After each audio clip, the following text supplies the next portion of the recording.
We are going to have like a couple of rounds commentary for this today, and with me for a couple first rounds in the commentary booth are going to be Jai. Hello, Happy New Year. And with him, Warlock. Hiya, folks. And I think we need to jump into the games pretty quickly because we are already starting. Oh shit, we started. I think so. Somebody did talk about repairing, but like I don't know what that's about.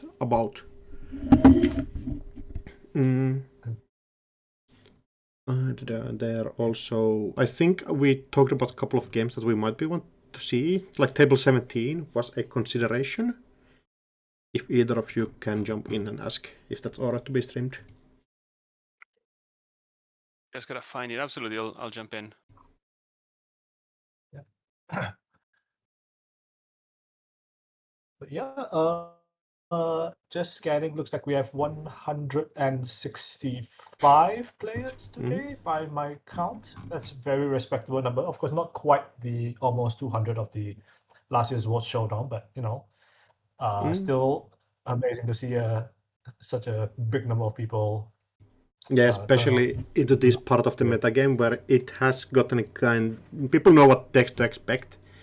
Still kind of surprised by some of the picks, like Zwicky having 9 people entering with it. It's interesting. We have the go-ahead, by the way, to stream the game. Alright. Yeah. Ooh, wrong button. Oh, that's not it. Table 17. And with that I can mute myself. Round has not quite started yet, I don't think. Yeah, round 1 looks like we are checking that everybody's here. There's a massive number of players, so Manindamul is gonna make sure everyone is ready to play your games before we're starting. Yeah. Just to double confirm, how many more minutes before round start? Where's my Netliner event hub? Showdown times, that's the one. Timer finished. Are you here? I guess the timer. I guess the round timer has not actually started yet. But there's a tournament scheduler starting. It says starting in 1 minute. Okay. Yeah. I forgot. Yeah, Jada does all this shit now. Yeah. Shout out to all the Jada devs. Absolutely, lovely automation, honestly, for these tournaments. So let's dive into the matchup here. We're looking at a slightly oversized Oshiko playing into a 44 cards BD. What are your takes on whatever this is, Jai? Okay, so first off, I think we are not strangers to I would say this is a moderately oversized 53 card Hoshiko deck. 53? Yeah, my math is not that bad. 53 card Hoshiko. It's hard to say because Hosh is one of the ideas that can kind of justify just jamming a bunch of extra card selection in her deck, right? With the price, gachapon, and so on and so forth. Multiple copies of companions never hurts. So we will have to see what kind of runner this is. Oh, RLC into YDL into double install. That's a very fast start from aggressive start for Cat here. Wait. Are you seeing this on your screen? It's new. Is that a new JNet feature? Wait, what the hell is this thing? Wait, what the hell is this thing? Hello? It looks like an Wait, what is this new thing? Is that a fucking... I mean, I'm sorry. Is that an eval bar? Okay, wait, hold on. It is a... Blink Gachapon Fermenter is kinda high from Amarim. Okay, I assume he's gonna make the flip run this. Yeah. Yeah, makes sense. Access on YDL. Yeah, very good. It's the second YDL, so Cat is propped and ready to make more money, although the evil bar does not seem to like the situation they're in right now. Wait, that's a luminal? No shot. I was just gonna say no res on end of turn means it is a luminal. Good grief. Whoa, okay. Luminal scored turn 2, definitely a big jump in chances, and the Evil Bar apparently agrees. That's bloody insane. Okay, I kind of do want to talk about this this Luminal Rush though, because it's not like the highest value Luminal score like in the history of Netrunner, obviously, but this basically means that Cat only needs to score 5 points to win the game, which is like when you are on the clock against a deck like Hoshiko, especially a deck like Big Hoshiko, which definitely threatens to assemble some kind of a Doom Rip. This is surely something definitely a nice thing to have. It's like only needing to score 5 points, essentially. Yeah, Cat sacrifice a bit of the promise value that you can get with Luminal, getting back the YDL from PD and just stabilizing the economy of the corp here. And I feel like this is only doable because she had this double red level clearance start, right? Just that little bit of extra click efficiency. Yeah, helps a lot. Absolutely. We're also seeing there's a second copy of YDL in hand, so she can just bounce back once again if Amarum just lets HQ bubble up a little bit. And right now Amarum playing the virus deck that are listed a similar list that the one that won Worlds a couple of months ago, and just happy to set up and probably starts hammering these servers in a couple of turns. Yeah, so Building Crochet, oh goodness, that's an install advance. Yeah, Cat is definitely not wasting any time, especially when you see that Amar has committed this Botulus onto HQ already. Reading the aggression on HQ as a possibility to score out the agenda and then push it in right away. The additional upgrade could be anything from a Void to a Skunkwork to a Mitraman, maybe? Yes. Okay, this Simul chip is nice, but MIC is not a good hit for Amarum. I guess barring a seamless launch, it means the Cat can't really score next turn, which is a nice touch. But I think this will definitely fire, right? Okay, Gachapon gets popped. Looks like nothing really relevant to install here. Early twinning is not terrible. Maybe a Gourmand here. Yeah. Yeah, so the thing is, even though this Simul chip is on the board with the Botulus, the fact that Amarum did crack the Fermenter beforehand means that he can't move the Botulus around. You need to wait for a turn where he didn't charge a program to do so. So Gourmand is the pick, so not really no install value here, but it looks like Blinkos Fermenter. Oh, that's a bit unfortunate. Yeah, that's not the best. Although the virus deck doesn't need that much money to run, and maybe Amara is not gonna need that Fermenter in the long run. Yeah, so very likely this Mick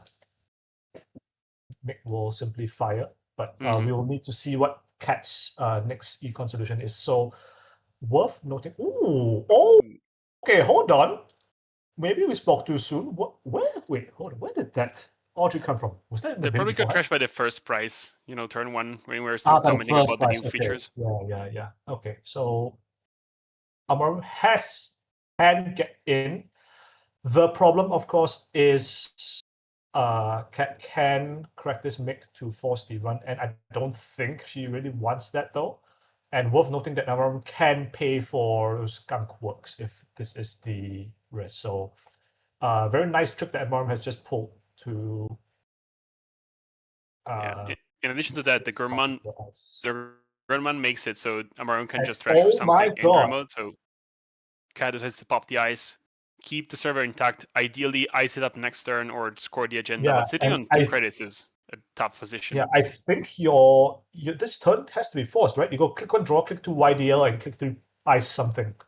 Sudden commandment. Okay, that works. Oh no! You can't play the YDL anymore. No, Cat. Oh.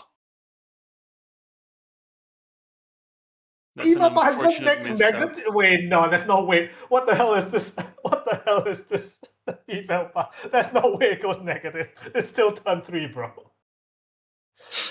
Oh no! Evil Bart is crushing right now. Yeah. Cat acknowledging Oh. the misplay here, playing the sudden commandment on click 2. Yeah, sudden commandment costs crits. You Yeah. can't. Puts her Oh, that's below crushing. the threshold for the YDL, and that's a really Yeah. tough position to be in. Yeah, and now I'm wondering if the sudden commandment was in hand, or if in hand already, or if Cat drew it off of like the click 1 draw, because I think like if you click 1 draw a sudden commandment, you have a YD on hand, that's like, that's a very obvious play. But if you Yeah. forget if you forget about it, but then this server is toast already, right? Because now you can pay clicks for Manigam if it is a Manigam, if you even want to raise a Manigam, and then you can command the trend grid. So midnight is the steal. Makes sense. It really makes sense. The Skunkwork is probably gonna go with the Fencer money, and then Gurman takes care of the Tranquility Grid. So Marum paying exactly 0 credits and getting summon value even from the run. Yeah. Now this is a really tough position. It is a really tough position, and I mean the silver lining is that Cat is back on YDL credits, and I was about to mention the same, and I mean this pity deck can fast advance agendas, and there's nothing that the virus deck can do if that ends up happening. But getting the next 5 points up without putting enough things on the board that the runner can interact with is going to be a really tall order. Absolutely. Okay, so third ROC comes through here.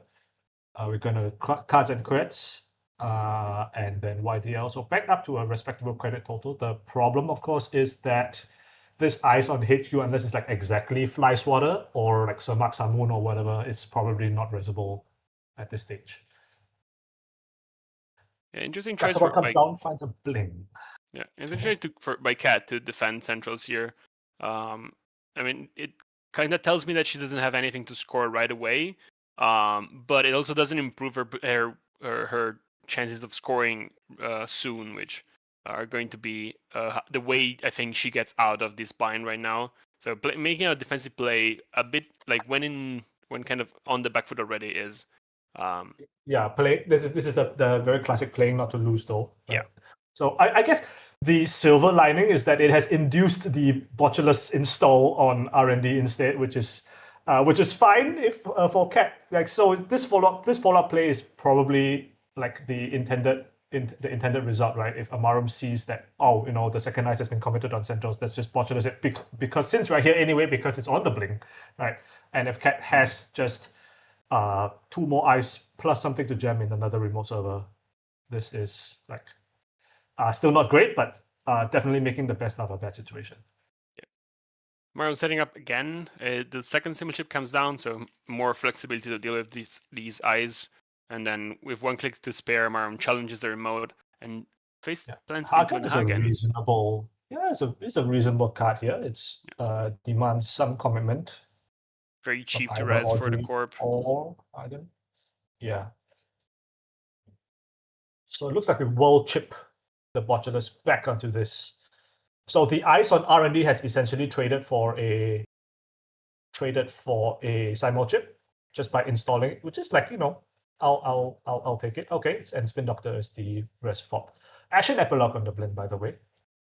Yeah, I was about to comment on that. That's a very big hit. It's something Amarum is not going to be able to get back, and now anything that threatens the buffer drive out of Amarum's hand or stack is going to be lights out for any recursion. So Amarum has to play a little bit more carefully about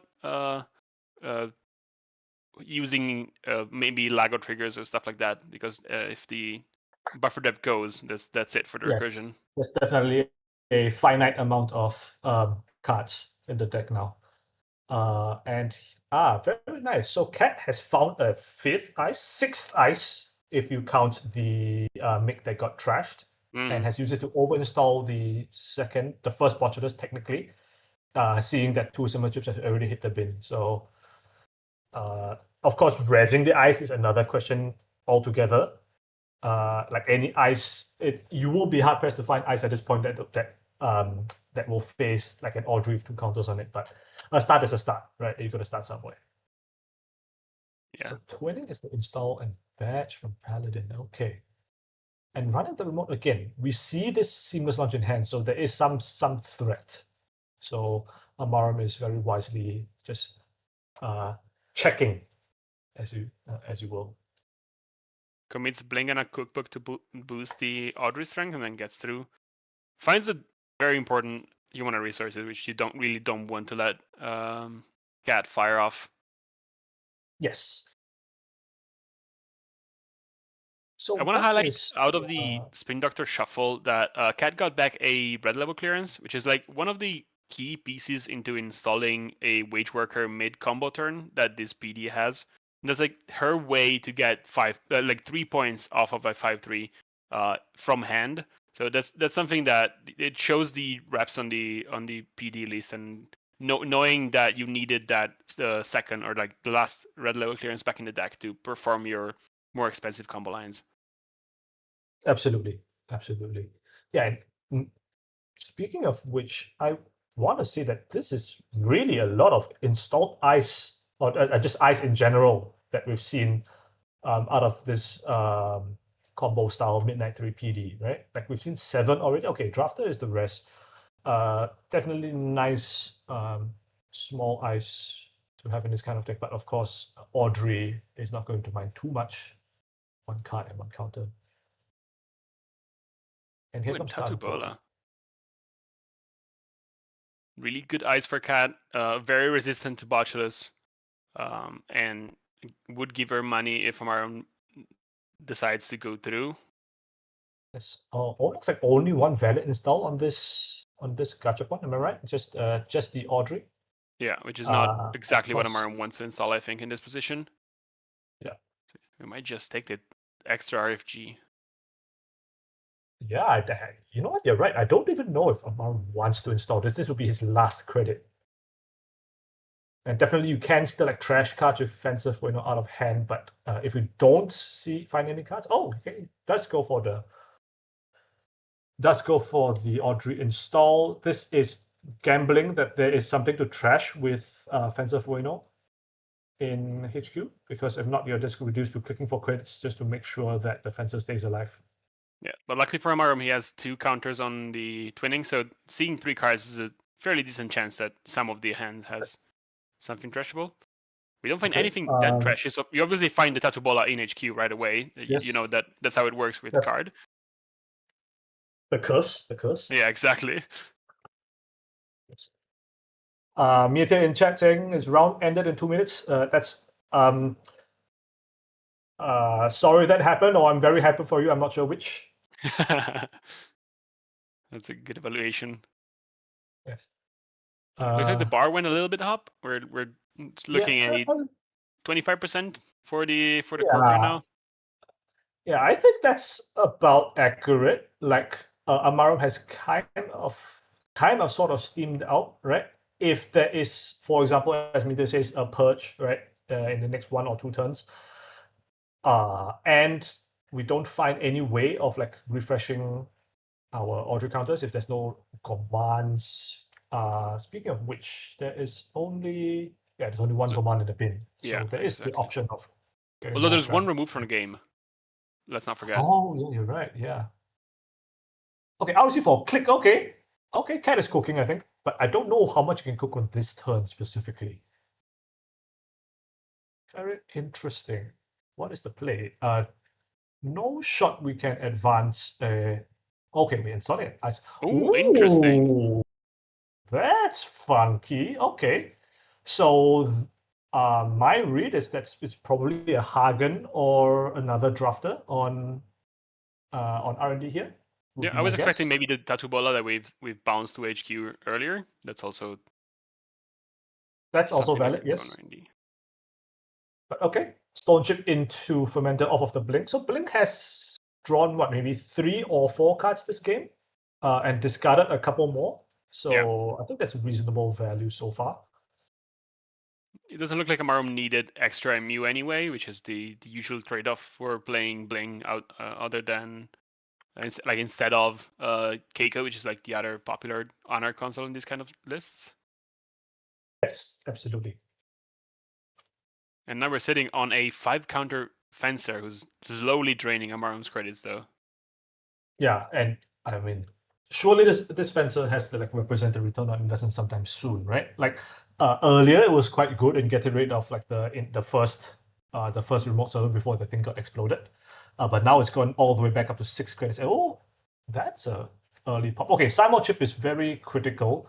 This lets Amarum restart his Audrey engine with another make. Goodness. Okay. 6 more credits invested on Cat's side to res that. And I don't Yes. think Amarum can get through all 3 subs, so there might be another window where Cat can pop the MIC and force the runner to stay out. It's true. Although I think, I think Amarum will call this bluff and say, well, okay, I think it didn't need to break the last click room clicks up, but it doesn't matter that much. But I think he is calling Cat's bluff and saying you're not going to trash another mic for this, right? And now maybe we see this Fencer 4-0 credits play. It's definitely if this is a spin doctor, there'll be a release. Oh my goodness! MIC pops. Another mic pop, 2 mic pops on the remote in the same game. I've never seen this before, actually. Yeah, Cat is really banking on the fact that she can lock out Amarum in some way. I mean, and the problem is this Botulus is ticking on this Hagen, right? So it's just a matter of time before you're able to just walk back in, right? Of course, again, the silver lining for Cat is that this is the third Simul chip. So if Amarum wants to get any more like instant speed cookbook triggers mid-run, he will have to commit the buffer drive for something. Yeah. Ooh, Penal, great card in this position for Amarum. Finds a minion 3 Arcology, however, so no dice on thrashing something. The Audrey is still on 0 counters and can't get through any ice right now. So Amarum kind of stuck on waiting for that Botulus to load up on counters and be able to crack the Hagen, and maybe at the mercy of Cat not installing another gear check in front of it to lock out all the important servers. Yeah. Honestly, this Fencer is on like 7 credits. It's killing me inside. You know, it's like thinking very very valid. 3 clicks left. So we know Cat has the ability to push this out, right? So I think Amarum is considering whether it's worth it just to run through this Hagen, and like take a trash on the Audrey. The problem, of course, is that all 3 chips are in the bin, and this is the second Audrey already. Yeah, that would kind of force Amarum into an early Ashen, maybe next turn-ish, as the Hagen would definitely trash either the Botulus or the Audrey and make it so Amarum can't break any ice. Yeah, looks like that is going to be the call. And I wonder what Cat trashes. Do you trash the Botulus or the Audrey? It's a tough call. You know there's nothing to be trashed in server 2, so if you trash the Botulus, there's no way for Audrey to gain any counter anyway. Yeah. But at the same time, Audrey is the main breaker, and like getting rid of the Botulus and then installing anything that might get pinned already opens up different avenues of play for Amarum. Yeah. So we'll see if Cat what Cat decides to trash here. Yeah, so Fencer looks like Fencer is going to be going to 8 credits at the end of this turn after the steal. Yeah, looks like trash. Yeah. Okay, trash the Audrey. Okay, trash is the Audrey. Interesting. Installs Stone Chip. Bling a Steel Skin. I don't think we need the Steel Skin. Right? Okay, we're just drawing off of the Stone Chip. Sure. Stone Chip is okay. Double Charm off Paladin just to feed the red. Okay, so Fencer on 8. Yeah, I was going to say, what is your high score for Fencer, personally? Well, definitely not 8. I don't think I would have the courage to keep it around at that point. I think it drained Amarum for more credits than it paid off during the game. Yeah, I wouldn't say so. And Cat relentlessly pushes something else. I struggle to see this as an agenda, although that might exactly be what Cat is banking on. Yeah, I mean this is the classic PD fork. Just put something in the remote area turn. You want to check this thing. You want to check this thing. Except of course the stakes are a little bit higher, and the server is a lot easier to get into in this particular situation. Oh, but Chisel is really good here. Yeah, here we go. We have this Devil Charm pre-installed. Let's do it. We're committing it right Kaboom. away. Yeah. And X as a humanoid. Okay, well, I guess Spencer helped a little bit. Yeah, the one credit we invested last turn went into breaking that, into trashing that human resources. But I honestly struggle to see Amarm using all 8 of those before the game is over. Then again, Yeah, you need to like hit multiple humanoid resources. Yeah, you're saying? Where do you see Cat going in this game right now? She lost 3 eyes already, and we know the face down current archive is also a piece of ice, so we're down 4 eyes. We have 4 on central, so that's 8. How many eyes do you think she still has available to actually build a remote and screw out some of these agendas? That is like honestly the question of the hour. So I would normally say, like, I mean, as you were alluding to just now, that you don't necessarily need a remote if you can go clickless, like ROC for clickless wage workers installed to get a fast advance combination off. The problem, of course, is that all 3 ROCs are also in the bin, right? So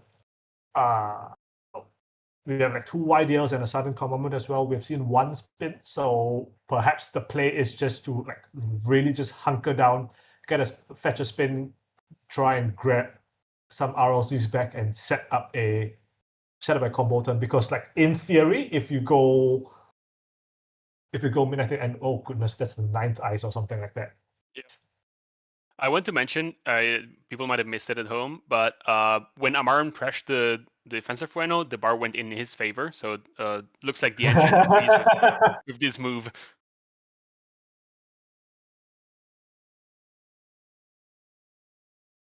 Devil Charm, this twinning number is 2. 5. How many chisels have we used? Oh, well, I was going to check it. I guess we can't check anymore because... The answer was 2. We used 1 and we lost 1 very early to a price, I think. But now everything is back in business. We lost 2 of our fermenters, the second Gourmand, and 1 of the Bachelors. Yeah, a pretty good Ashen. Everything considered. Not a lot of money to play with. Interesting to note, right? I think we saw a lot of cards in the like that Amarum churns through, but we didn't see like one of the most natural pairings with the buffer drive, right? Which is the Lago Paranormal Shelter. Yeah, you're right. Yeah, and that's something I'm a little bit curious about. Okay, so yeah, going to catch up on another. Oh, the price. Oh, I am very tempted to play this actually. Price would be we have interesting. A Paladin. Yeah. We have a Paladin, so we can pay for any like 4-cost thing. Not that I think there are any 4-cost things. Anything that costs 3 or less would trigger Bling, which you might not want to do right away. Yeah, it kind of doesn't do anything now. Yeah. Amar here is considering whether he wants to play that price, and looks running. like Okay. Yeah, we're giving it away. We just trust at the top of the deck as a boss does, right? Okay, try and create yuck. Okay. No way to deal with that. There goes the price. And now we can catch up on the runner turn, no big deal. Yeah, and I do think Cat, I think by the sheer bloody minded power of drawing a whole bunch of ice and has managed to claw her way back into this game actually. Props to Cat for sticking to her strategy and just pushing through all the relentless assault that Amarum is putting on that remote. Yeah, I've never seen 2 Mick Pops on the same server, on the same remote server in the same game, on 2 different occasions. That's crazy. Someone mentioning in chat that if only we had a loaded fish to deal with that Tranquility Grid. Okay. So I'm testing HQ now. 6 counters on this twinning. HQ has got to be loaded. Ooh, ablative is kind of. What's better than a second MIC pop? A third MIC pop? Nah, it looks like we're only getting a monogram. Yeah, I mean, I don't hate it. This is basically a credit neutral Ablative. Looks like we can just straight up kill this. I hope this is still on approach. So we're burning what? Price and yeah, there is the Lago. Okay, yes. We're burning Lago Price appeared. and Twinning? Twinning. It's either Twinning and Price or Lago, right? Depending. Yeah, you might not Twinning need the forces Lago on your second go round. Looks like we lost. So this kills Blink. Kaboom. Yep. See 2 cards. Oh, and finds the for the win. Yeah. It was a matter of time. Like that Twinning was like really fully loaded, and like RNG is getting quite thin. But damn, if Cat made Amaru work for it after that horrible faux pas with the sudden commandment. Yeah, that was an unfortunate misstep that spiraled into losing a bit of control in the remote. But Cat made Amaru have make very tough choices, like running that Hagen without being able to break the sub and just making it through and playing without any breaker from that point on was a very difficult spot for Amaran to be in, and props to Cat for putting Amaran in that situation. Yeah, absolutely. That was a pretty decent game to start the event off with, don't you think? How much time do we have left around? Maybe very exciting game. We have Meter in the chat asking who's controlling the analysis bar. We have an engine looking at the board. Yes, I think. It's AI powered AuCo intelligence. Algorithm developed by XDG. Yeah. Checks out. Okay, I'm good. Checks out. Press X to doubt. XDG to doubt. It looks like we have a lot of games still going on. Anything that prompts your curiosity? Not really. I see like a whole bunch of Wayland. I'm sure that will come in the event soon enough. So let's find something. We have a little bit over 12 minutes. Actually, no, we're a little over 11 minutes to go. So enough to look at the end of a game.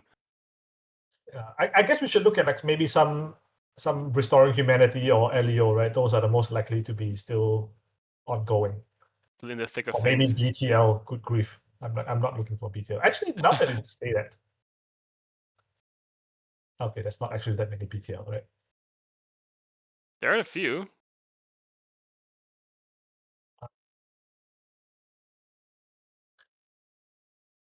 Okay, how about actually not the very there's like a couple of RHs. Let me just double confirm.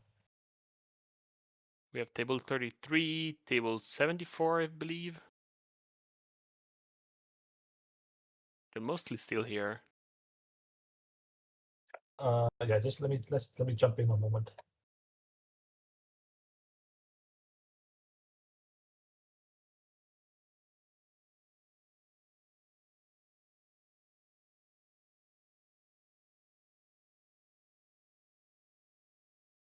What table are you looking at? Just out of table 33, the bottom. Alrighty. I don't think neither of the player is in the no stream list, so we should be good, but better to ask the players beforehand.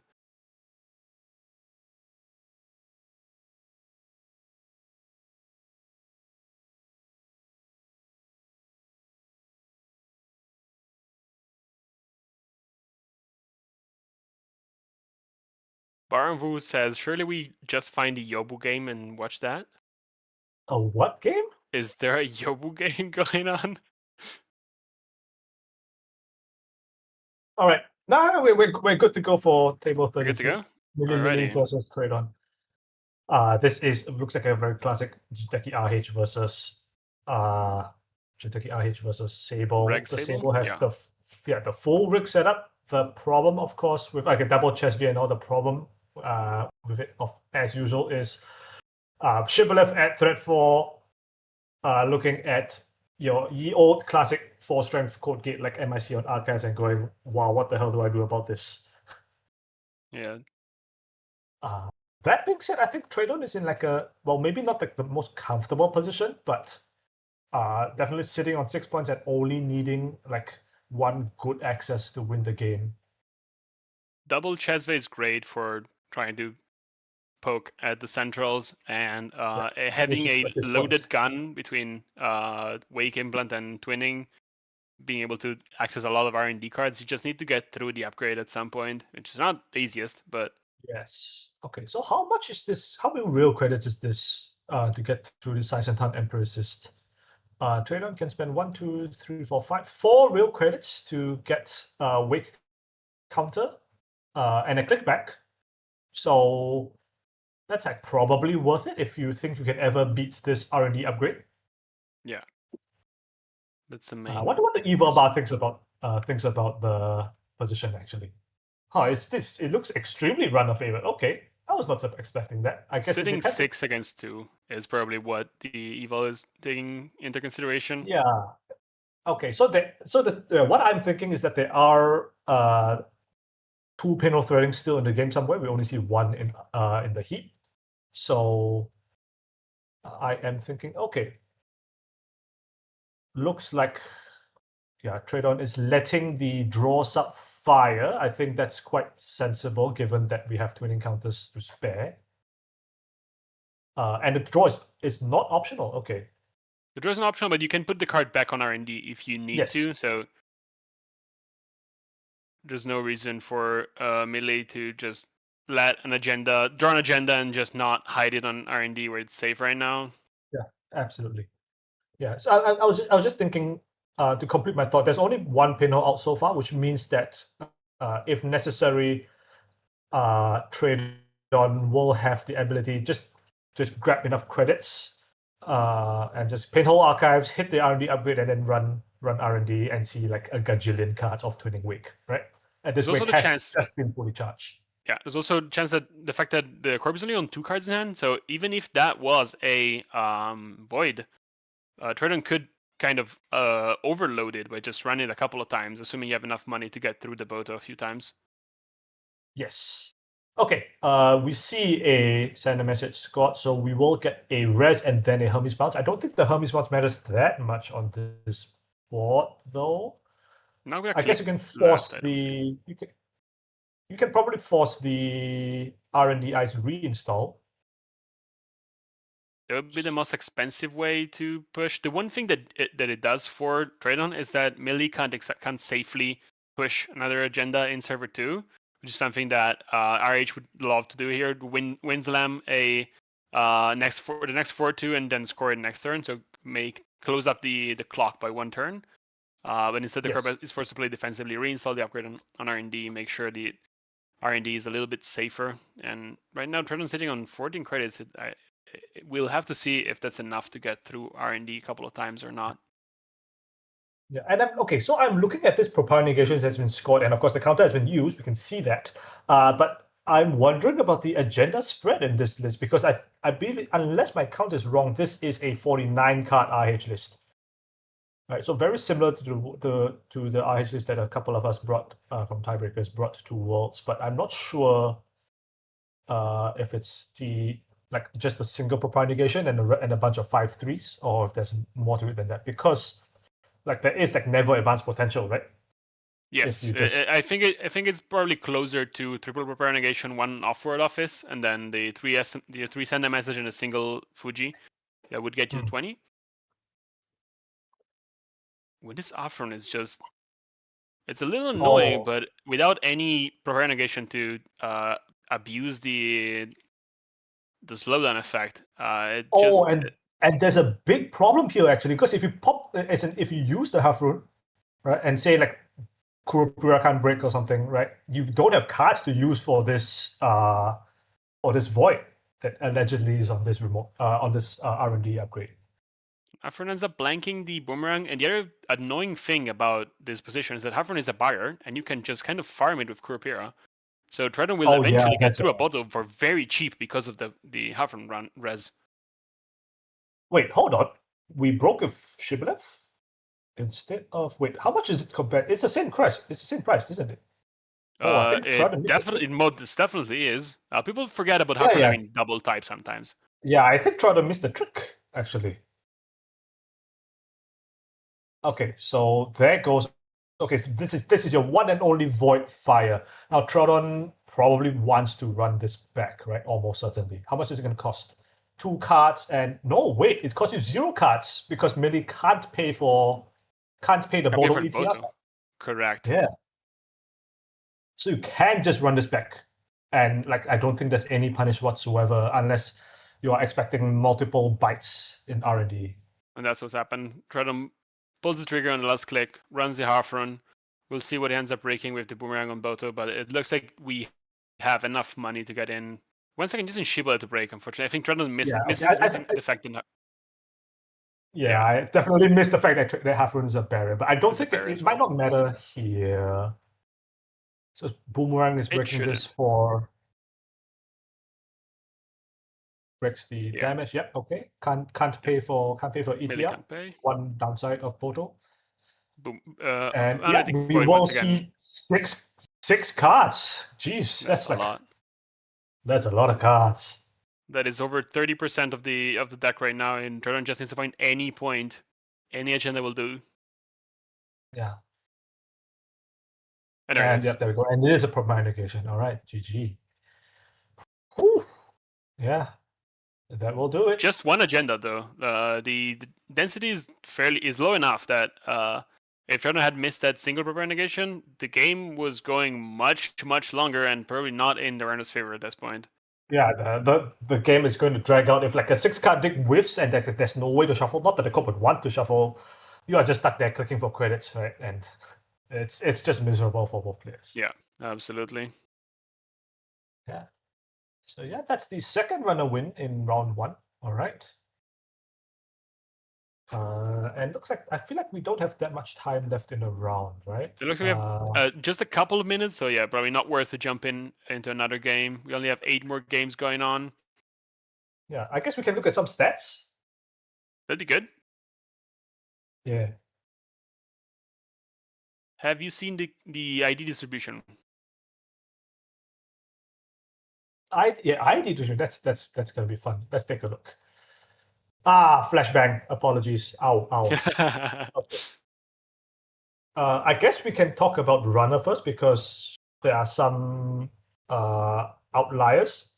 Nova is actually not even bottom 5 most played IDs. That's genuinely incredible. Shout out to like all 3 of my Nova homies out there. Yeah. Like Nova, even like has the same number of players at Baz, which got top cut at Worlds in some way. So that's Can I just shout out that there are 3 Nova players but only 1 Ampere player? What's going on here? Some people are trusting the Nova more than the Ampere. I'd be shocked if the Ampere player is not on Nova, but I want to believe in the universe where all the 4 neutral factions are on different players. Sure. Yeah. I will say that maybe some small part of it is that Nova is deck of the week somehow. That's definitely an important factor. Yeah. Shout out to Timber. Not sure if they're playing this event, but yes.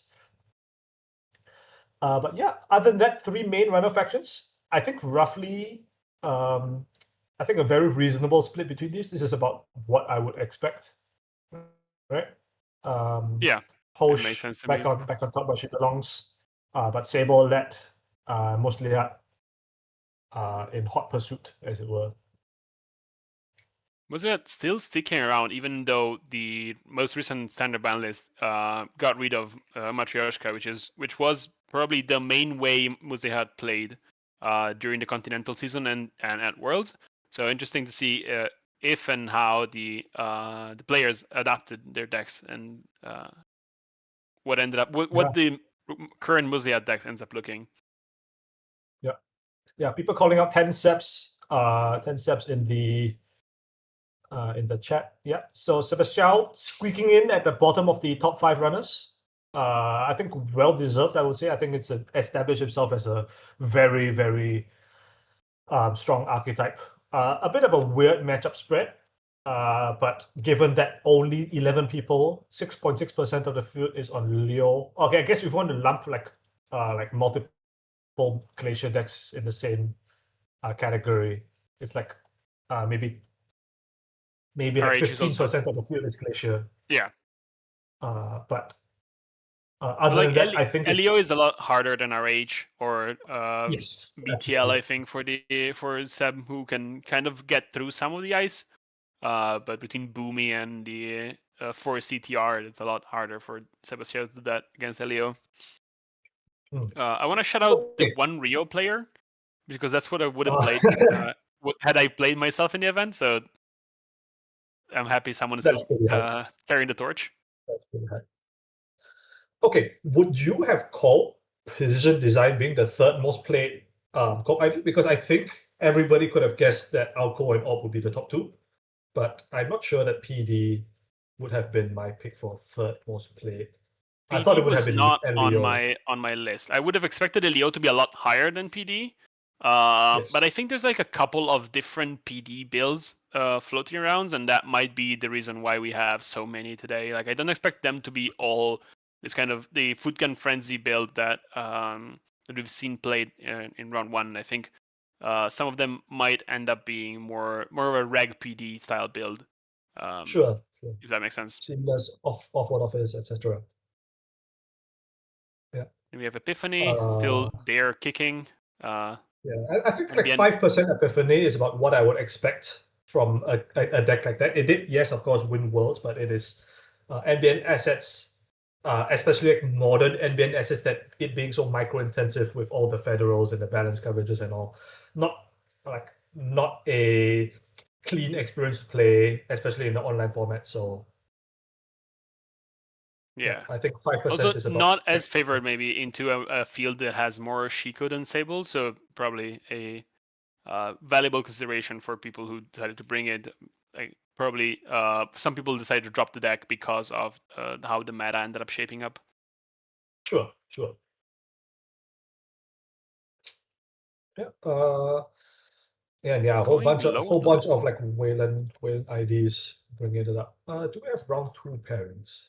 Let's just check. Not yet. I don't think we're still getting through the last few games, by the looks of it. But yeah, I think I guess I should lead the question by asking, like, what do you think, or how expected on a scale of 1 to 10, how expected is this spread from what you thought the meta would be going to the event? I don't want to say 10 because I definitely would have. I was expecting a lot more ob, but fairly close. I think that's like, especially on the runner side, that's more or less what I thought it would look like. And Corp is a bit of a more of a curveball, but let's say an 8, a solid 8. I think is the representation of the meta that I've seen here against what I thought would come out. Yeah, sure. Yeah, I think so. I think I would have expected like AuCo to be like a little bit ahead of the Op, but it seems that Op was a little bit more popular than I expected, and from what I'm hearing, a bit less popular than what you expected. But either way, we ended up meeting in the middle. And as you said, maybe if like the Leo and the hit and the PD numbers switch around, then that looks more like what I would expect. So like my ranking would be like a 6.5, maybe a 7 out of 10 in terms of what I expected it to be. Makes sense. Looks like every game is done. Let's see if we have a pairing. No, we have all the games reported, so that's good. Looks like we'll have a pairing very soon. I'm assuming TOs are checking that, making sure that every table has been reported correctly. Looks like we have one time draw in the round. Good grief. It was a Prof Divorced. Yikes. No shade on the Pravdivos players, but it can lead to some fairly long game, especially if it is a Pravdivos. Yeah. Yes. If it is one of those. What was it that? Glacier what was it that not yet said? Hurt people. Yeah, but that was a lot. That was a much quicker Pravdivos deck, I think, at that time. One where people can die on turn 2 because they forgot to check an advanced card. That was because of touch-ups, right? Was it because of touch-ups? Right, yeah. That was touch-ups. You're absolutely correct. So maybe less of a scary deck right now without the forbidden tech. And people are popping up on new games on JNet, so it looks like we have round 2 paired up. Is paired. Okay. You know what? I kind of want to watch some AuCo. You Like, want some I mean, AuCo? if I'm only here for like 3 rounds until the break, I want to watch some AuCo. It's like kind of like That makes absolute sense. my favorite ID. Because I had an interesting matchup that we could have watched on table 10, but it's an op against Oshiko, so maybe not what you ask for. I know. We could take a look at Wenjung playing AuCo on table 14, or we have not yet playing on table 2. I'm always down to watch some Wenjung. Let me check it out.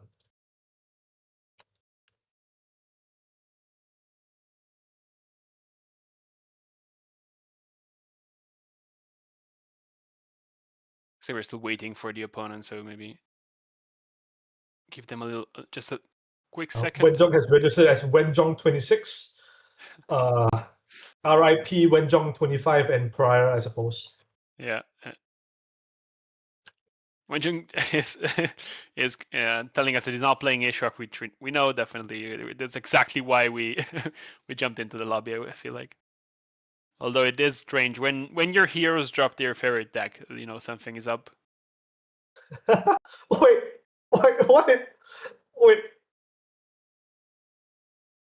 What did Mia do? Also, I'm timing you out. What the hell, bro? Wait, what happened? What did I miss?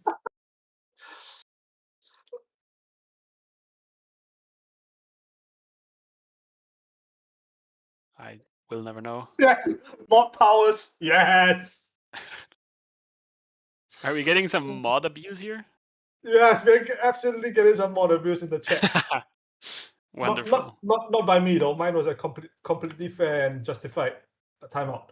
Absolutely. Get out of here, Bar. Go and play your game.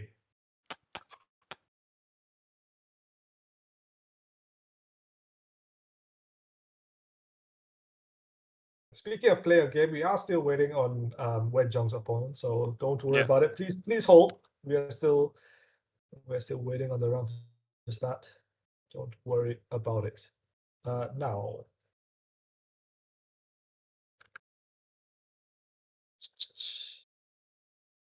Looks like Wenjung will be playing into an Oshiko.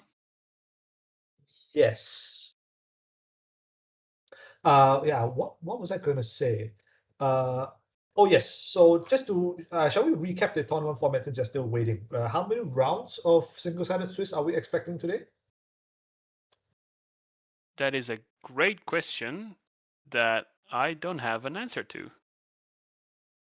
One of us should really have been in the player meeting, huh? Yeah, we really should have. I'm expecting 11 rounds, but I don't have the information for certain. And there should be a lunch break after round 3. That one I know.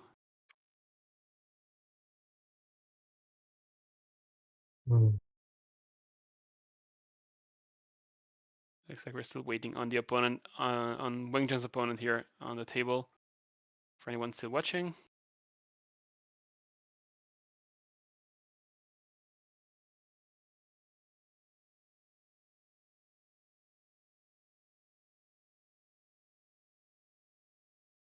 But yeah, one of us should definitely listen into the player meeting. That's a good point. Yeah. Either way, there's going to be some number of rounds. We expect maybe 10 or 11 rounds of. Oh, we have it in the chat. Axel says it's 10 rounds, top 32.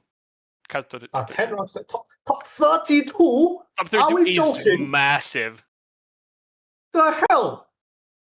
That's more rounds of cut than Swiss, right? Surely.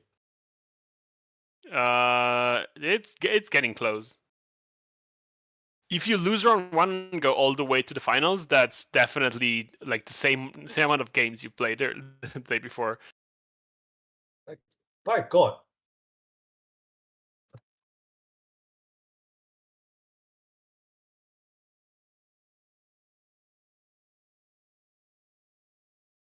Do you want to look for a backup game?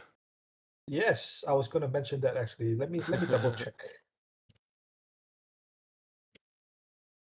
Table 1 and table 2 are all playing AuCo. One is into Sable, the other is Dorisana. Oh, it looks like we have our runner loading in.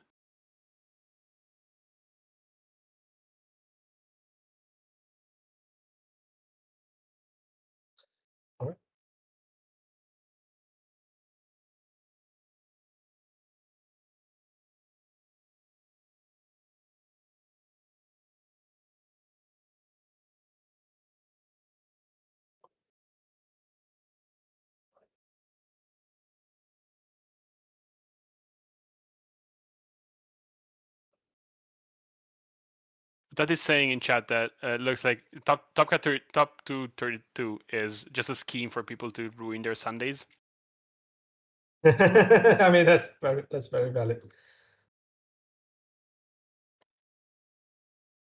Yes, hello, Helnas. Hello, Utati. Oh my goodness, Utati is also a mod here? What, like, when did that happen? I mean, the man is everywhere.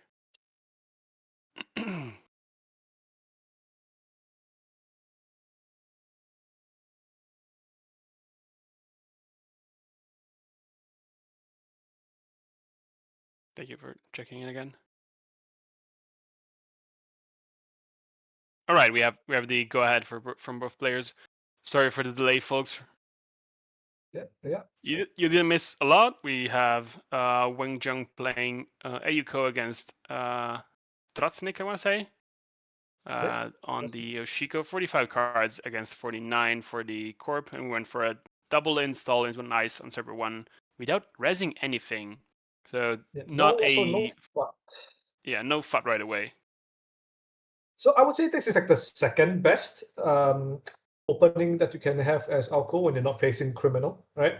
The first best, of course, would involve a Hansei review as well. And let me check that. We are raindropping the naked remote. Okay, sure. Both, it was a double keep. Okay, trash bladder ward. That's a nice turn one trash and the cohort to start. Yes, the cohort along with the bladder would have gotten Wenjung 2 under the bladder ward threshold. So that was a good trash by Trosnik. Raindrops on the naked robots of the ice, trying to deny Wenjung as many counters as possible early on, but also not getting a lot of value out of the raindrops, which only end up being a couple of credits plus the run. Yes, absolutely. But definitely necessary on the Urna side. Yeah, I was going to say, this is a 45 card Hoshiko deck, so already we are seeing some different cards. A mantle is very interesting. This is like the hyper mantle twinning Hoshiko that we expect. Then I guess the question is that if we see this mantle, are we also seeing after image?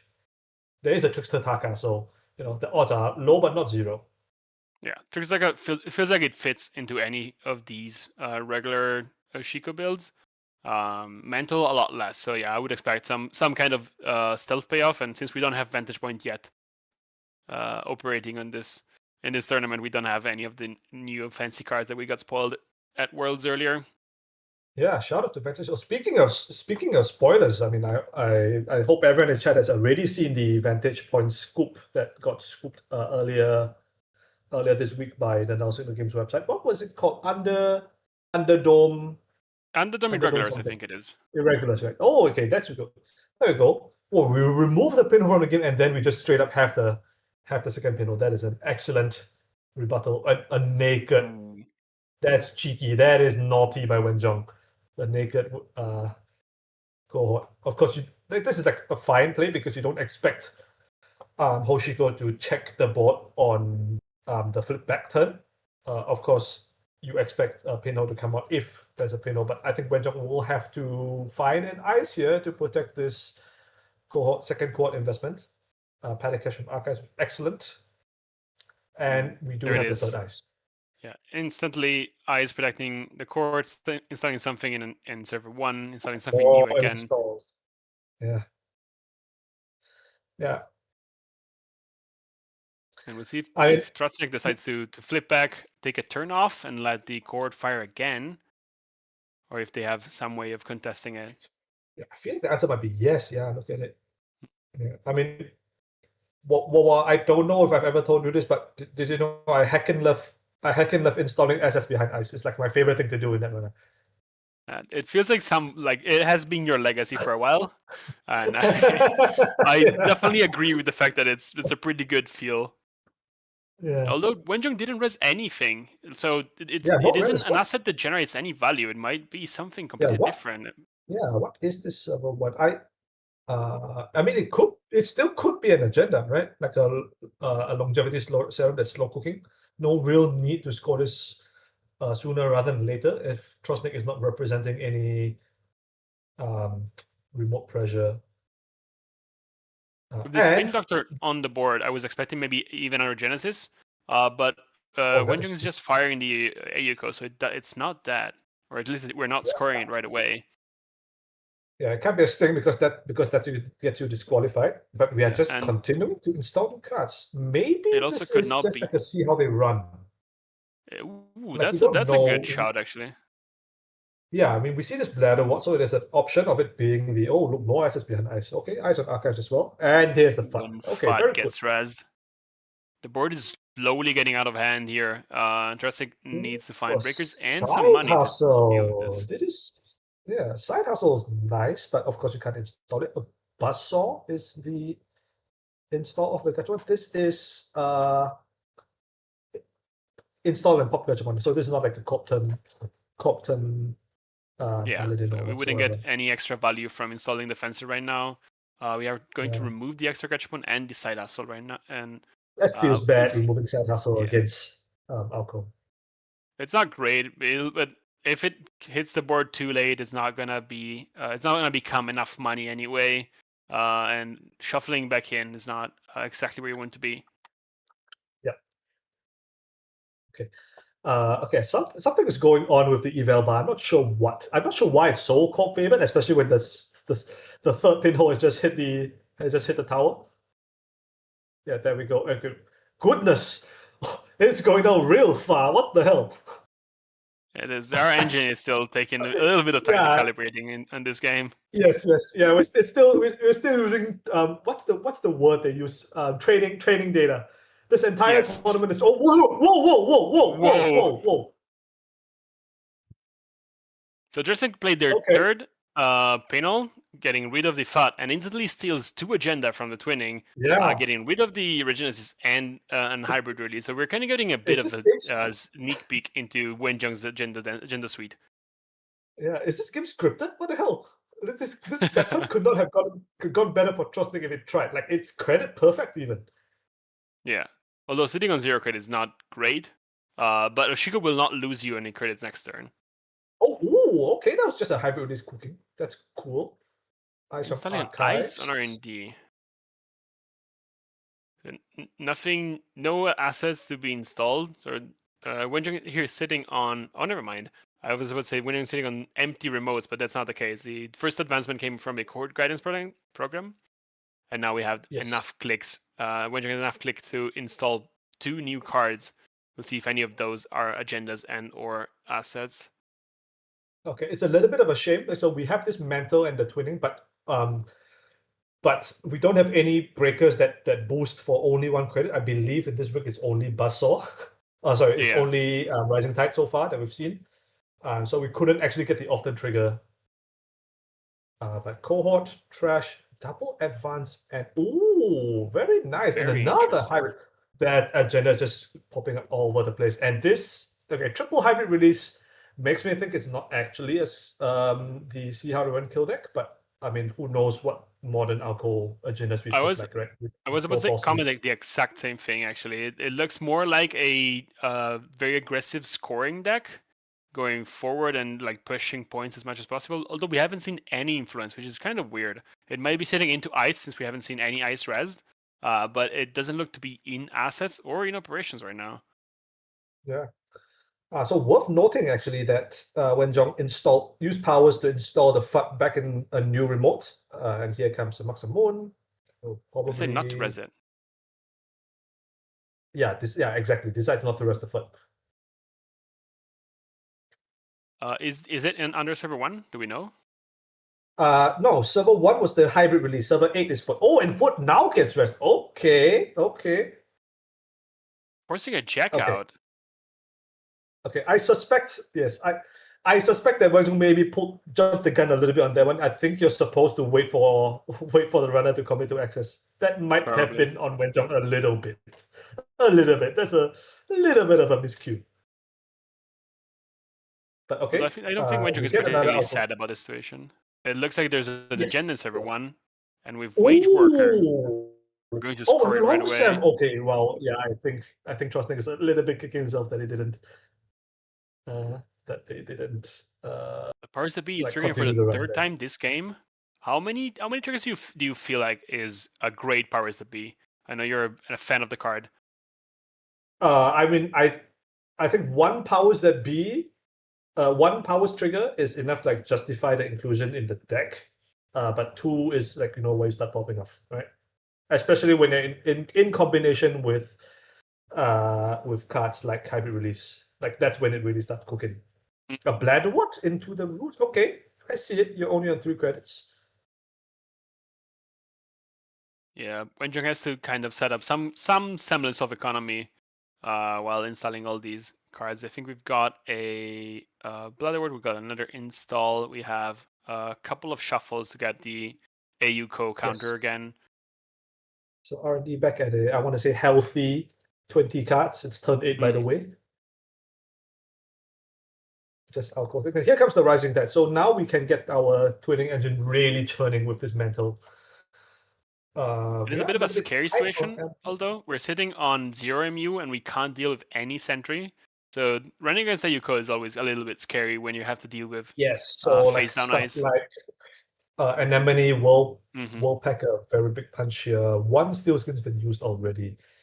Yeah, so we go through this mark, kill the Bladderwort behind, and we are checking this new remote and Moonpool. Surely you don't trash that.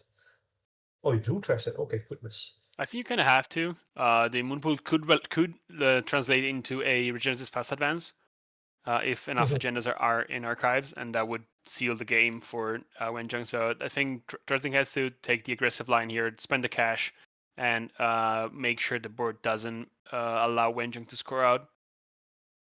Yes, sure. Okay, so we're just putting more things behind ice. Gotta love it. That is triple install Wage Workers. What is Wage Workers doing? I want to say click for a credit. I was about to say the same. Although you might draw here. You might draw, especially if there are. This has just been the same Bladderwort that's been recycled over and over, right? With powers that be. So yeah. Okay, here's a foot. Yeah, click for credit. There's a foot, and if any of these, or God forbid, both of these cards are Bladderworts, we can duck for value, and we are just going gamble and run. Yeah, this is like the Hosh infinite money, infinite credit hack. Yeah. With Taka plus Mantle, it's only 1 real credit to go through this amok. And we think it is a Bladderwort. Second Bladderwort. Goodness gracious. Good call. Wenjung is doing his best, trying to spread Threatsnake as thin as possible, running all the servers. The Spin Doctor and the Cohort and the Wage Worker all sitting pretty on the board. Mean that Wenjung can play a fairly aggressive game. He's trashing cards from hand. He can play 4 clicks turn often, and cards in archives are not really threatened by actual runs because you can shuffle agendas away. So Wenjung has to defend all these cards, and now there's a Moonpool res just to get the Bladderwort trigger. Yeah, shout out to this aftermatch. So yes, it is a stealth mental deck, as we surmised. And basically, the full rig is down. Like you would like space for one more fermenter if like you can find. Of course, you would need to find your Keiko or whatever your console is. Probably Keiko. Install advance, and blood in the water. Okay, up to 6 points now. FUT comes back thanks to powers that be. What a beautiful, beautiful card, by the way. The one saving grace for Trostnik, of course, is the 3rd hybrid release is already in their score area. Thank God. That's very true. Although the face-up Moonpool is also has a target on its back right now because Trostnik has to deal with that, or it's very possible that another agenda gets fast advance from hand. Absolutely. Okay, so we are killing this FUT for I want to say the 3rd time. Powers that be every time, draining the runner for at least 4 credits each time, not having the click to go and trash it earlier, put Dressing much deeper in the hole that they maybe would have been otherwise. Anemone Spin, Moonpool. Okay, so HU is like most likely clean. Can we? Okay, we're only seeing 2 cards here. But maybe 2 cards is all you need. All you need is a Fuji plus 1. Double Fuji? What's that? No, boosting the Rising Tide to get it does. Oh no, reject. Okay, no, Fuji isn't lethal. Nothing. So top 2 is clean. Wonder if Wenjung is gonna shuffle the deck just to get a draw that there's a chance to be an agenda. Because with agendas in archives and AuCo firing, there's a really good chance that we just find a 3-cost agenda and score it right away. All the Blood Wards are also 3/2s right now. Yeah. We don't know what Silver 5 is, right? I guess at this point we expect it's like a secondary powers that be. I was about to say it's probably a Spin Doctor. Yeah, secondary spin also makes a lot of sense. Although it's definitely something you don't want to res in this board set. Yep. Cohort plus AuCo plus Bloodwood still sitting on 7 cards in R&D, by the way. And do we have it Moonpool? Looks like we we don't have a Moonpool Fire. Okay, so we have a game. The thing is, Wenjong can probably only res 1 piece of ice this turn. And is Archive safe? I mean, Wenjong, Threatening is sitting on 0 credits, and like only the recurring money on Mantle and the credits on Taka to break ice. Let's see if that's enough to like. Yeah, this side hustle is nice, but we're not sure how much it'll matter. There are 3 credits on Taka and 1 on the Mantle, so likely able to break anything that Wenjong can res on 5 credits. We're also sitting on an off-free lunch, which I totally forgot about. So Threatening has more money than it looks, actually. Yes. Yeah, very, very astute. 10 face outs in archives. Yeah, I mean, you have to imagine that they are. There has to be some points. Yeah. Wenjong is deciding whether he wants to res this one or a different ice later on, but 5 credits are definitely not enough to res multiple. If you res an anemone here, you have to jack out as Trostnik, right? Okay, so it doesn't res. Okay, but will pop. Oh, okay, this one gets spooky now. We're trashing one. We are trashing one card from. Okay. 2 Fujis go back. 2 Fujis. What is happening? Okay, we're splitting. Oh, yeah, there's some 3-card Monty happening here right now. Okay, yeah. Some trickery going on. No agendas, no points. There's an Urtica Cipher, though. That's a really major thing to find. Is there a second one anywhere on the board? Is any advanced card an Urtica Cipher? Yeah, so... Okay, Samak. Samak is not... It's not an amazing res, right? Because you go through with Taka for free. We all see 2 cards here. Making the density as high as possible. Yeah. Or as low as possible. So you lose so there's 9 agenda points around. We assume 3 Fujis for another 9. So I mean there's maybe 4 or 5 agendas. Oh, that's Fuji. A Fuji. Oh, second one whiffs. That one got real spicy there. We have enough money to check server 1. Would you check it here? I think so. Like, I refuse to believe Wenjong is the kind of person that plays double Urtica Cipher. Server 5 might be an Urtica Cipher at this point. It's definitely not on agenda. We would have scored it already. That's true. Looks like I feel like this is I don't know about this one, dog. I think it's a Reaper. Wait, that's a Reaper function! Ooh! That's such an important find! But we died. We're dead to Bloodward. No, come on! What a game! Only a single steel skin for the runner could not find enough draw to get through the damage. That got really close. Oh, damn, bro. Well, I mean, this is why I love watching AuCo and playing AuCo, right? Because like the turns and like the calculations and sometimes you just gotta roll the hard 6 and make the correct read and run the correct remote. And the thing is, I feel like this Reaper function, like, I don't think Wenjong could rest this, right? He was on 2 credits. No, you're right. Wenjong couldn't rest it. Because he went down to 1 resing the Bloodward, so he had 2 credits, and definitely not enough to res the Reaper function right now. You're right. Yeah, but damn. But I must say, like, this is a very interesting build that we've seen from Wenjong. This, like, when Elevation first released last year in April, it feels weird saying last year, by the way. I theory crafted some kind of like AuCo list that was like trying to score out with Blood in the Water and then using Reaper functions to power Blood in the Water, and then using the using powers that be to reinstall the Reaper functions. Of course, that gets expensive real fast, and you cannot sustain that kind of like scoring pattern. But it was interesting to think about. And you know, 9 months later, in 2026, someone's made it work. Yeah, it took a while, but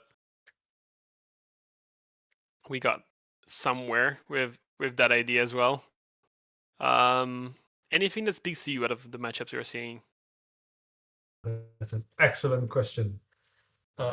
Let's find out.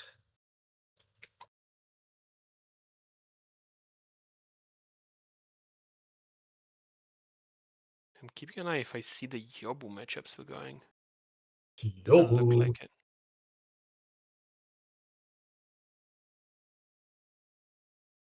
We have a couple of Epiphany games here and there. There's a You Nebula know what? playing if you feel like. Can we do Mirror Morph? I want to look at some Oh. Mirror Morph. Definitely. I think there's a Mirror Morph game that ended. There's a second Mirror Morph. Hold up. Yeah, Is there any Mirror Morph you're seeing right now? Oh yeah, table 47, changing against the Zigurator, I want to say. Yes, it's like a refrigerator, but desi. Yeah, let's do it. Table 47. Alrighty. What is going on here? Oh, that is a really spicy bling stack. What happened here? What the hell? Wait, what the happened here? Why is there a cacophony and a strike fund on the bling? Looks like we installed 2 cards, probably the Gachapon into either the Gourmand or the Simul chip. That triggered it twice, and I think the runner here is deciding whether they want to install the cacophony or let it go. But it looks like it is probably part of the core package here. We're sitting 5 points at 2. Funny fan in chat is asking, Jai, are we in Startup Plus? Funny fan, I want to say every format is Startup Plus to a certain extent. That is my cop-out answer. How many pluses is that from Startup to Eternal? Oh, Jesus. Let's do some math. Maybe like 30. All right. That checks out. Looks like the generator is letting the cacophony go. We're installing the botchers on a drafter, so we're pressuring HQ soon. Yeah, okay. That checks out to me. It's a little bit of a shame that cacophony has to go, but maybe like the concentration didn't really allow for it. Yeah, it's also it probably triggers off of Gourmands a lot more, and we already have 2 in the bin, so not many ways to trigger the cacophony. You're not gonna steal a lot of points throughout the rest of the game, so not many triggers to be gained in this game, I think. Just counting out loud, there's like 30, 40, 43 cards in this Loup deck. So still a reasonable amount. And I do really like that. Strike Fund. Yeah, like finally, like the waning months of the elevation meta, we are finally seeing like people unlock the power of Bling as a console, right? With this like fake draw. It's what do you call it? Impulse draw, to borrow a term from Magic. Mm-hmm. It took a while, but it won Worlds, which I don't think it was on a lot of people's bingo card. That is true. Oh, speaking of bingo card, you are absolutely right. I completely forgot that we need to do some bingo. I need to do some bingo for Vantage Point. Thank you for reminding me. I'm glad my random comment on Bling got you that epiphany. Okay, drafter on R&D, not unexpected here. Audrey will deal with this, no problem, probably. And there we go. Touching just a single card, but it could be the last, and ooh, that's a project didn't get done. Yeah, that's a yikes. That was a single access, right? Yeah, that's a little bit unfortunate, but yeah, it's a bit of a shame we didn't get to see that much of what the Merv could really do. We do see like multiple RLCs, a nano management in the bin, and a powers that be. Yeah, that just shows up everywhere, huh? It is pretty good when you're scoring out, where you're scoring quickly.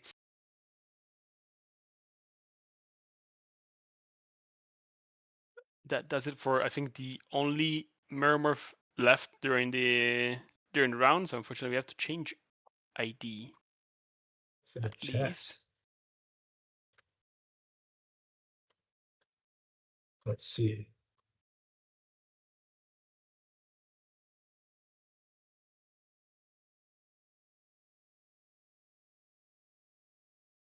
How about some shaper? I don't think we have seen a lot of shapers running around. There's There's an AuP running against, corping against Captain Padma on table 24. Is that game still running? Looks like no, unfortunately. Unfortunate. Then we have, how about Nebula against Magdalene on table 30?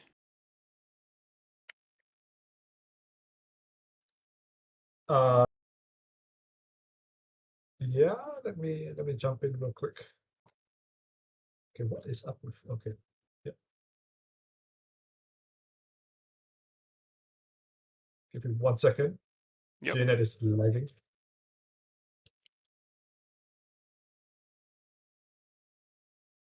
Okay. It looks like goodness gracious palpable. What is this board? All right, let's be good to go. We're Hams versus Eevee. Shout out to Hams. And I was just saying, so two things immediately stuck out to me. So firstly is how many programs are in this goddamn rig, right? Oh boy. And secondly, like, who is this evil Hams and what have they done with the real Hams? Why is this like photo negative Ham going on? This is not normal Ham, I'm pretty sure. I mean, we're playing Samaxamoon and Greasing the Palm in Nebula. The second one makes much more sense, but the Samaxamoon is just really annoying for Yes. some runners and very interesting for others. So we're clearly makes dealing sense with an evil Ham here. Yeah. Yeah. Got it. We're sitting 5 points to 6 in favor of the Corp. 3 tags on Eevee.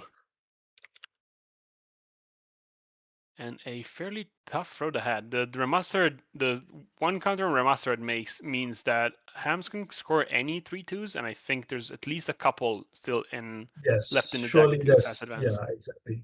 But the saving grace, of course, is that I think the last one was a purge. So Eevee and clearly Hams doesn't have the win in hand yet. So like Eevee has bought a little bit of time, assuming that she can survive being triple tagged.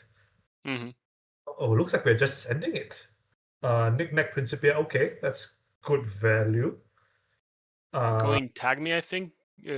Just getting through the fan house by letting it fire. Yes. I don't think anything cares about quantity of tags more than like 3 in the format, right? So it like kind of doesn't matter. IP enforcement, I think, does that, but I wouldn't expect Nebula to be on many IP enforcement. Yeah, sure. That's the last of our propeller counters. We'll have to use a simul chip from Eevee's side to get through that thing on the next run. I mean, we can like Principia, which ships back in for free, and you can then knack it back again next turn, so it's not too bad. Sure, but that's like very temporary solution to a very permanent problem that is the single thing on R&D. Yeah, fair enough.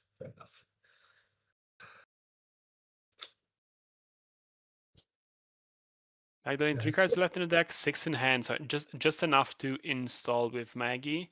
We'll see if the call is just to click for credits and dig deeper next turn.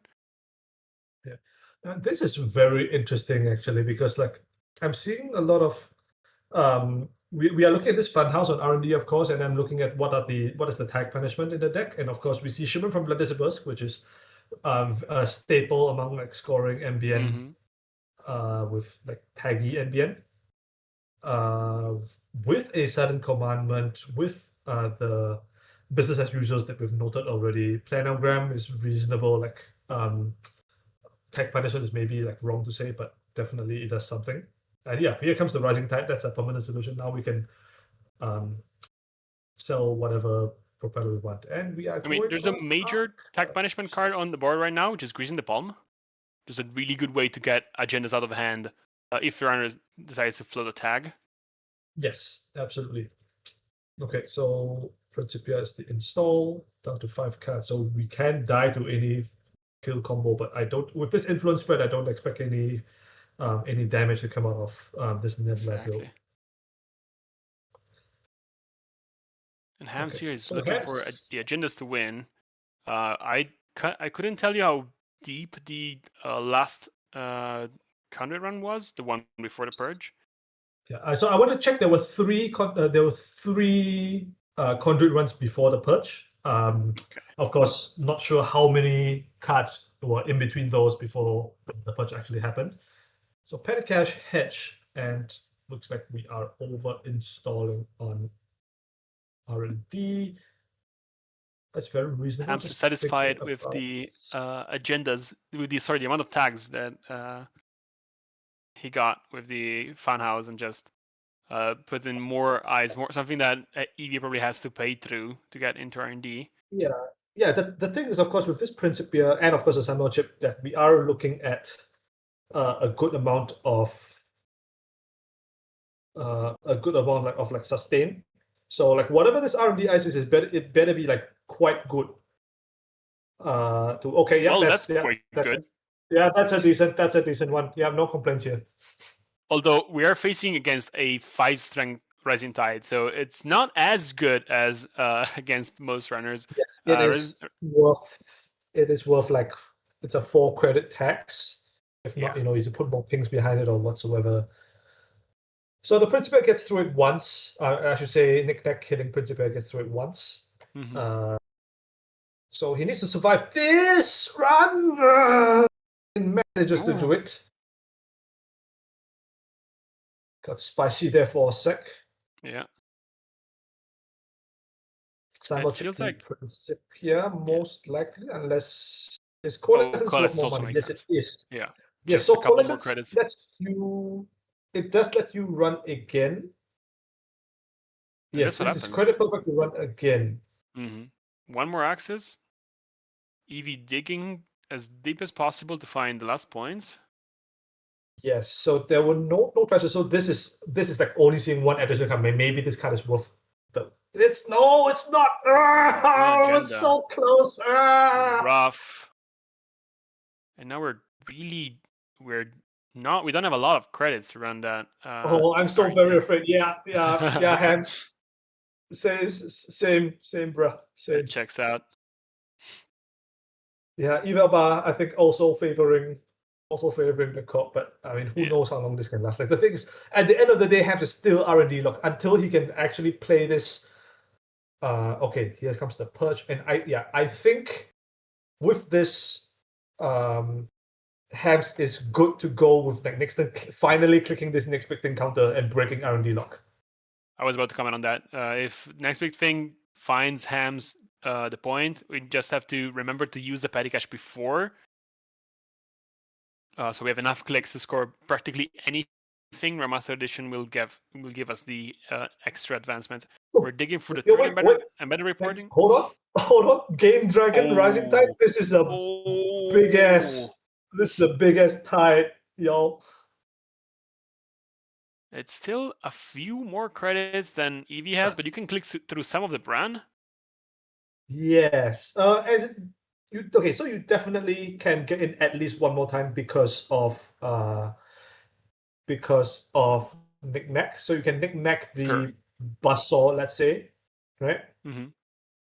That buys you a little bit of time. Hell, you can Knick-Knack the lily pad if you're really. I was about to say we have a lot of programs we want to get through with Knick-Knack, I think, before we actually get rid of the lily pad, like the Azimuth, for example, or the Copulation sometimes. But we definitely can sell our big and expensive hardware. I think EV is keeping that for an eventual run on HQ. If Hams pops the next big thing and draws up and doesn't score out, EV has the options to move the Game Dragon and just ran through the message chest. Will take the -3 from the advancement and still check HQ. So I think EV is keeping both options available right now. Yeah. So I'm just thinking about like what Hams can do to break R&D lock in this situation. Okay, so it does look like EV just wants to, is selling the. Okay, what are we trashing? I guess Azimat doesn't do anything right Azimuth now. has to go, yeah. Compilation. Oh no, Azimat is 2 MU. Okay, yeah, that's good enough. Yeah. What am I talking about? So we can just break this for 4 credits. Oh, is the plan just to go like conduit, credit, run? That's enough, right? It would be. It's You could also just and click. this- You can just click to the brand, I think. Oh no, but you'd be left with 1 credit left. No, that's not enough. Yeah, no. No, it is. Yeah, we can credit, run, and this will see 1 fresh. 1 fresh Yes. card. Is this worth? Is it? The thing is, Nebula's already flipped. It's already flipped. So like maybe you're not scared of losing this turn, but we are just trying to find. Oh yeah, I have his quaking in his fucking boots right now. I swear. Yeah. Ooh, yeah. I don't know about this one, dog. The evil bar lies. Evil bar lies to you. Like I know this from chess. Oh, Uber. I'm 1, 2, 3. No. Oh my Ooh, god. nothing again. Oh, I'm so tired. Oh, But I'm Hams so is still in a tough spot. Because EV can keep checking R&D. At some point, you have to click the next big thing and hope to find enough agendas. Like 1 minute to go, and I think the play is yeah, you got a trash knick-knack. I was going to say you have to trash knick-knack. So now you cannot click through Bran and pay through ping, right? correct. And because you played an operation here, we can assume from this from that petty cache that there are no operations in the in hand to play. Otherwise, you probably have done it. 1 minute to But go, now- though. Evie has to click for credit and pass. I think they don't have time to she doesn't have time to think about this. Yeah, 1 minute left in the round. Yeah, you can't. Yeah, I think you have to let this go and you just hope and pray that next big thing doesn't find anything. We still a second nickname. Wait, whoa! Can we? Okay, is that enough? No! Conduit, use conduit. No, Evie, no, conduit. Ooh. Use it. Use the conduit. Not running on conduit. No. It is something you can take back, I think, as long as you realize before you access. But that's exactly when you realize usually. Yes. No, Evie, you gotta click conduit. Oh, this is the. Oh, we've all done this on the Metropole grid so many times. Ooh, there you go. Evie realizing. Oh, yes. Oh, thank God. Thank God, Christ. Oh, we did it. Oh, crisis averted. We dodged a bullet there. Okay, so how many fresh cards is it? It is 2 fresh cards, right? If my math is wrong. It is 3 cards, and we know the top rank. So yeah, 2 fresh cards, 2 out of 13. Okay, we need to find 1 agenda. Yeah, he has a very good chance right now. 2 fresh. And there it is. 2 agendas actually. Oh my God! What a game! What a game! Yeah, so stressful. Evie is like Jai's as stressed as the players. It feels like. Oh my God! Very well played from both players here. Finding the exact line that gets Evie in R&D and finds the agenda and on the last possible click on the last possible turn. It does not get closer than this. Okay, I'm just thinking out loud. I still feel that like Ham's play is like the objectively correct play. Like I think you're supposed to kill the knick-knack and just like say you can't, like you have to give me this flip turn. That being said, if you know time is getting caught, I think Purge is actually more correct for playing a 1-turn game than killing knick-knack. It doesn't change, right? The math. Oh no, because you're purging. Yeah, because if you kill the knick-knack, you're giving the runner the out of installing a knick-knack and running back with conduit, right? But if you just let's say petty cache purge, there is 0% chance that they ever get a fresh access. If you know the game is going to time, purging makes absolute sense. Although I think if you had time to just click for credits, pass the turn back, and attempt to Yes. make 2 combat Correct. rounds So next yeah, turn. yeah. So I mean I don't think Hams was like intending to play around the clock there, and I mean I don't think. I mean it's like a little bit of a matter of tournament etiquette, and it's really up to each individual like player whether they are playing around the clock or not. But it is an option. Mhm. But yeah, I'm that was a great round. That was a That was a great round. great game, absolutely. It looks like we are still waiting on a couple of games to finish. One of them is Baron Wu is still watching. Ba, I know you're watching, go report your game. Bah, what is you doing? Just calling out people now. I don't even know if it is Ba that hasn't reported or if it's the opponent, but we're missing the report from that game in particular.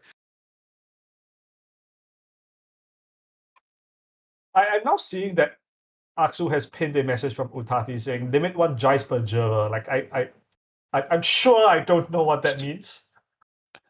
I mean, it feels like the message is quite clear. Okay, my question to you is what about Awakening Center? Ooh, but Jice is not on ice, or is it? Or is it the Pyro rather? You can only put Pyroids on Awakening Center. That is correct. Okay, now that we've segued to talking about this, what is the there is some kind of combination with Awakening Center that may or may not involve AWP as well in Eternal that makes the server like not runnable, right? Am I correct to say? I know there's something involving. There's nothing impossible to run. It's just the fact that Awakening Center will make you res the ice for very cheap and then trash it, which will trigger AWP and kind of put on the board more expensive eyes for very cheap. Sure. Okay. So it's like you can get like a hypothetically speaking Fairchild 3 into some kind of what's a 5 cost at Ichis or whatever. Yeah, I know. I know. The line usually was either Bran or FC3 into Surveyor. Ooh, that's nice. What are the text on the COP IDB that says limit 1 ice per server? That's a really good question. Click flop would play only once per turn. Would that be too busted? I think it would have to be. I think limit 1 ice per server would involve some kind of re-encounter effect, right? Something a little bit like Mati. Maybe we balance it to be a bit less abusive. You're a better designer than I am. Don't get me winning tournaments. I would not design a good card. We have round 3, by the way. Oh yeah, round 3. Let's do it. Anything that speaks to you. Keep putting this on you. I'm very happy about. Okay, you know what? It's about time we get some orbit here. Like my bias has been shown for long enough. Let's go like table 3 or something. I wanted to go to table 9 if you feel like that's an okay matchup as well. We're playing against Sebastião. It's still up. All right. We have Bezerton playing against Eden Line, so two fairly well-established players. Let's see if the game is already. It is not up yet, I think. Oh, it is. I see it, but it might have just popped up. There we go.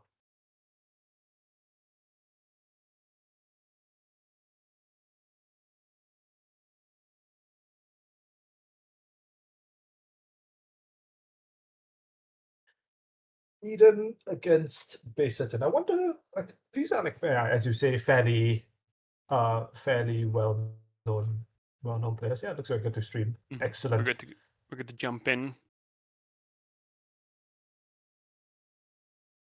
46 cards on the Sep deck, and as expected, 49 on the AWP.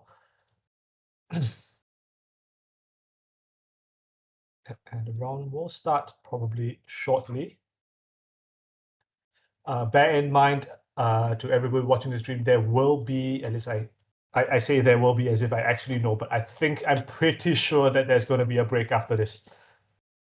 We have a Yes, confirmation yeah. from the Showdown timer chat. We have 35 minutes break after this round. Yes. So, grab your breakfast, lunch, dinner, whatever meal that you see fit, and then we'll proceed with the rest of the rounds after the break. 35 minutes, But definitely for not now- enough for Italians to eat, because everyone's going to have to rush out in this game for sure. So wait, how long does it take you before you eat normally?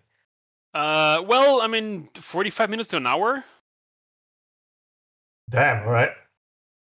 You gotta cook it properly. You gotta take time to make the meal nice. Apologies for my cultural insensitivity. Yeah, you know what? I'm on board with the eval bar. Like after hearing the amount of time that Italians spent eating, it makes sense that Eden would be favored in this matchup. Eden starting off very strong, but just virtue in the food eating manner.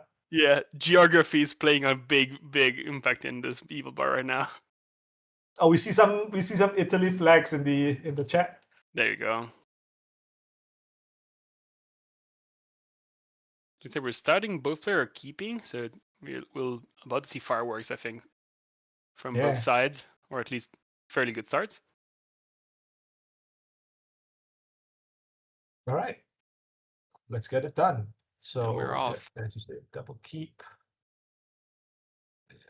So we go Ice HQ and probably double install. Yeah, no shot you go triple install against a Transfer of Wealth deck. Yeah, unlikely to end well. Even if you can duck some of the damage up, I feel like the Scrub Up doesn't have that many expensive installs that you want to res to duck the transfer. So this play makes absolute sense. Even playing double Sure Gamble.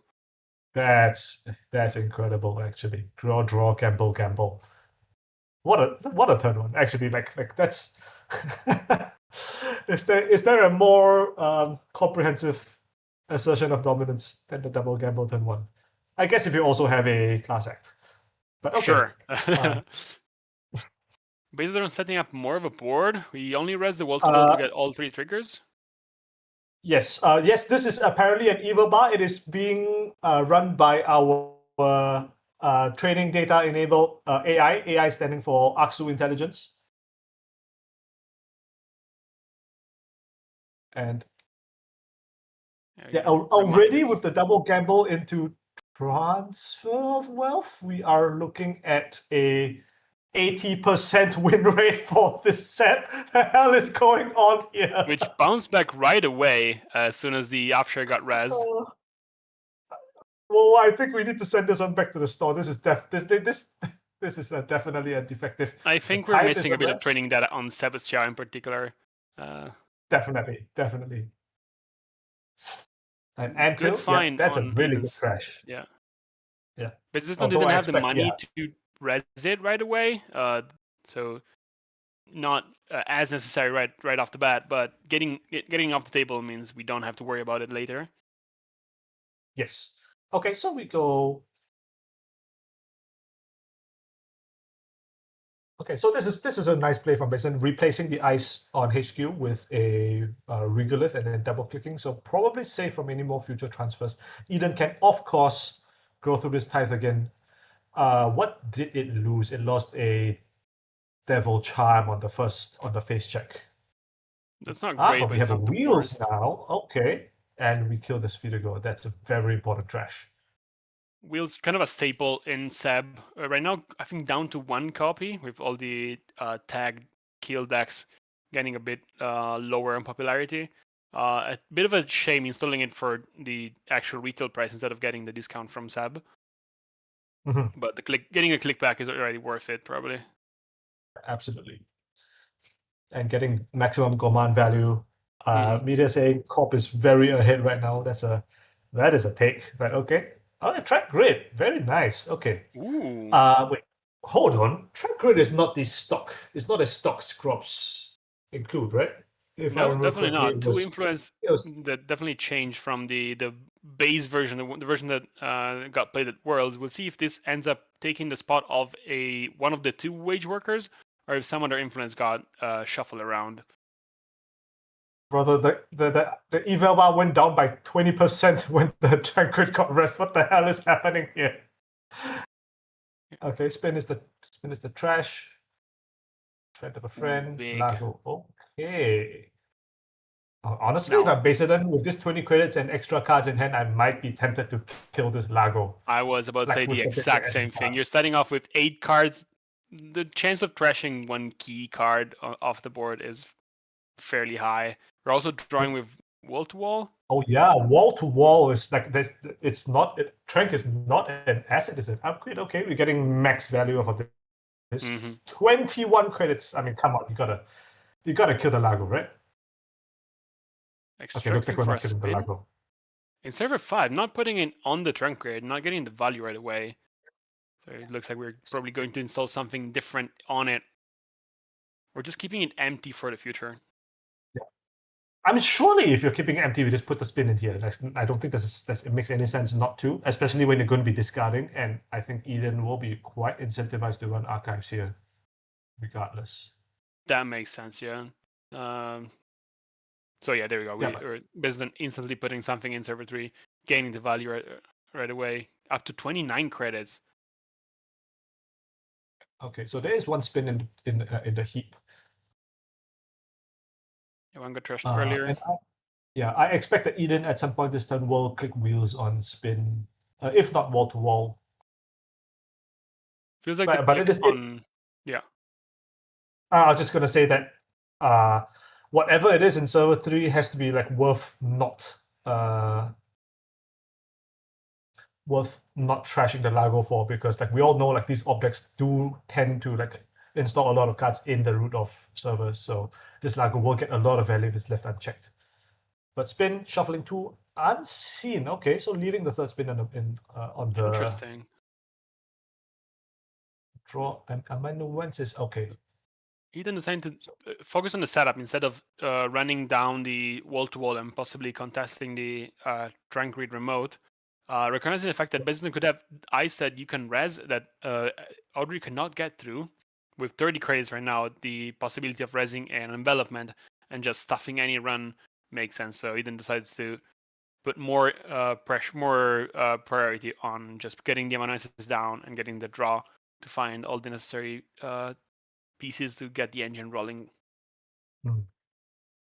Yeah, I'm so surprised, right, that with all this money and all these extra cards. Yeah. Oh, okay. Ooh. Something's going on. So we clear tag on Eden, drawing 2. Third gamble comes down. Yeah, here we go. First Audrey counter. If we have some amount of extra Mavirus in this newly updated obelisk, that would be very good against the Seb, as well as the kind of the vampire or virus based. This is a really nice. This is a really nice res on the Winchester. So firstly, the virus is so annoying for Eden. Yes, and even if it wasn't for the virus, like Audrey can only break 2 of these subs anyway. Now we can only break 0. And now with 24 credits to go after the tracers, you might be able to just push through all of them. All of them sounds really expensive because Eden is sitting on 8 credits and Bizden would have to overpay for everyone. We just pinged 6 to force Eden to pay some amount. So making a middle play, which I really like from Bizden here. Trace matters. Yeah, well, apparently. Sebastian notably lacking a base link, although I think the ID could have, out of flavor, used it. It's entirely possible, yeah. But another very important card to install is that my goodness, that came out. Like this eval bar, bro, what is happening? Was a big blowout, so I don't blame it completely. I don't know. It might be. I mean, I don't know if it's 90%, you know. It's more of a logarithmic bar, I think. The closer it gets to the top, the harder it is for it to close up the gap. Logarithmic. Okay, I see what you mean. You see, okay, I guess then the problem is that the markings on the bar are on the bar itself, right? Because then we can't see like how close it is to the end. Okay, Yeah. it's like some feedback for version like 1.1. We need white markings on the black part and black markings on the white one. Exactly, you get it. Okay, but yes, It is a second I mean either way. transfer. Mm-hmm. Oh, a Ooh, Praxis. This is not bad. Manuel and Oh, but it's before threat, so we're not getting the Audrey back anytime soon. yes. And with the Worth second, noting that Yeah. the Winchester Trash hit the Devil Charm instead of the amanuensis, so we do have a counter. And a click one score eminent. Okay, something's happening. Biawak. Very nice. and getting rid of the Devil Charm, that's the second one that it hits the And now bin. it makes a lot of sense, right? Yeah. Given that this is an eminent deck. Someone come fix my scrub. It's not working right. Yeah. I mean, Eden. I had this exact same feeling, but in reverse. Playing my round 1 at Worlds, ironically also against Baserton, where there was like a whole bunch of stuff going on, and I was like, okay, is this a mad combo? And I was playing very carefully. And it ended up being like 6 eyes on HQ, and I was like, this is the weirdest looking op bot state I've ever seen. But we got there in the end. And that was my first encounter, or the first encounter like any of the tiebreakers had, I think, with the deck that would eventually be known as Crops. This is a very different list, although we're watching something completely new, and the Ison Archive is very smart of Baserton to plug that hole, make sure that no more free praxis go through, and forcing Eden to find some way to get through ice here. Oh, Eden actually using the basic action to clear the tag, and instead of using the friend of a friend. Okay. Looks like we're gonna get the tag back with friend of a friend during the turn, I think. So to power up the amanuensis still. So do you think the card in server 3 is a new agenda? Or do we know it's an old upgrade? No, it is a fresh install after the eminent left. So it could very well just be a another eminent, or maybe a SDS or off-world office. Who knows? This is an interesting brew, and I will just say that even mid here's or even Baserton's teammate in mid here was very surprised to see that it was not actually Scrubs. So I mean, we are definitely in uncharted territory. Ooh, okay, my man Baserton. I like the cut of your jib. Very a bit of a weak spot letting the powers that be out of server 3. It's something that future Audrey could use to get some power counters, or virus counter. That is true. Yeah, undeniable. But we do have 2 clicks in order to do something with it. And I think we are still resolving an orb trigger and powers that be. Yeah, there we go. So powers that be got a face down card in the root. Yeah, 2 credits off Tranquil. This Tranquil is working bloody overtime, I tell you what. Face down card is interesting, but I think Eden here is lucky that Baserton did not get the Mavirus back, because that would have been breaking. One more instant speed purge could just spell doom for the engine that Eden needs to set up to run. Absolutely. So that, of course, now we can like get some value going. Wheels going for a clickless run on server 7. We will be able to crash it regardless. Yuck. Ugh. I mean, you do it, but you're not happy about it. Yeah. Crashing it face down just to get the Grimmun draw is not where you want to be. But you need the Solidarity Badge counter as well. So you do what you have to get the efficient draws. Crazy how quickly the credit stack from the corp dwindled. We were sitting on 30 credits at some point. I mean, tell you what, multiple users of Holoman do add up fast. It is true. That's very true. But we'll see what we can do here. I mean, anything keeps Eden out at this point, right? Correct. I don't think we have any trickery afoot. Ooh, Ooh, ow, ow, ow! Ooh, this one hurts.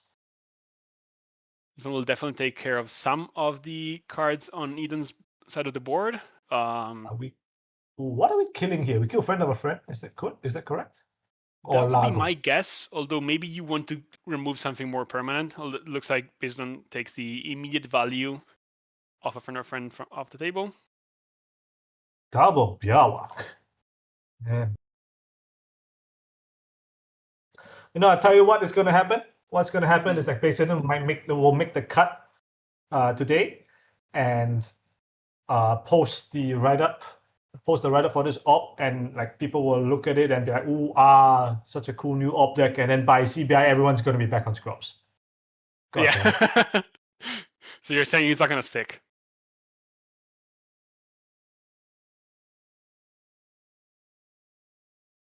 Eden here has one more click to think, 8 cards in hand and no way to gain tags very quickly. Yeah, slightly problematic, and we're just killing the second powers. Yeah. If you suspect that this, server 3 is another agenda, you kind of have to do it. And the install from the last agenda score kind of screams that, because I think Dima Virus is a very big red flag. Like, not installing that kind of means that what you installed was very, very important. Yes. Yeah. Absolutely. Funny enough, we're now off thread again, so Praxis is back to not doing anything for That's the true. program situation. Triple STS. Oh, it's STS. Naked STS. I mean, not naked, but like we go to 0 without resolving any. Yeah. Okay, so scratch what I just said about the Praxis thing. We can just Praxis now. Just straight up. Yeah. We can't even res the third Biawak. Yeah. But even drawing makes me think that it doesn't have it. 8 cards in deck and not having found the second Praxis is... Oh no, the third one, where we lost one to something. Probably a discard earlier. Yeah.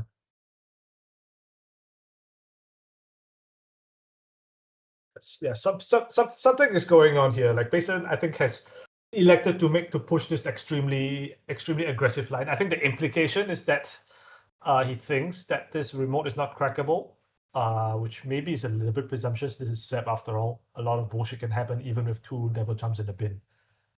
But Eden appears to not have like the greatest hand either.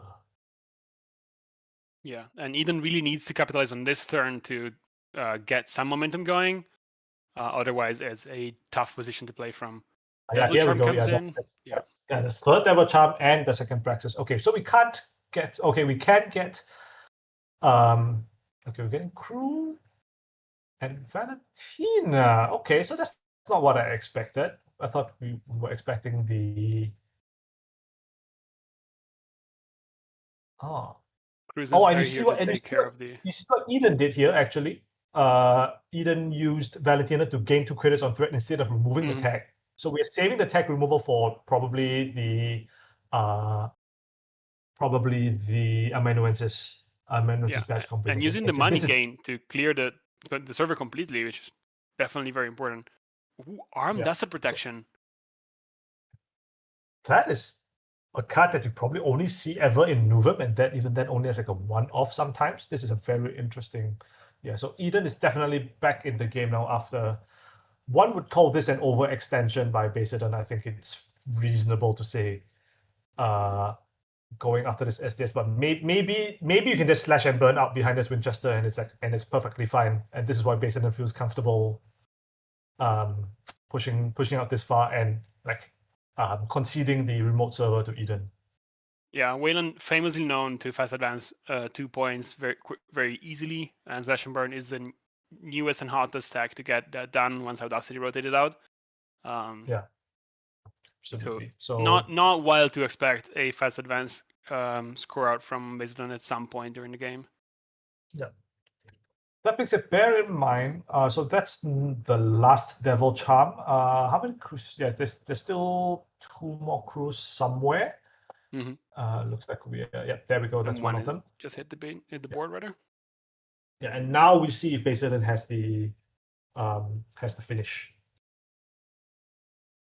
Looks like answer's no. Slam it right away. Yeah. So thinking about our turn here, Basidon probably looking towards building a remote, pushing an agenda. Eden doesn't have a lot of ways to get through ice here. Our crew can get through 2 strength ice at most. So you will need to find second crew to kill this Winchester, which would be really quite good actually. If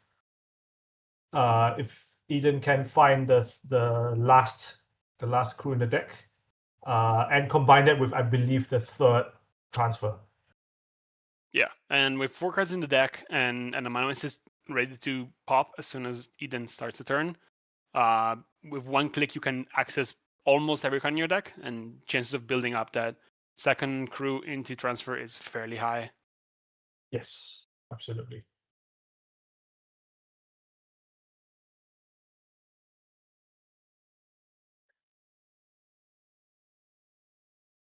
Big think here. Yeah, big thing. Even the eval bar is thinking. Haven't seen it move yet since the turn began. Despite being 5-0 for the corp side, we have a evil bar fairly in the middle. Yeah. Even slightly runner favored. That's interesting. Yeah. Yeah. So I mean, the thing is, so this is the funny thing about board evaluations in Netrunner, right? I think it really the board evaluation can change. Oh, that's interesting. The board evaluation can change depending on like how fast the runner or the corp takes to make their plays, right? Mm-hmm. Okay, so the archives ice trash is quite interesting. I'm not sure what the EV of like trashing archives ice is over, let's say, trashing the Biawak. I know, of course, you're not getting any. There's no 13 cost for you to opt into, but I would have thought that the archives ice was more relevant for defending against the third Praxis than There's no third R&D Praxis. ice is against. All 3 Praxis are gone right now. Oh, is that right? Oh, I completely missed the third one. Oh, one must have been milled by something, right? Yeah, I think we lost 1 to Lago, and then we played 2. The Lago, yes, we played 2. Yeah. That's what I was thinking about. And I think and here comes pushing the agenda. Yeah. Yeah. Click 1 draw, finding all the remaining cards in deck. Eden with 8 cards has all the options available, but it needs to get through server 3 probably to make sure business doesn't win, because this looks like a very obvious agenda push right now. Yes. So Eden does have access to the last. Oh, thought that extra charm to be. Oh, yeah, that's not good. Yes, there's 1 charm removed from game to kill the Biawak on the remote, and then 2 charms. 1 charm got discarded, I believe, by tithe damage, if I recall correctly, and the second charm was Crashed by the Winchester, I believe. Correct. So yes. Complaining in the chat that they cannot sort the archives or the heap. Yeah, basically, come on. At least bleed the thing out. Yeah, but you can actually turn on Cyberfeeder on the JNet mirrors, so people don't know the tech. SMH.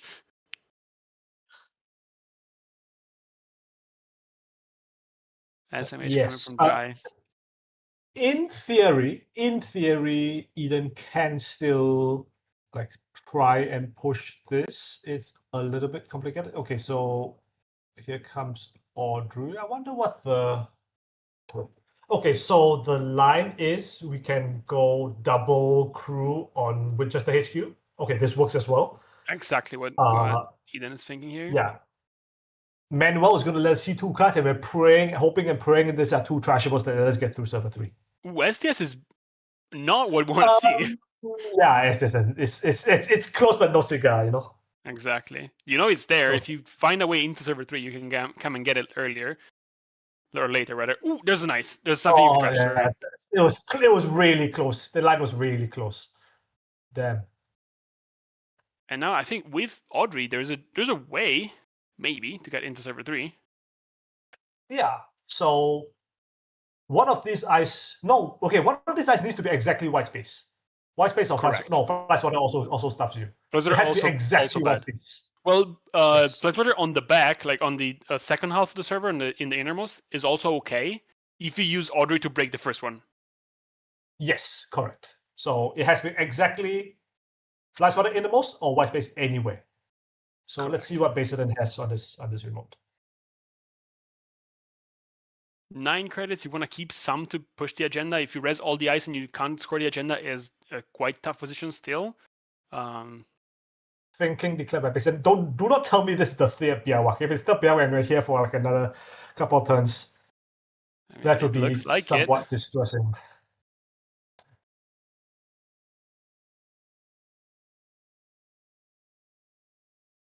Because if that's the third Biawak, you have to push the agenda behind it and then ideally somehow find a way to slam the SDS you have in hand, or you risk losing it very quickly. Ooh, Okay, no so no res. res. Interesting. Is the second ice big enough to keep Eden out?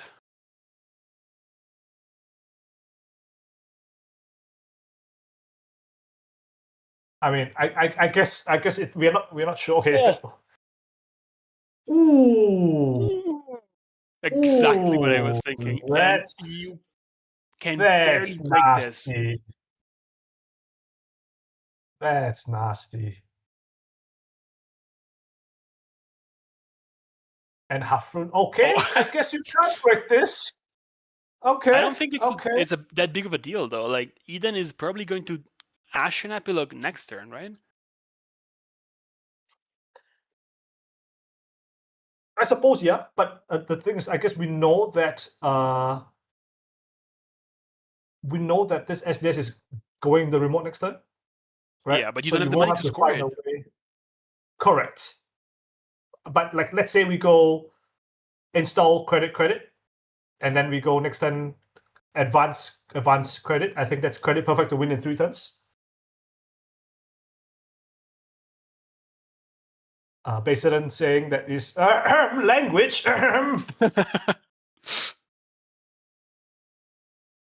Eden hit him back with we both played bad. Yes. I hope Basedon hasn't discarded the staff card, discarded the SDS. That would be embarrassing. It would be not the best situation to be in.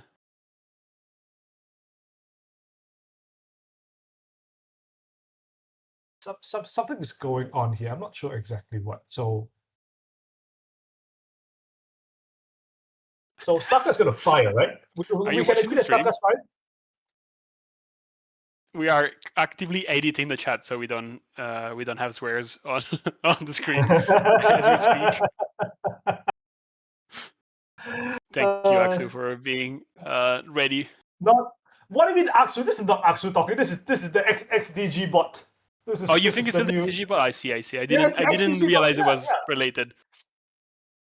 Yeah, we're implementing new functions on the fly. Oh my god, Basedon discarded the SDS. Yeah, I was thinking the same. It looks like Basedon might have discarded the SDS. Oh no! Oh, everybody fucked up. Evil Bar did not like that. Let me tell you, the Evil Bar did not like that one. Oh, why are we still in this game? Why are we still in this game, bro? There's another SDS. What are we doing? Or it might be still the same. We don't know. We actually have no idea. What are we doing? I want to go to bed.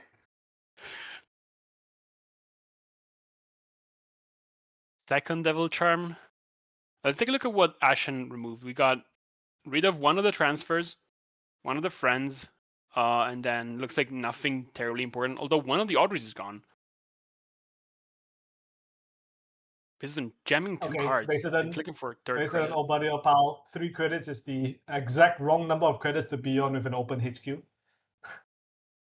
Although we can res something. I'm sure, but... And there's only 2 transfers. What are the chances? Well, 100% apparently. Ooh, good Mavirus. Great Mavirus for the core. Okay. Crisis averted. Access, Maskarovka, environment. Okay.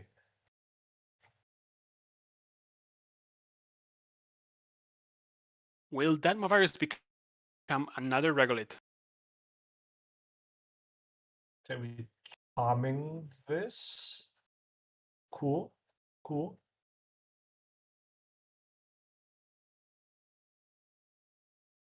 So this virus is worth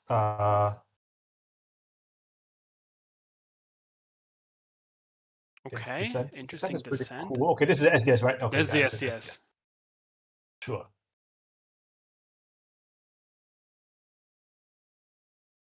So all of a sudden, the whole game revolves around this single SDS in server 3 that basically has no money to score.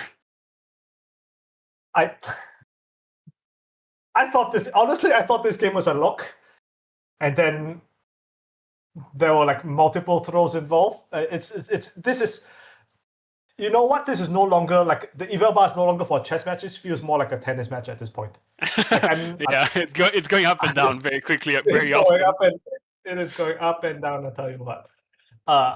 Okay, so the thing is, there is one more. There's one more transfer in the game. So basically, has officially run out of ways to duck transfer. So I think he has to play a little bit more carefully. That's not how you can't. Bro, Fabio, you cannot just do this. You're making me look bad on camera. He's not listening to you, let me tell you. He does not care. He needs the money to score. Fabio. No. Okay, Fabio, if you're in the stream chat, you need to listen to me now. This is like slightly illegal, but you need to listen to me. This is what you're doing is bad. What you're doing is bad. Oh my God, Fabio, what is you doing?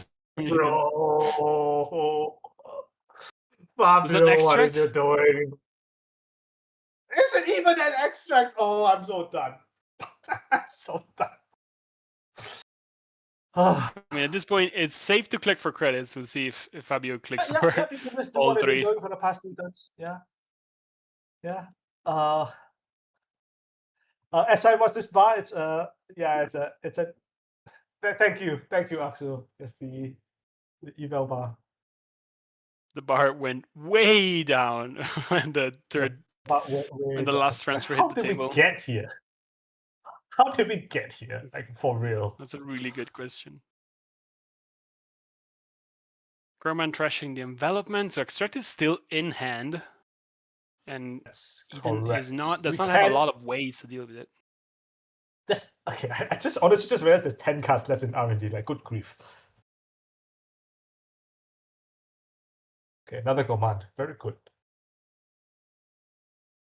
Okay. Eden finding any way possible to charge the Audrey so that it can contest the SDS at some point. That's true. All right, breathe, Jai. We'll get through this. You know, honestly, like the previous round game, the one EV versus Hams, that one was like, you know, legitimately pulse pounding. You know, there's adrenaline stuff. This one is the opposite. It's the opposite. This is taking years of my life and in a bad way. Would you say this is better or worse than the LEO game at the Invitational? Oh, yeah. I mean, the LDO game, like, that one gave me cancer or some shit, you know. Okay, damn, strong words. I was moulding at that game. I was moulding at that game. Yeah, but this one, this one's up there. This one is up there.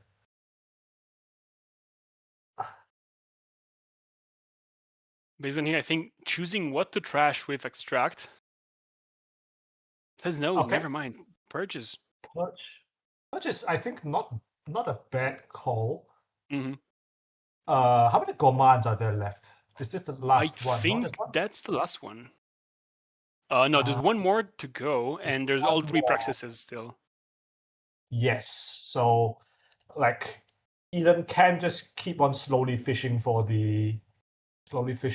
like Audrey counters, and definitely can trash whatever trashable it is, regular trashable there is in HQ with this. Eden right now is sitting pretty at 21 credits. No way to gain attack like on the board, but there's no way. Yeah, there you go. It doesn't have one in hand. So crew and command. Okay, so we can actually get 2 Audrey counters on this run. That's very important. So Muskie, Stavka, bang, bang, gone. You might want to keep some programs around because you still have to find a way to steal the SDS. Sure. Yeah. And let us not forget, I think, let us not forget that stealing the SDS is only half the battle. There are still, like, Eden will still be down 5-3 after this SDS gets stolen. Absolutely. Although R&D has to be very loaded, right? We haven't seen any point in HQ, and we only are out 9 agenda points, so there's 11 points in what feels like 12 cards. Yes. Ooh, and we're just going R&D. Okay, this is a different approach. Eden cashing out on the tag using Manuel to see 2 cards. Trash Maskirovka. We can't just go for the mill plan here, right? Surely. It's not that easy. Now we're out of Gourmands. We're almost out, I think.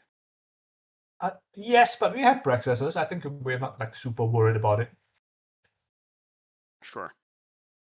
Yeah. There's 2 more spin 5 minutes. at least one rather. 5 minutes to go.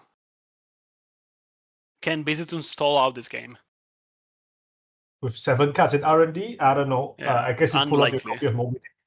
The evil bar does not favor the corp right now, let me tell you.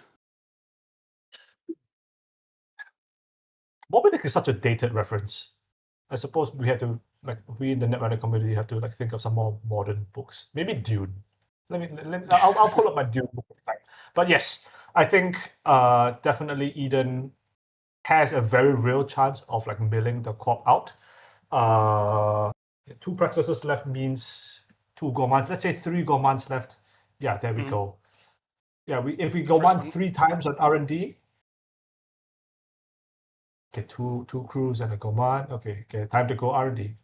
Yeah, 2 more Do cards. we know the whole cards because know one the of whole them. hand? I'm not sure, but yeah. Maskirovka gets rezzed just to force out either one of the Audrey counters and a card, or 1 crew and 2 more tags. I think you are fine. Oh no, okay, we're just taking 3 tags. Sure. He then wants to have the easiest way to access R&D every turn possible, and that kind of goes through thrashing the ice. Ooh, Mavirus. That's fine. It's like a regular trashable. I think you're happy for that. Spherical. There is no trash no agenda around. What is happening? Oh my. The bottom of that R&D must be loaded. Okay, like for real, honestly, like how is Bayside still only on 2 credits? Like how are we not even threatening to score this SDS yet? I'm like shook. As soon as it gets any advancements, I think Eden can just run it. I think the Gourmand that it's keeping on the board is definitely there just to threaten the SDS. Yeah, you're probably right. Okay, yeah. So the other thing I suppose we should mention is that yes, there is the other Audrey that has already been RFG'd from the Ashen. So this is the only Audrey that Eden has access to, barring like Praxis shenanigans.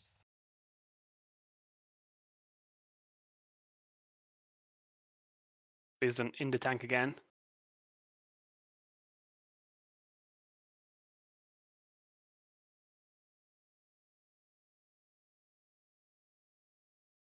So there's a chance Bizon doesn't have any fast advance, right?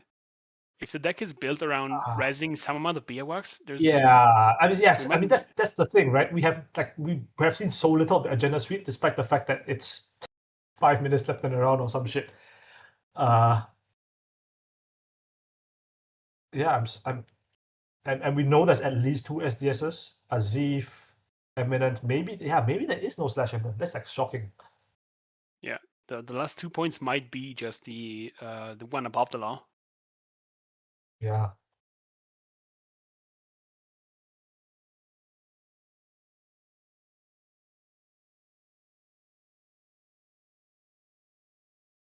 I guess we can do an influence check if we assume there are 3 spin doctors, and then we have 3 mavs. That's a lot of mavs.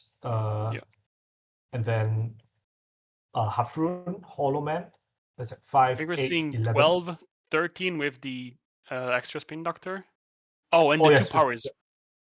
Oh, there's powers and Tranquil. Okay, I think that's all 15 influence.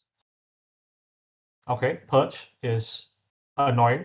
Okay, here comes the last command. Command. Okay, yeah. I think we are just doing manual. Yeah, Azif. Yoink. SDS, and I think we're just running again. It's over. It's so over. Spin is gone, and there's the last point. There was a splash point. But we couldn't get there, and Eden closes it out very at the last minute possible. That was a game. It was a pretty good game. I think both players made a couple of mistakes here and there, but it was, I think, a very good show in the end. I mean, it was definitely an entertainment experience. I tell you what, this was a game. I mean, once again, Fabio succeeds on delivering on the entertainment front. Yeah. If nothing else, Space Invaders games are always for good shit. But yeah, I think that does it for round 3, and it might be doing it for us, right? There's a break right after this round, and I think there is a 35-minute break. So everybody go grab your coffee or your whatever meal it is for you at this time. Thanks for tuning in. Thanks for also watching the pilot of our new XDG Evil Bar.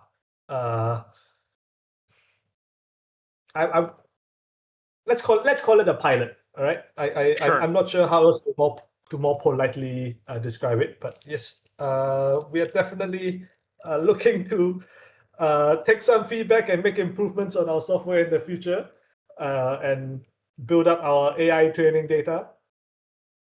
So please. I think overall, a successful launch of our pilot, right? Yes. Yeah. Successful demonstration of our. Boomer cards named. Successful. One could almost say it was a successful field test. But yes, there we go. Right. But yeah, that's it for both of us. Any shoutouts, Wawa? Nothing comes to mind. Just shout out to Men in the Moon for making this happen. It's always a really really tough job putting up a tournament for 165 players. So props to him. Yeah, massive shout out to Men in the Moon. And yeah, if that's all, we will see you again very soon with after the break with new commentators. And other than that, all the best for the rest of the rounds. All the best for CBI.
Hello and welcome back to the New Year's Showdown for the year of 2026. We had to switch commentators, and now in the commentary booth it's going to be AuCo, and with me in here is going to be Selafapor Wizard. That's right. In a move we hoped no one would notice, we've replaced the stream team with lower paid replacements. You get paid? I mean, look, the game that we're in is going to be an interesting one. Yeah, 100% is going to be. We see Augustus Caesar on Sable, Criminal, strongly suspecting that this might be some kind of good stuff variant, versus Epiphany Analytica. Yeah, the deck that actually won Worlds kind of has been on a lower profile after that, but still a really popular and good deck that probably will be showing up. And we haven't seen it yet today, so going to be interesting to see if anything has switched up in here. Yeah, the variant that won Worlds was on some purple technology where you res and de-res and you get your working prototype, and then you tuck one of the resources. And we'll see if there's anything new in this build. Yeah, there also were a couple of different builds, like measured responses, and I think one was on Bladderwort, if I'm not confused. I feel like I've seen a Bladderwort version from earlier in the meta last year. Yeah, could be. It's going to be interesting to see which one it is. I feel like the version that bounces back your resources maybe not as annoying to face as Sable, where your resources are kind of not as expensive as maybe in like a Hoshiko matchup or something. Yeah, you can sometimes land in a matchup where you go through this incredible work to get this 5 credits in one turn, or this 5 counters in one turn, and there's just nothing to bounce.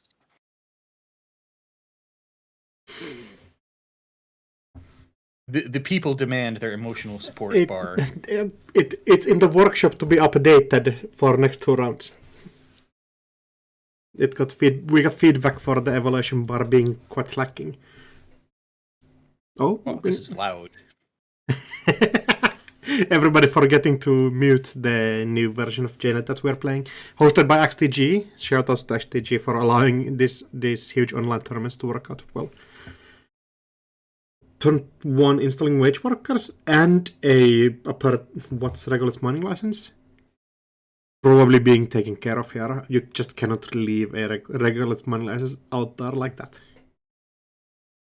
I know. Imagine starting a game off by getting 4 hits off of the regular mining license. Yeah, that would be a bit too much. The question here, I feel like, is still, do we trash it normally? Just let it exist. Oh. Surprising, but at least you don't get an Epiphany counter that way. That is true, yeah. Deciding that the wage worker is the more important thing to actually clear out. And it just makes sense. Corp down. And wage workers is one of the more dangerous cards because it lets you score 4 2s off the table. Yeah, lets you do funky scoring lines, also just gets you general value a lot. So taking care of it with a compilation, kind of a nice thing to do. So the credits are going to be piling up on Traner's side if this Regulus is just let to be exist here. I feel like a lot of decks are built around like having this one Regulus that you have to like kind of click through for your deck's econ plan to function. I think that's more popular in OB, but also makes sense here. Yeah, it takes 2 turns, but fully unloading a Regolith is a lot of money to set you up for the rest of the game. And clearly, we feel comfortable opposing a Regulus worth of money on the runner side. Yeah, looks like it. Might be just setting up second compilation. Double stacking those? Yeah, you know. Yeah, that makes sense. Yeah, you have your in-faction Gourmand. Gourmand that doesn't even give the opponent a Epiphany counter. Ooh, trashing the Oh. last 3 credits on that regolith. Yeah, just deciding to overinstall it and installing a new remote also. Could be a turn where compilation does something. If we have a boomerang and a full HQ, we could at some one point send both compilations in HQ, C5 cards. It's an interesting one, but probably not being seen right now. Using this archives mark to get that clickless Carpe Diem. Betting on Spin Doctor here. It's B1001. Oh. Yeah, this is Not even opening yourself up to Epiphany or AuCo research. We are letting server 2 just go through without any consideration of attacking it. Might be kinda scary if there's something like a seamless launch into score a crypto crash. Might be game changing here. Holloman? Holloman was going to be my other guess. Exactly. Yeah, that's a crypto. Minus 7 credits. Ooh. Huge swing. The evaluation bar, if it was here, would be swinging right now. That's so huge. That is a devastating crypto crash hit. Yeah. Augustus having exactly 7 credits and building up from here is going to be really annoying. Click for 3 credits. Bravado. And if this ice has a tag subroutine like it does, yeah, it might be the world first here. Yeah, there's nothing critical to retribution, but yeah, it depends a lot on what kind of attack punishment we have in the deck. Hitting a imagine if it's bigger picture. Yeah, bigger picture.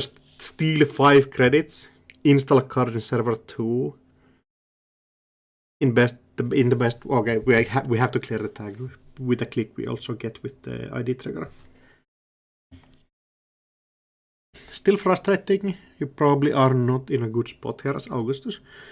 Though Tranon also on 5 credits. He's been playing very cautiously to not ever trash anything. Just gonna cupulate the entire game away. Yeah, kind of getting punished for playing safe by the Hollowman into the artificial crypto crash. 7 credits that Augustus was saving up just instantly vanishing in an instant. Now that the runner's down on credits, we're going to just barf out some remotes and challenge the runner to pay for them. Yeah, and it's going to be really challenging to pay for them if you want to be safe against AuCo, which is like the looming threat of every one of these matchups. Alright, Bravado HQ, deny.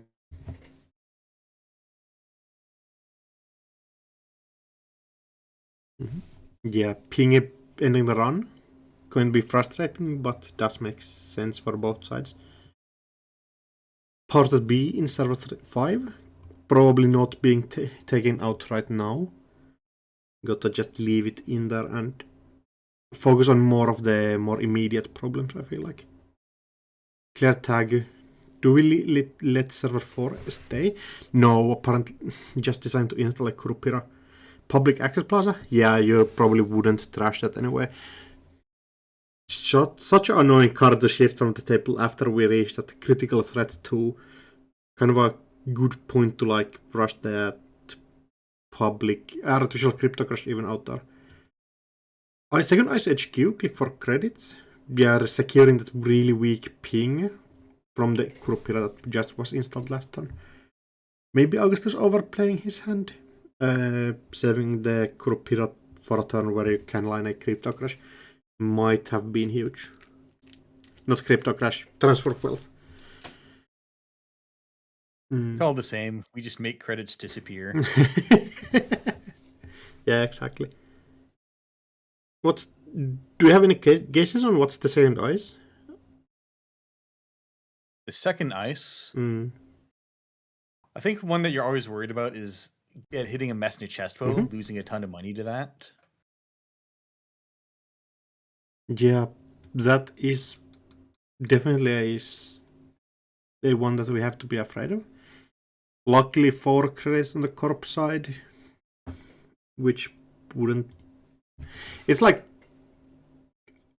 I don't feel like the corp wants both players to be super poor, because criminal can kind of just win the game by getting random access.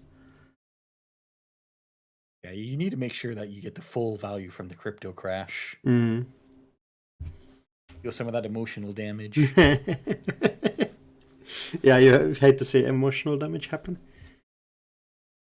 And still, no Epiphany triggers, having to manually draw and install all these remotes. Mm. Balance coverage, one of the key econ assets in the deck. Being 3 to trash, kind of really annoying in this meta where credits are kind of hard to come by. Somewhat. Yeah, probably looking to get rid of the fundraisings. That's inevitably going to have made it onto the table just so that you aren't guaranteed to get the money. Yeah, you have one of those options you have to shift. And we're going in and deleting all these holomans. Yeah, of the cards that do something, Wage Workers is one, Holoman is the other one. And we've already got the Kurapira, but now you are tagged. Yeah, means you are going down to 2 credits if you decide to trash everything. And clear the tag, though you probably do have to. Yeah, right. Because right now, if the corp wants to do anything dishonest, I don't think we saw what one of the extra remotes was, but you just have to put it on the table, and Augustus Caesar can just check everything. Yeah, that is 100% true. Annoyingly, Augustus not really gaining any forward tempo while checking stuff. If we had something like a Penny Shaver, would be a totally different world this game. Also, just firing off a raw public access plus, I guess, and managing to hit with the asset choice probably tells you something about the deck construction. The other innocuous thing that Augustus Caesar does have is 2 legworks sitting on the table right there. If the agendas can never leave HQ, then those are going to hit pretty hard. Yeah, they've been sitting there. Trident just never has had more than like 3 cards in HQ at a time. And the second ice on HQ is running there kind of scary.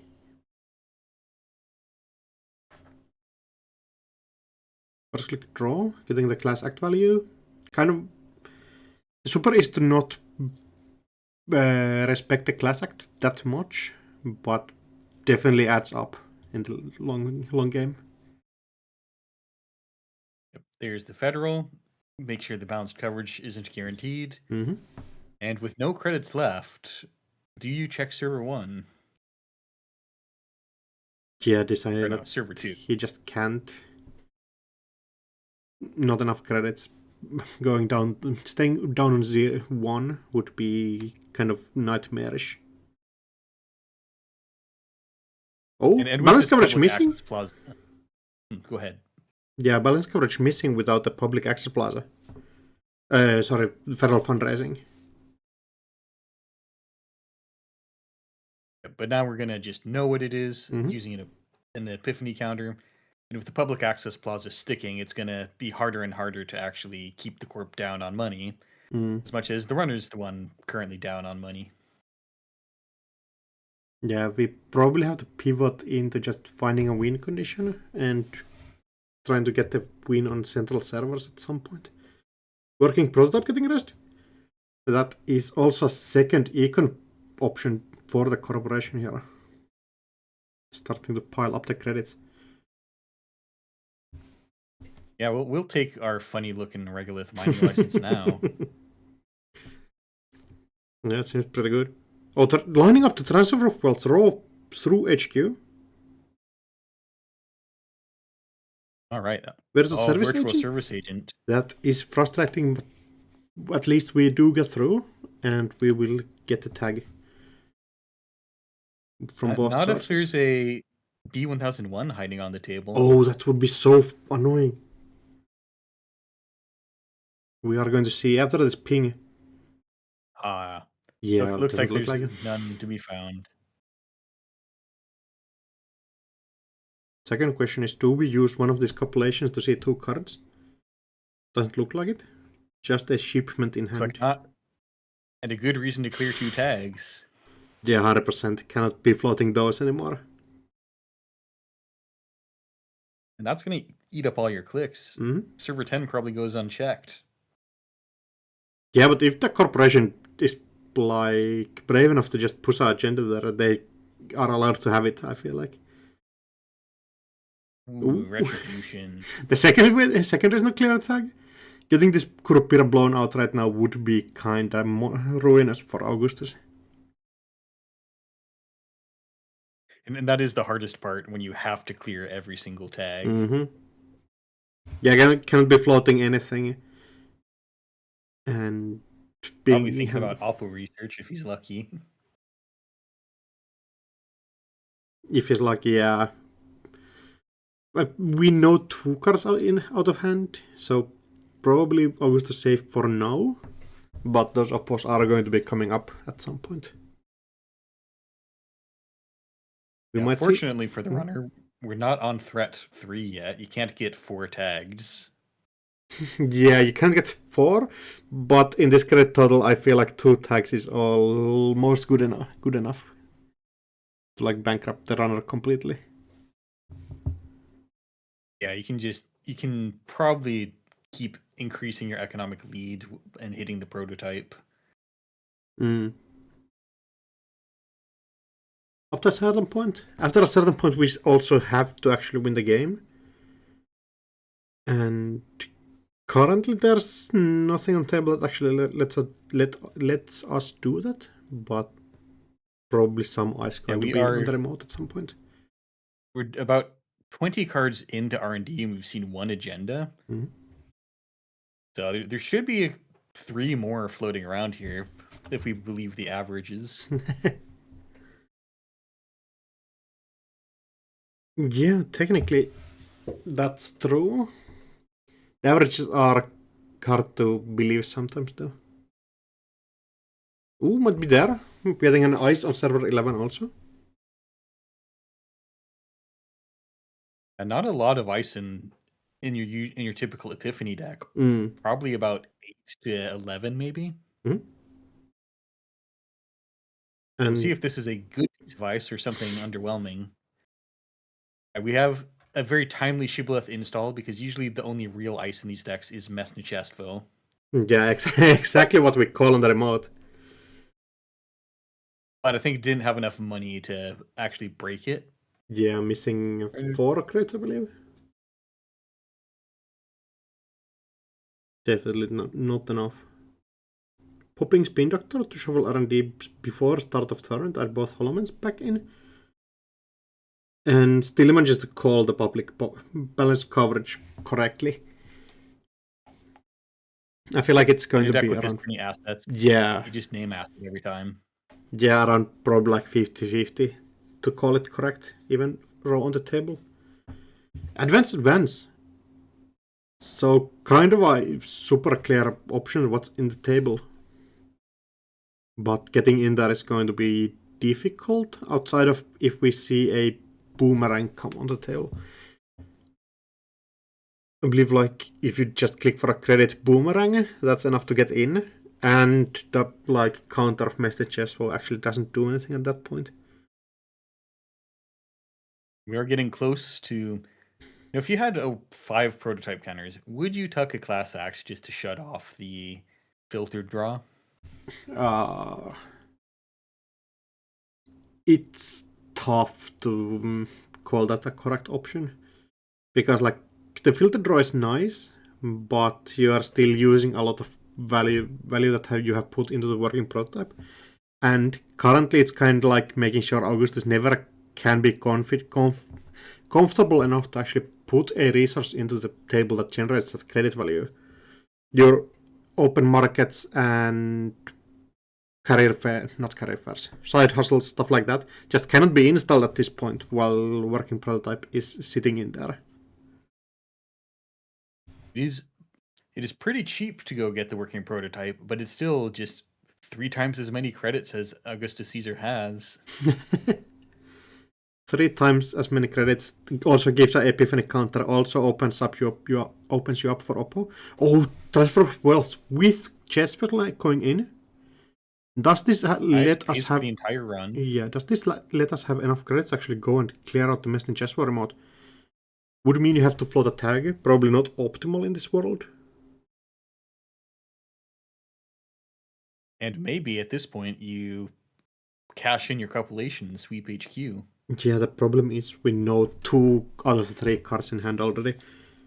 There's a shipment, there's a retribution, there's something else, but calling that in is kind of challenging.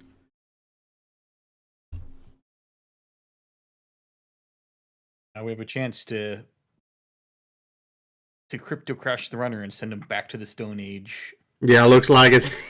Going down again. Second crypto crash hitting in. 11 credits siphoned off the runner's bank balance in an instant.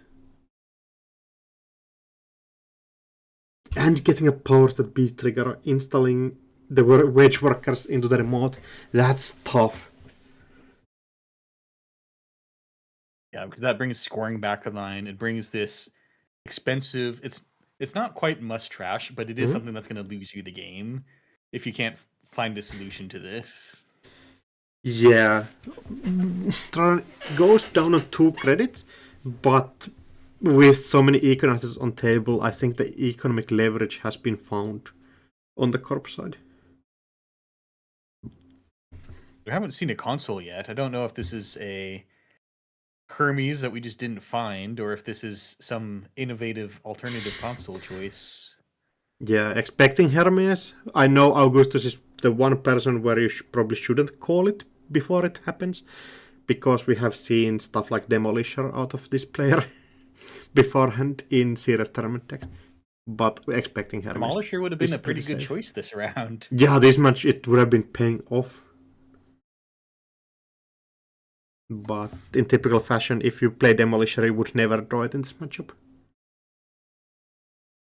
And then we see this very difficult to crack budget toll booth here. It's going to be all the scoring remote themed. Budget toll booth? I guess. Oh, misclicking?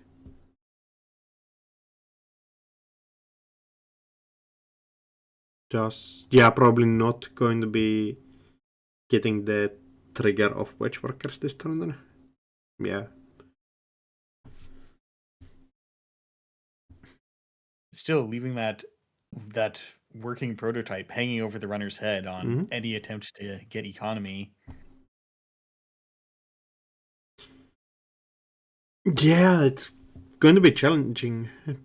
It's basically any threat on the remote can be a scoring threat if we have something like a seamless launch in the deck, or even a Hollow Man with the Epiphany trigger.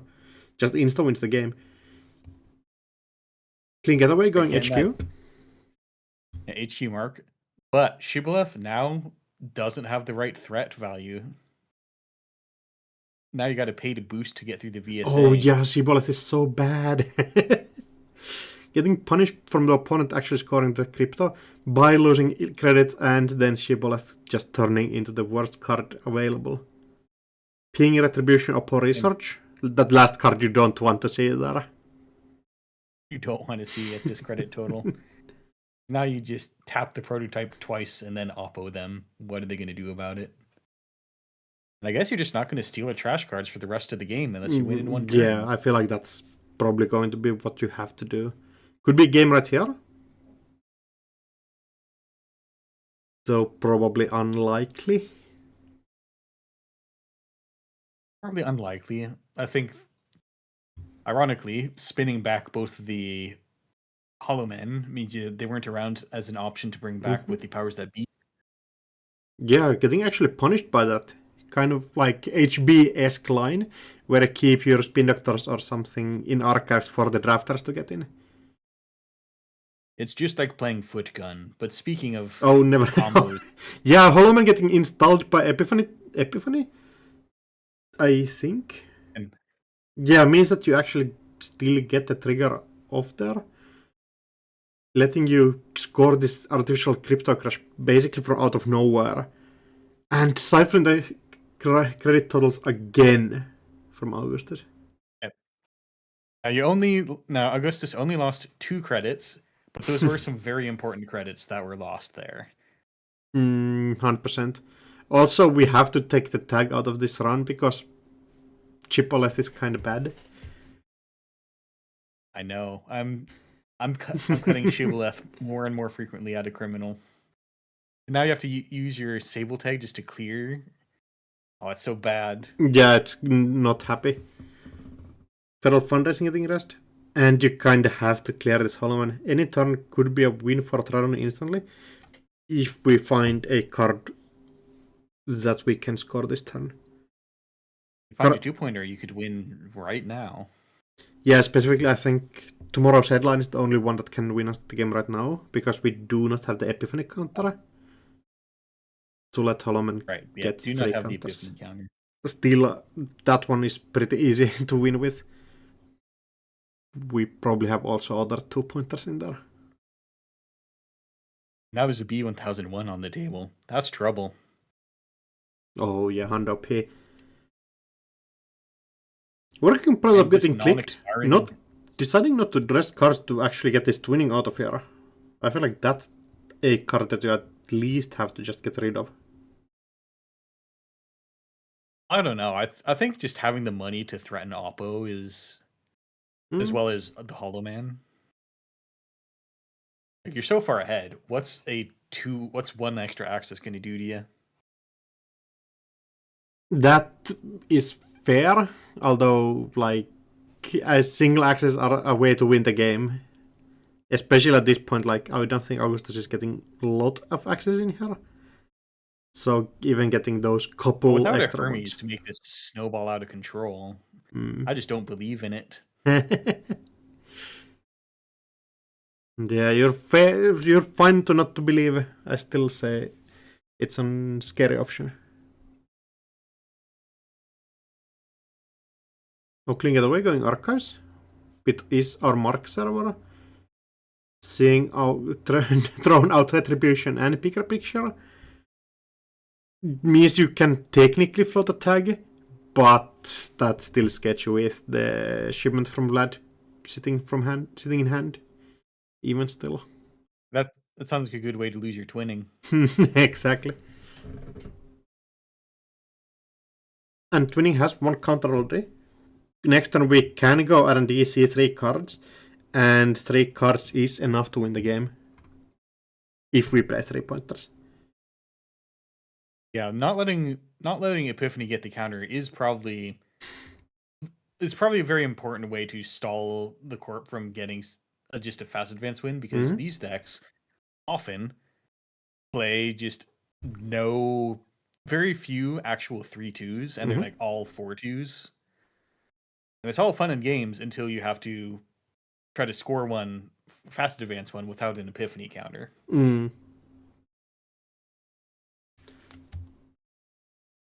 Oh, getting a lot of new remotes. And you can't check them all. I mean, technically you can. I mean, you can. It'll probably just be some kind of trap. Yeah, running everything. Imagine acting like a behold and just conceding on the spot.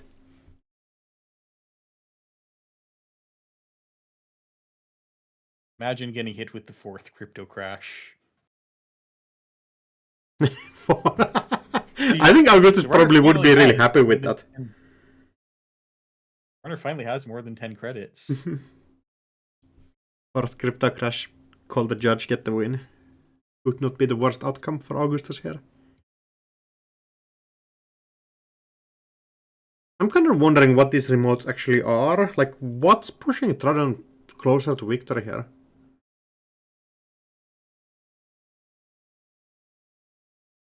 I think some amount of spin doctors, but possibly just something that the runner's going to trash and give you an Epiphany counter.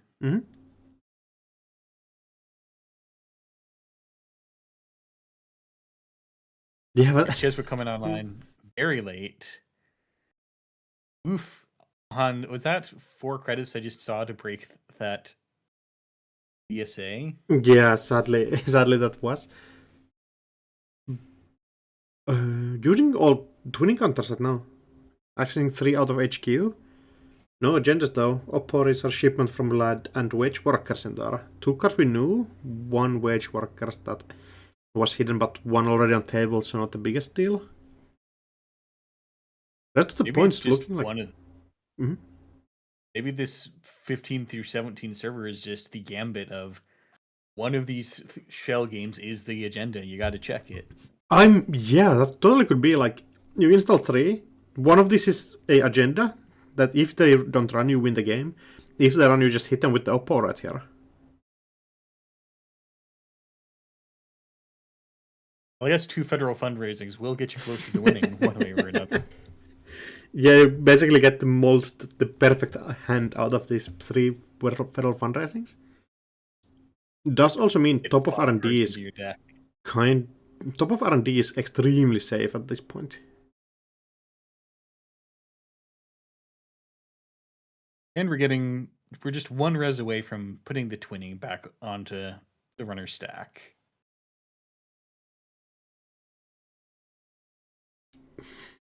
Top of R&D. Now we have the rather complex micromanagement of actually managing the JNet triggers of making sure that you do the federal fundraising and make sure you call it with the balanced coverage at the right time. Yeah, luckily we don't have the added inclusion of the warm receptions that we used to have a lot in some decks, where the managing of the triggers starts to be actually tedious. Yeah, perhaps this build is not on the warm receptions. Yeah, that totally could be. Also, second Holoman being drawn does mean you can install that and just score a 4-2 out of hand pro. It looks like we're just installing. Does it? You already have a Holoman on the table. You install the thing, click Holoman, rest the second one, click the Holoman again. I guess both of them have to be on the table to do that. Yeah, 100%. Sure. But it looks like something got added on top of server 11. This could be the second Holoman. And B1001 Right. getting rest means we can say goodbye to the twinning. That's going on top of the deck for a little small hike. Yep, the runner does have the economy to put it back on the table, but then you'll only have 2 clicks to do anything with it. Yeah, getting it back on top of the deck is so frustrating when you would love to be drawing cards you importantly need to win the game at this point. This could be some new technology to make Jinteki be really annoying and delete your card drags, but not technically be grinder. Just put everything on top of the deck and call it tempo damage. That's right. Actually, yeah, just installing that back, going and getting a second twinning counter. But Tridon opening up, looking like this is going to be the win turn. 0 res is going We'll to be see had. if you start actually doing the federal fundraising triggers, then No, looks like we just had the agenda on the table. Scoring a freedom of information out of hand to just draw. all right, trying to stop the court from ever getting an AuCo or an Epiphany counter, but unfortunately, they still managed to pull together enough annoying things with the crypto crashes. Yeah, looks like Augustus' money just didn't come fast enough. And Corp managed to get this economic handhold of the game and closed it out pretty cleanly out of there. We can probably jump into a different game. You have anything that you would like to see? Yeah, let me see. So we just saw that. Let me check the stream list. There is table. Trying to figure out what might be taking a while. We do have a Restoring Humanity on table 9. Okay. That looks like it only has one player, so probably has finished the game already. If you want to try and ask table 36, that might be a cool one. 36, you said? Mm-hmm. Yeah.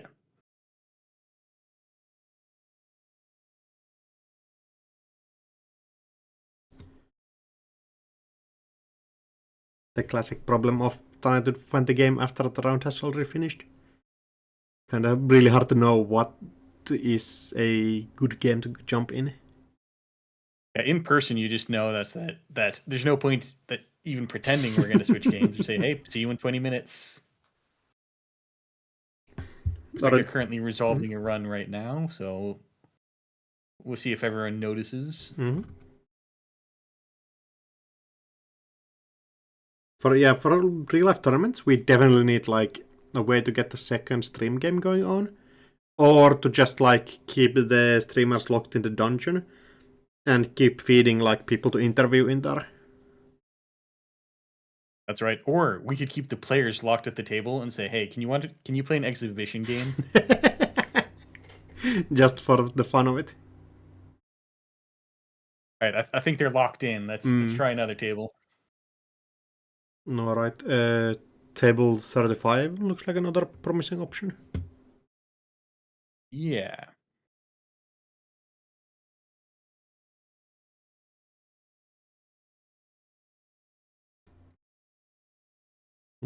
I think we still have time in the round. I'm not just like trying to dig for a table at the last like 3 minutes. Yeah, we have at least 15 minutes left.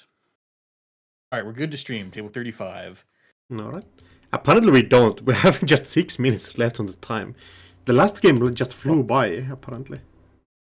Yeah, time flies. Mm-hmm. All right, we have late in the game, 5 points to 4 points. Sable versus Op. Is there anything exciting in archives? This looks like it might be Scrobs. I see Bass and Wage Workers. You just import a whole bunch of purple cards and fast advance your Basalt Spire from hand. Yeah, measure response. Is it normal to see 2 Wage Workers, 2 Bass in this list? I mean, maybe it's Scrubs. Maybe they changed the spelling slightly. Yeah, it could be. Also, importantly, 3 tags on the runner side that we got from somewhere. Just being floated. I see an arrow in the bin. I'm gonna guess that might be it. Yeah, and they're still letting pretty exist. I guess we probably didn't have enough credits. Having to use a Basalt Spire counter to save the Basalt, save something from archives. And still a slash and burn in there. And the Hermes is down. HQ Ice is about to get bounced. And do we have... There's 2 transfers. There could be 1 more in hand if the runner's lucky. Yeah, 1 more. And I feel like even just running HQ 3 times, there probably is a agenda in there hiding out. We are quite deep into the game now. Other stuff in there, not really notable. Sviatagor being trashed, white space, normal cards. And yeah, HQ Ice being added back to hand. Adds 1 more card that we can access. Deciding to pop a Nuka first? Maybe looking for the transfer. Yeah, could be. The issue with that is like we are just missing a access in there. If you transfer and your opponent's slash and burns the agenda next turn, like you're going to be kicking yourself. Or jailbreak, almost as good. Envelopment, second one, missing out. And do we see 1 more run in there? Love to see envelopment. I killed someone with an envelopment once. Oh, bunker envelopment? Yep, Banhar envelopment. They never saw it coming out of. They never saw it coming out of Nebula. Huh? Sure. Exactly. Sure, yeah, I would also be caught and hit by it. Clean getaway into white space does mean lose 3 credits. And I would be really surprised if this actually was the agenda here. Yeah, 5 minutes left See in a what row. we got. And indeed, we are just running server 12. Oh, just some of ours getting popped for a regolith. Oh, that's Just get a so. regolith. Yeah, that's a last click also, so I cannot deal with that. All right. Do we have enough time, as in the 5 minutes left in the round, to just unload the regolith? Is this? I guess this has to be the play. Any play is going to need more than 5 credits. Yeah, probably has to like click the regolith twice. Ice HQ does seem like a line.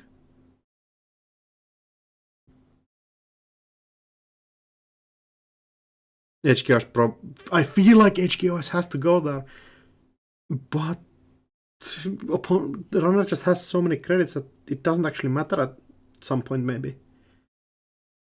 Yeah, even envelopment is. It goes down to the crew period. There is 2 shibboleths in the bin already, which is going to be huge if we have managed to find a code gate onto the HQ. How did we lose both of the shibboleths? That's a long think if that was a code gate on HQ. I don't think it's the Afshar. Oh, Stavuka has hit a shibboleth out of the playing field. Yeah, definitely thinking for a while for that. It does then probably signal one of the envelopments that we did see in hand. Transport of wealth getting sent in. And this is going to be key. Make the corp lose 8 if they res the envelopment. Maybe you just don't. It's going to be so challenging. You maybe have to, because Kurupira is otherwise farming so many axes here.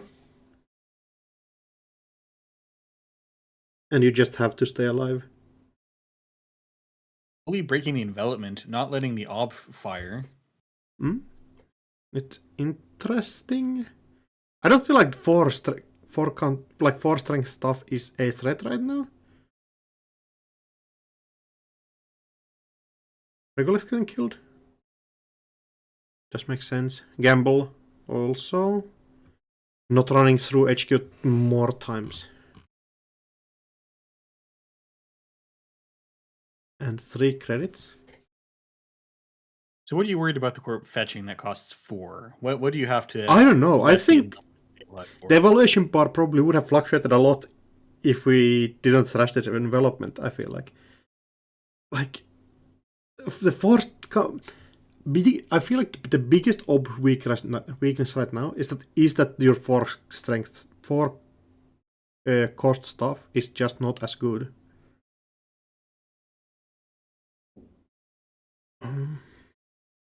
Looking at the bin, I don't see anything that costs... Okay, well, there's Stavkas, but that's a bad thing to fetch from Ob. Yeah, 100%. Extract wall-to-wall. Makes sense. Probably is getting insta-killed next turn. How many... Do we have boomerangs left in the deck still? Probably. Oh, there it is! We'll boomerang! R&D. And we might be going in and seeing 3? No, just a single one. No, just 1. Yeah, but the density has to be so high. And that's the other reason that I would have let envelopment fire. Like, I don't think they can afford to juice R&D anymore. No, it doesn't look like it's Spin Doctor. Still trashing the Spin Doctor is so huge. And the turn quick. Make sure you get another turn. Yeah, I feel like Xiat's turn might just be click for 3, go. Going in, trashing the second wall-to-wall. And we have to be digging. Torpedo Tires next turn can get the boomerang back into the hand. And 1 turn remaining in the game. Alright, Giat probably going to take all the time in the world to think about this. The time that you don't have right now, right? This time's still not called. You can still get 1 more turn. I don't know if the corp can get 1 more turn unless you click for 3. I mean, you click for a draw like enough times that you can like get a win into hand. I'm expecting that you still know time is called. And in these situations, the win goes to the player with more agenda points at end of both players finishing a turn. So Vlad has 3 clicks left. Measure response! Ooh. No, the runner has cards and money. Yeah, surely. Play. Just playing that for like tempo. Click for draw. I think all the influences visible in the bin, and there's no tricks if you were importing basses to get stuff done. No, I feel like it probably had to be slash and burn at this point. Click for draw, 1 click left. Doesn't seem like it can be enough. Oh, there's an extension? If there's an extension, probably not. I think it does on the. We're using the new JNet functionality, or like new in quotation marks, where it, I believe, gets included already. Apparently not. Keep going. Yeah, I would not expect that there's the built-in ability to give extensions. That's.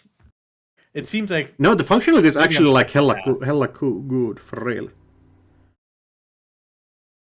What's that? I think the functionality actually is like low key kind of good, and I think it should have it included.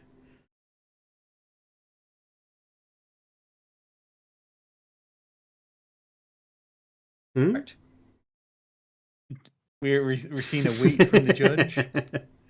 When judge, we're unsure. Yeah, when a judge says wait, that's always not a good sign for somebody.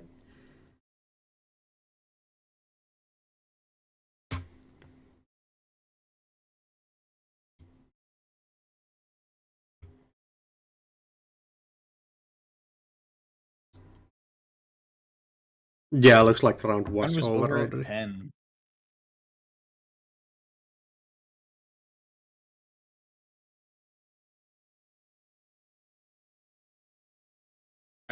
Trying to get that extra couple of seconds. What does incredible new technology? You can actually just distribute extensions automatically.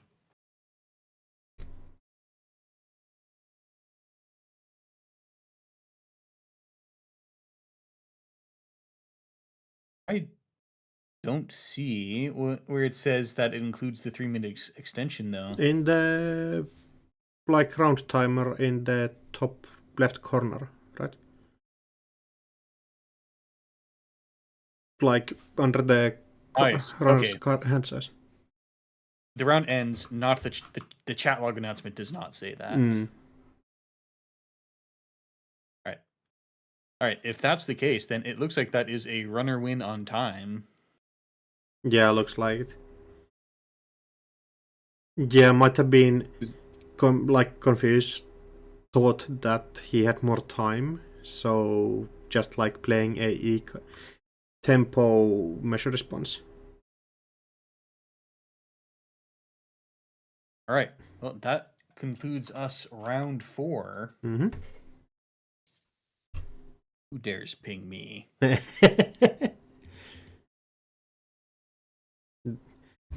Admitting on stream that you don't mute pings during streams. Well, this is my phone notification. Oh, damn. Even well, worse. Apparently, looks like my bank has sent me an email. Oh, good. I need to know about every one of those. The bank email is something like, yeah, we have withdrawn 5,000 euros from your account. Good luck. I hope this isn't inconvenient for you. All right, we're waiting on one pairing to be reported. Mm-hmm.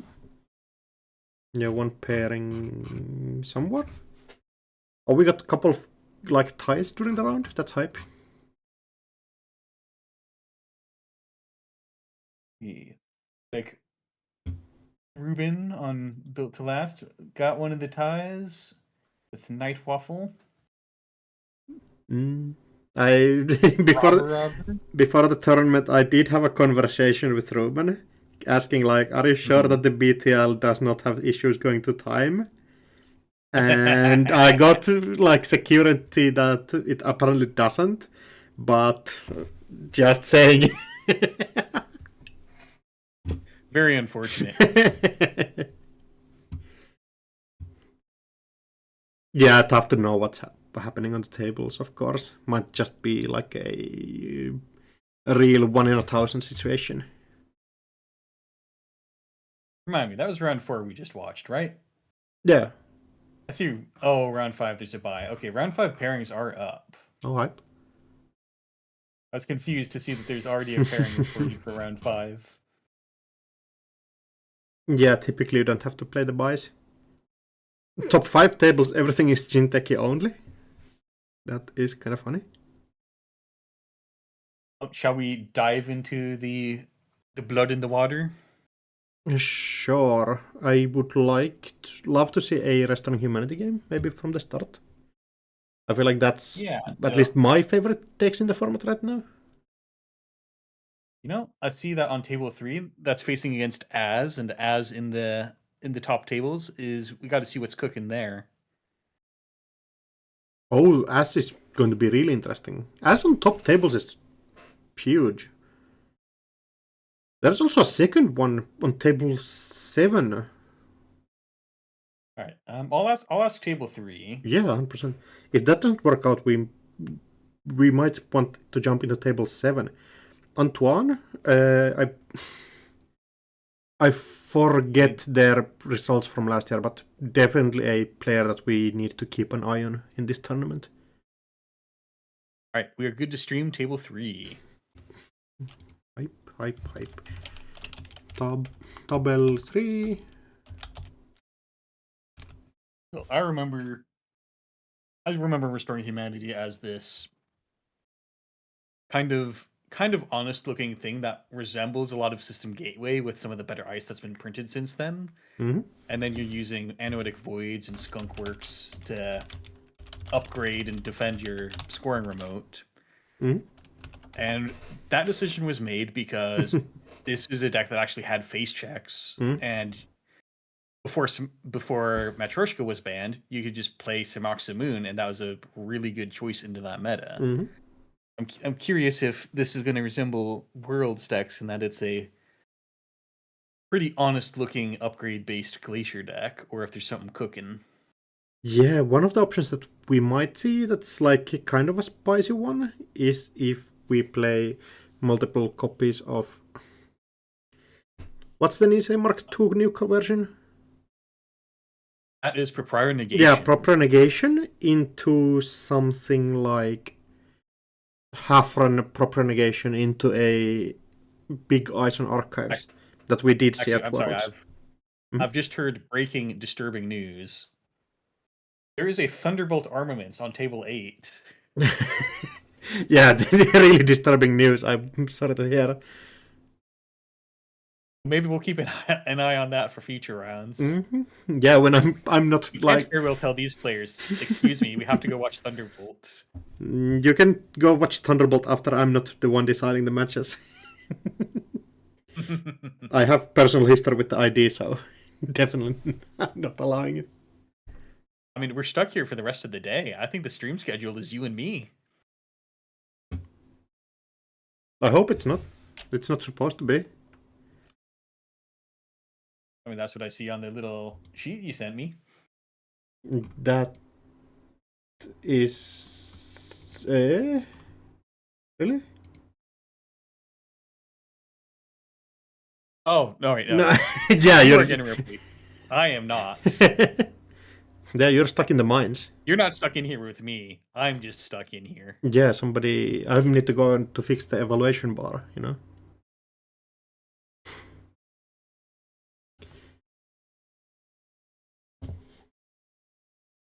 The masses demand Masses demand Thunderbolt. But we are tyrannical overlords, and we take joy in denying you basic human needs, like watching Thunderbolt. Basic Netrunner needs. It's like the pyramid is like score agenda, watch Thunderbolt, and beef into a size and Thunder one. That's like the Netrunner needs of hierarchy.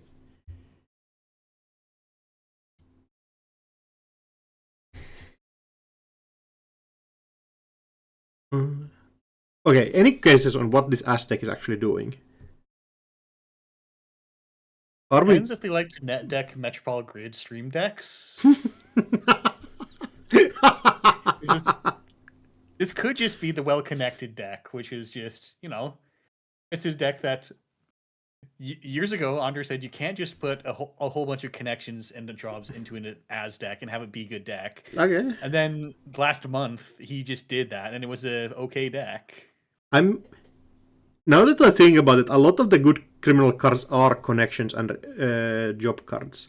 So could just be that we put every single one of those into the deck and make it functional. 3 elevation, you get laughed at for playing 3 Nukas. Now 3 Nukas is the best thing you can be doing in criminal. Yeah, 3 Nukas. Open markets is a connection. Sadly, it is only first time per turn, so losing a bit of value there. Oh, it is going to be prognostic Q loop. Stealing Opal Office round 1, that's huge. Very good access there. Just if all of us need to learn to be this good at our R&D. Yeah, like getting Q loop down, so it's not like just a random run in there. And when you access cards, you're bound to hit some of the agendas at some point. And drawing 2 cards, apparently didn't see anything to install off of that. Yeah, a bit sad, but does make sense. All of the deck is not installable. At least I hope so. And this looks like a Charlotte cook here. But we're going to go transfer wealth out of HQ. Mm-hmm. Having to install Boomerang out of hand means Q loop still open. And Q loop doesn't install from hand anyways. Sadly, it doesn't, yeah. Raising the size and turn on HQ and going to be 1 damage. Eek. Gonna be 1 damage. But it's As. Mm. Do you think you can just call the vent? You might actually call Resource just to snipe all of this, I feel like. Calling Resource! Resource. Cyber Shark's playing the game. Mm-hmm. No, Megalithic Rapid. Should have named hardware. Slash undo click name hardware. Whoa! Huh? 2 accesses? Send a message getting sniped. Yeah, that's so frustrating. Yeah, take your free 2 credits. And you're at 0 credits now. Oh, what a disaster. Oh, cataloger also! That's so rude.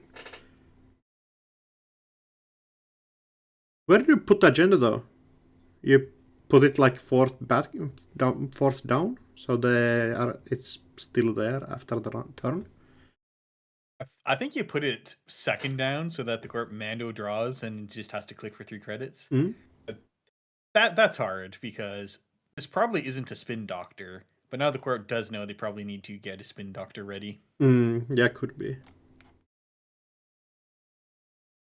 I think I figured out how Az made it to the top tables. Just 2 accesses, 2 agendas. Yeah, could be that we just skill difference our opponents. Click for 3. And if we see run on R&D, click 1, we know it's over. Is this the Galaxy Brain? Oh, it does look like it. We are getting our Q loop value also.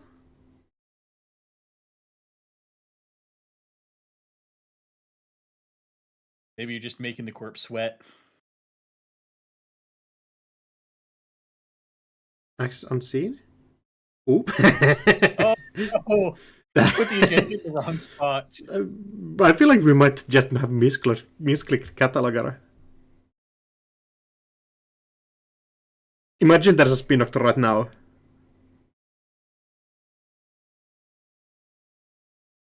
You think cataloger put it in the 4th position to come back for it? I feel like that's a really solid option. It's either that or like the 3rd one.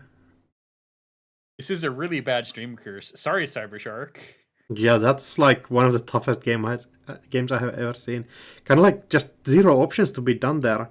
Maybe there's something to be said about like maybe don't rest the size and ton to like get more value out of the send a message, but at that point you're like losing anyway. Yeah, just okay. Just trying to make the corp do core damage to the corp. Okay. What was all that running R&D for then? That is interesting. Okay, I think we like just forgot to press the cataloger, access the card, and like went again to like see one extra card in there. And we might be balancing back into the game. Runner floating 8 tag. You also do get a Charlotte, so your econ is like bouncing back. Just one more ice R&D, if you think you need it. Could be like securing your... I think you need it. We've established that this is a very good R&D poker on the opposing side of the table. Yeah, manages to see like single run R&D and win even though the top 3 cards are known. Somehow like will a agenda on top.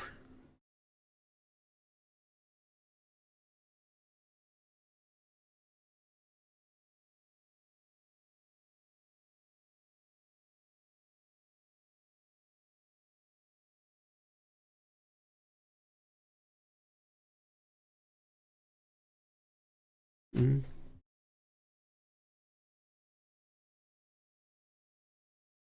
Now people are asking tricky rules questions. Yeah, surely you don't get a lot of those. I've got the absolute wrong channels set to notify me right now.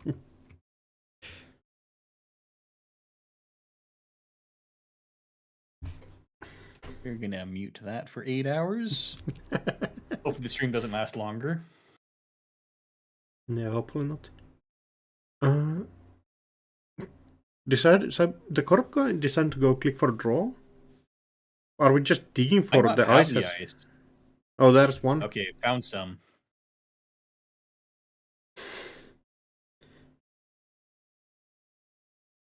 And maybe there's also Wow, Warlock, you missed 2 accesses, 5 points in the first 2 turns of this game. I was just about to say that's a real Italian dinner, like taking 2 hours.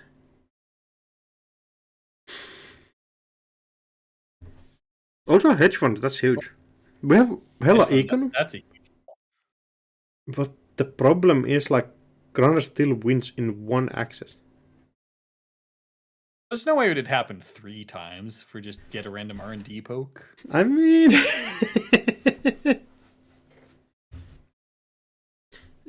I think we probably would have said the same thing about the first 2 accesses on HQ and R&D being agendas both. Mm-hmm. For the moment, even though Fly Swatter is very easily broken, it's holding for the moment. Now that the second ice is over, this remote is basically cooked. Unbreachable, almost. Some would say. Unbreachable. Probably got a Boto on there now with 6 strength.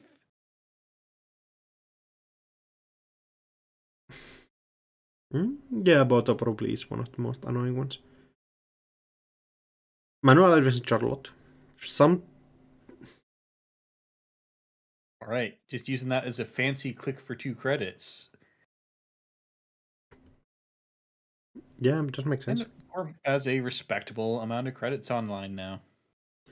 Finally time to turn off the drip. Could mean that we're actually like kind of flooding up with agendas that we need to be getting those out of HQ and into the remote server. And if we can like get a proper negation score, this might be turning around.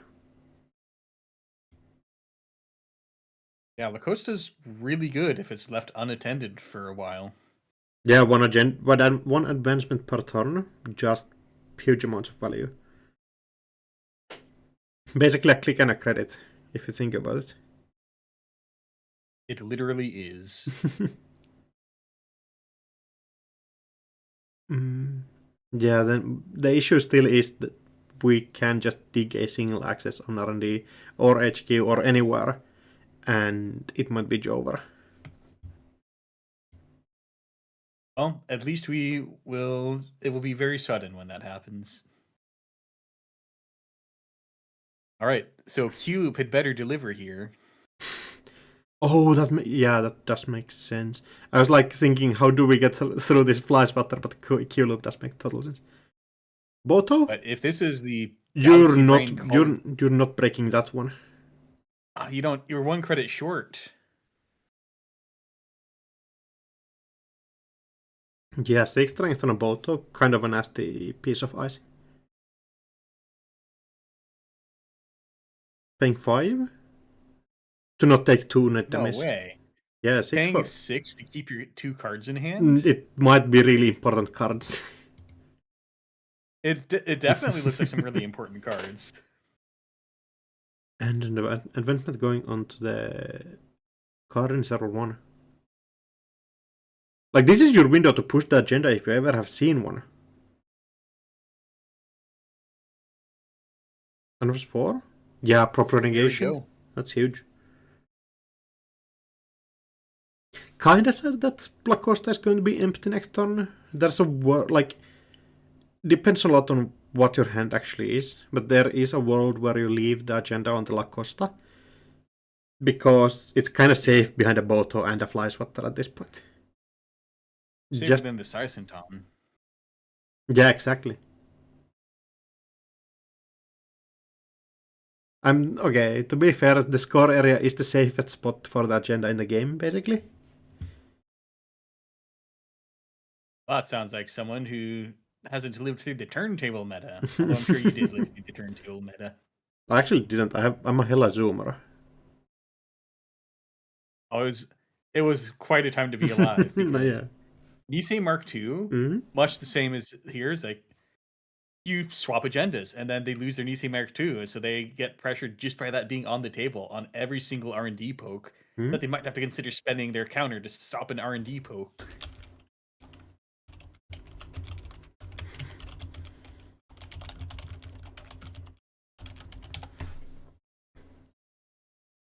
Right, that is just running archives to turn off the Restoring Humanity drip. We still have hope that the Corp can be stopped from having a whole lot of money.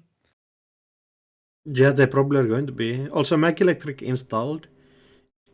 Just branch Q, turn the Boto around, run server 1 is going to be kind of expensive. Yeah, if you can get a cheap Saisenton solution online, then you can get that Boto derezzed, and then the Corp has to start paying some real looking money for it. I think so. Installing in server 1? That feels like a second agenda that you're probably trying to push. Do you think we used, like, took out the Charlotte too early this game? We're down on 14 credits. Hard to say, because at any minute, the runner might find a good reason to run HQ, and they know what they need. Yeah, 100%. And, getting the proper negation is going to cost the runner a lot to deal with, especially now that we've got Archives Ice. So it's not just end the run, and now it's also run into Archives Ice, as much as it's not rezzed yet. Yeah, like proper negation, it's... People like to call it like Nisei Mark III or some other mean words, but it has interesting different play dynamics than what Nisei does. Like, it doesn't stop pinhole threadings, it doesn't stop your other run events, but it also makes them fight the archive size. Yeah, I've heard of some some rather dirty technology you can use where you res a Hafrun, Mm-hmm. disable their Sentry Breaker, and then prepare negate them into an Archives Cloud Eater. Some real dirty technology.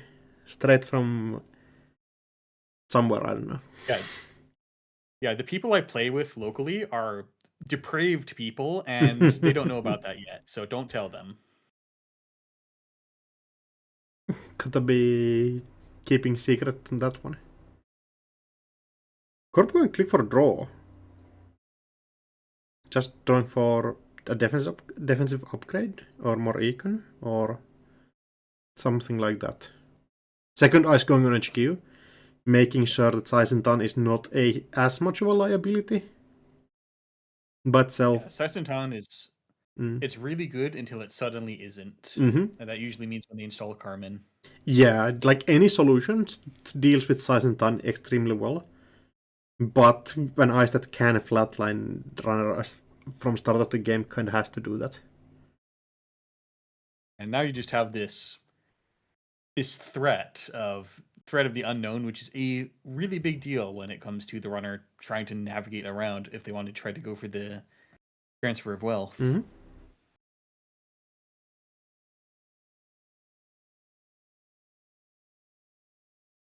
Also means your promote is safer from the mag electric from blowing you up.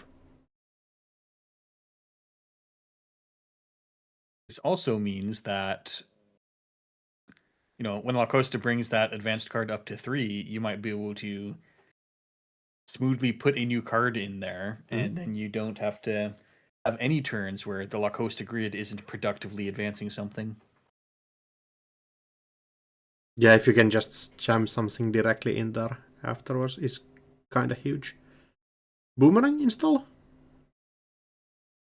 On the HQ ice? I think this looks like we're setting up for a nasty transfer of wealth next turn.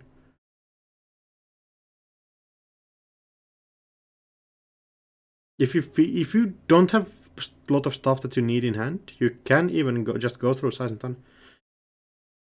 Oh, the revolver getting sniped out of hand by the Fuji that gets scored. That's huge.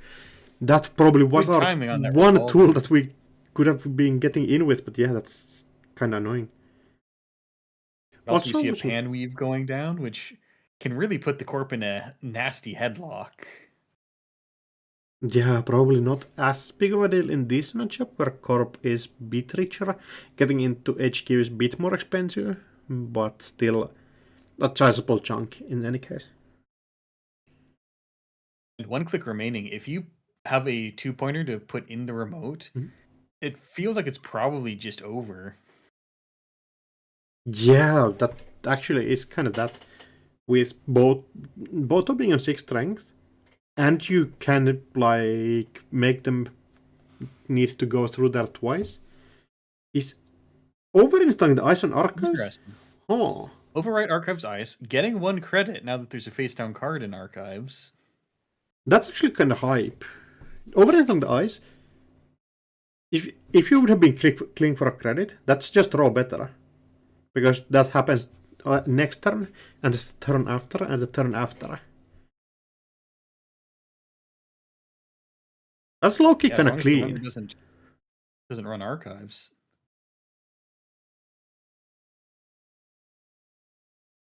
Are they ever running Archives in this situation? Yeah, you could run into Cloud Eater twice. Get the Sisyphus experience at home. Oh. I always thought Sisyphus should run out after a certain number of agenda counters. 100%. Sisyphus is so miserable right now. Clean getaway into MIC, getting bounced, losing the entire turn. Having to discard the wake implant. I feel like the game has switched completely out of the run's control here.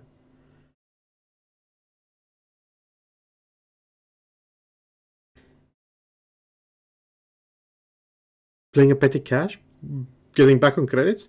Server 1 getting an install might be just the agenda that secures the win here. The boomerang getting so punished on HQ, it's stuck there. And losing the revolver that let you actually do something with it was so huge.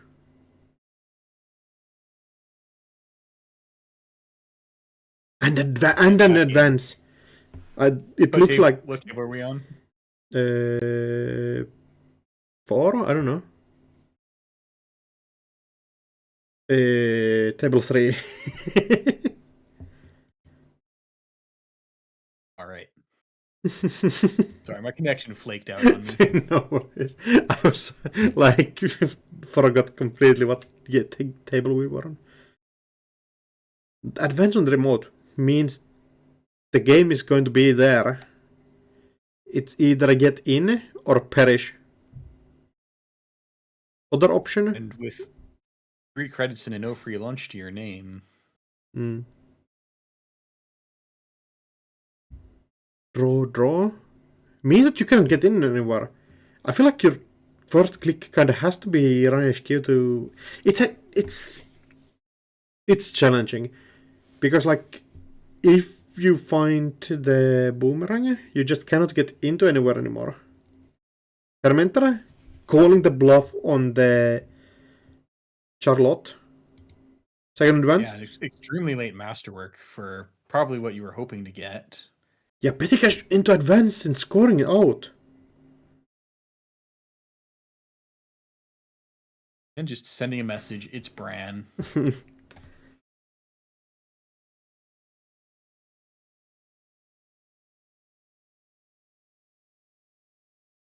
And oh, that's so frustrating. I think they might have messed up the cataloger and put the agenda on top instead of the second made down. Made it corpse hand, possibly. Yeah, I think that might be it. Definitely a tough situation. Is table 8 still going on? People wanted their Thunderbolt. It still looks like it. Let's see if we can give the people what they want. Oh yeah, this is still going on. I'll ask real quick.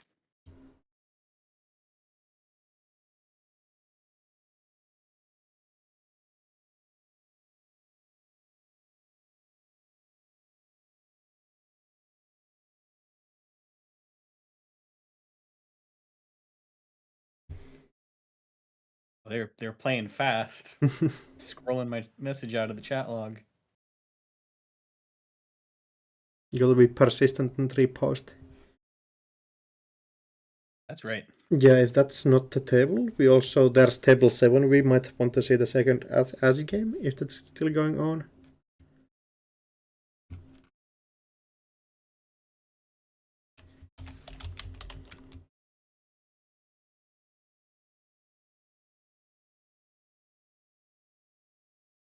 No, sadly the other as game also done out.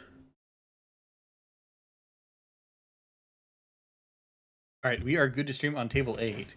No, we have here we have four agenda points to 3, and unfortunately for all of humanity, a Stegodon is scored for the corporation. Stegodon Thunderbolt with Salvo testing in there. I feel like this might be my antithetical deck ever.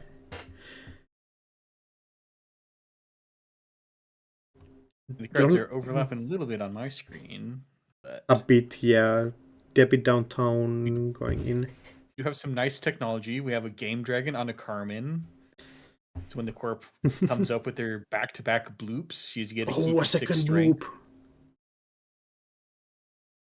I think that also gets you the Stegodon counter, so you still have to pay for Carmen.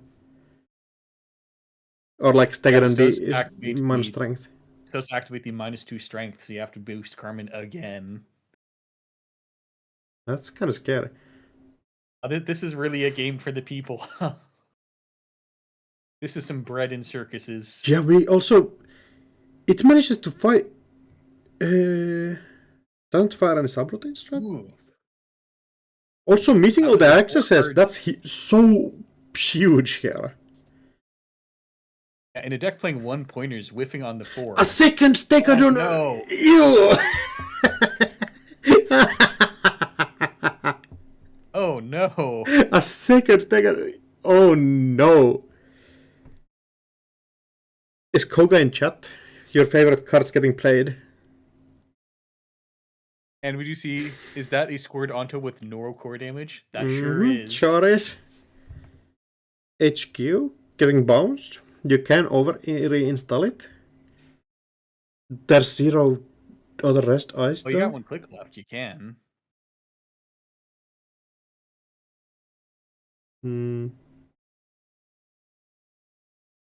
Like, this is a situation where Stegadon's gain of creditability is going to be so huge. Does mean you have to turn over your Loup, which is not going to be fun. That's pretty rough. But if you run into HQ, get hit by a bad face check, it might be kind of jover. Having to click for credits here. That's a ganked we see shuffled back into the deck. That's some evil technology. That has same aura as shuffling back as Nair. Card into server 1. And a credit. Also, those are what kind of counters on server 3? Power counters? I think those are power counters. So it's probably a wave then? It could be an echo. I don't know which one is which. Echo is the barrier that. Okay, yeah, it's probably then that. Was wave the one that fetches Loki, right? Or like fetches any ice. Here's an ice. Yeah, so fetches a Loki or Ododuo, either or. So somehow it looks like we are doing harmonic Thunderbolt.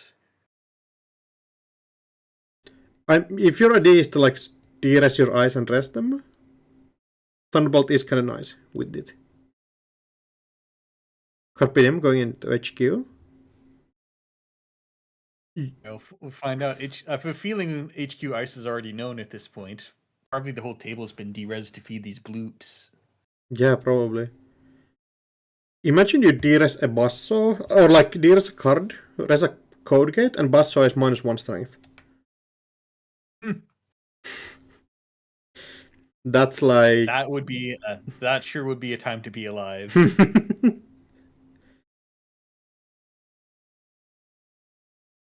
But for now, the runner identifies free wake counters. A Carl? Boomy? Like every single nasty card in there.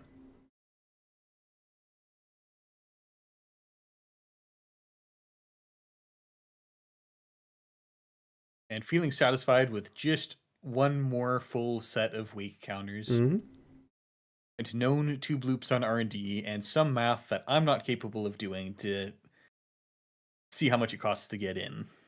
I mean, it's... Your Carmen is going to be strength 0 or -1. So you have to boost twice. So that's going to be 7 per bloop. So 14 gets us in. Dragon. 1 of your boosts is going to... Oh, wait, no, wait. We have 2 Stegodons now. This is why we don't do math on cards. It just doesn't work. Oh, yeah, it's going to be 11 in total.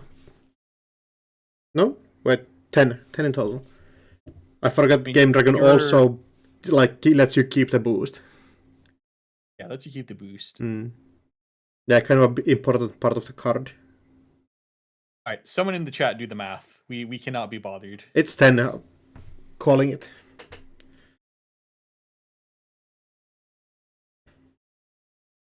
Oh, I was just going to ask, like, what other econ options do we have here? Last turn, sending a transfer of wealth. Yeah, that seems like a pretty good econ option. Are we not afraid of the tag? I feel like these Thunderbolt players might have, like, a random end of the line in there just for the culture. I see a Mitra Amon in there. That's a... Oh, greasing the palm? Greasing the palm. Oh no. Luckily that... actually used that text. Are we... Yeah, just advancing a random card. Well, that's wild. Remove the tag for your opponent just to get that one advancement counter. Mm-hmm. Yeah, imagine if that was in the hand at the start of turn. I feel like that was the card that we drew. Like, has to be.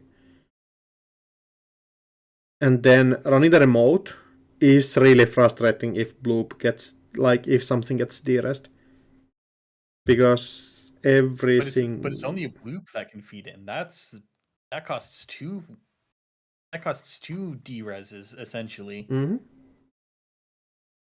Actually, no, yeah. Staggeron written in a interesting... Direct access to counter the Thunderbolt ability. So the rest Bloop is going to be not as scary. One less subroutine on the bloop, Uh-huh. as well as the not getting the one strength. Oh yeah, I also forget the Thunderbolt ability when counting the credits on R&D. But exactly for the reason. Making people read cards. I should have made people do math at Crown of Servers. Yeah, Carmen on -1. -1 strength, pretty cursed. At least Carmen gets a 2 for 3 strength. You just have to boost twice. Also, what the hell? Staggeron is each run. That's so cursed. Luminal?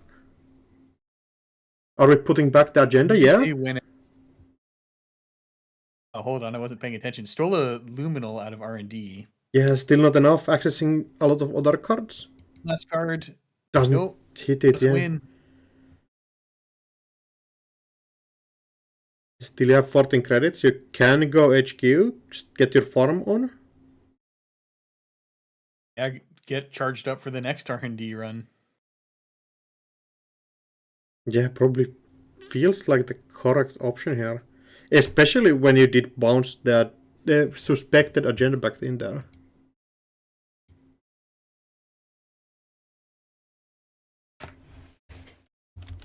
We're going to check. Mm-hmm. Still 1 click left. So we are safe in if the corp presses some heinous stuff. But doesn't look like we have any heinous material in there. And the corp wasn't resing it when they had when she had 4 credits last turn, so yeah, that's true. So probably getting those free 2-way counters. And again, we have opened up R&D for next turn. Yeah, just two boomies seen in HQ. Or just the same one twice, probably. And undoing that tag that got cleared to grease the palm. They're kind of helping the runner in that case. 3 before. Yeah, we know now 2 cards after the mandatory draw. 2 cards from the top of the deck are known. So Corp kinda safe into just click for credits. Unless the agenda is the 3rd card down. Unless. Though it would be suspect for the Corp runner to run there, I feel like. UHQ ice, we're shutting down this criminal nonsense. You think you're running server 1 here? I think so. 5 credits. What are they going to do? Res bloop? I mean, they might like press bloop into something else really annoying. With 5 credits? Yeah, you get 2 from the Staggeron. That's right, Balramu. We have a little bit of Thunderbolt. And I have a feeling this one's going to take us all the way to time. I'm like trying to figure out what's the most scary code gate there is. Diviner.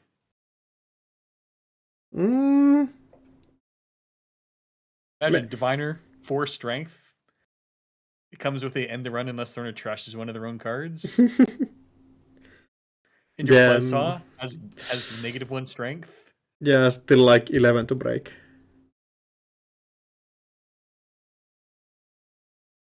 Seems kind of sketchy to me though. Alright, what's this new HQ ice? you have to res it right after you have like shown that you're replacing it. Yes. I don't think anyone believes the mind game if you replace your HQ ice and then it's still something you're not willing to res. Mm.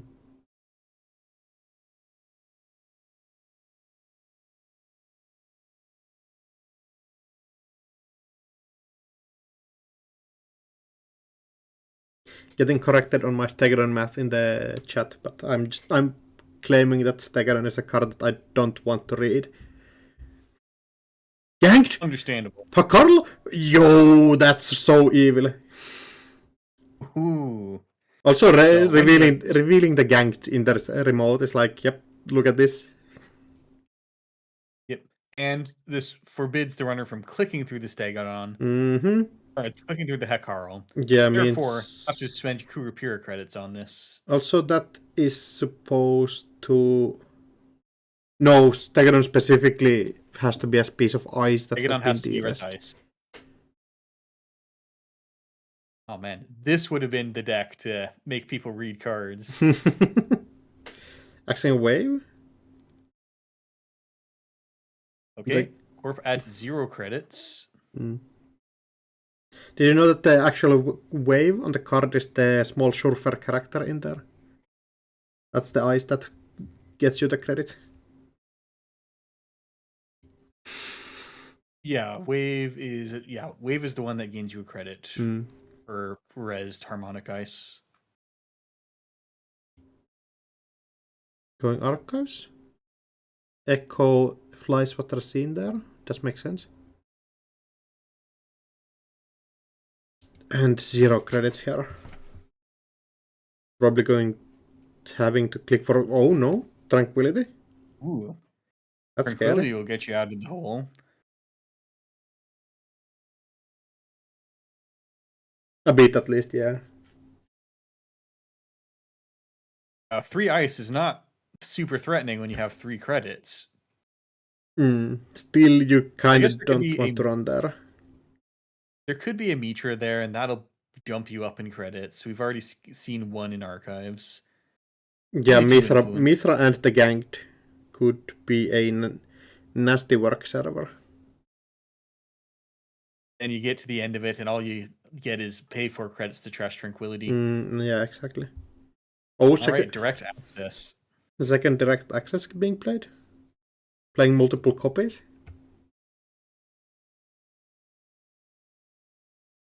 No, doesn't look like that. Drawing up No, I first. think there's just the same copy's been drawn again because there's 2 cards left in the stack. Yeah, 100%.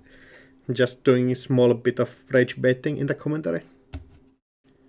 Oh no, I fell for it. Alright, into the bloop. Yeah, first one being doesn't matter even with the direct access. The second one probably starts to does. Starts to matter. Second one, you probably have to stop paying the one-armed bandit to trigger your Stegadons at some point. Oh, and we also get a twinning counter as well.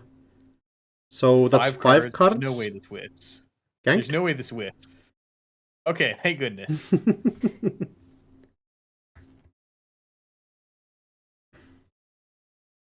Last card, heck of a game. Yeah, 23 unique cards accessed. I'm kind of interested in what's in server 3, server 1. Looks like a scary remote, though.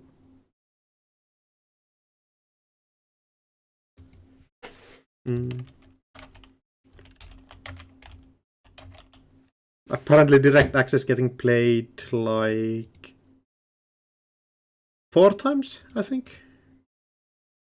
It is the Mitra and then into the gang. Yeah, that remote is kinda nasty work.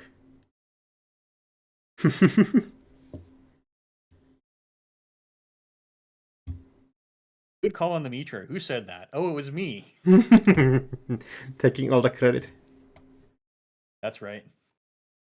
And I think that was mostly the end of round number 5. Does mean we are like halfway into the tournament, and Yeah, so just 5 round 5 hours into ends that. in 50 seconds. If we move real fast, we might be able to catch the end of another game. Do you actually want to jump in somewhere, or do we just talk about No. some crud or some cogs or some other knickknacks? No, we will go get a fresh start in round 6.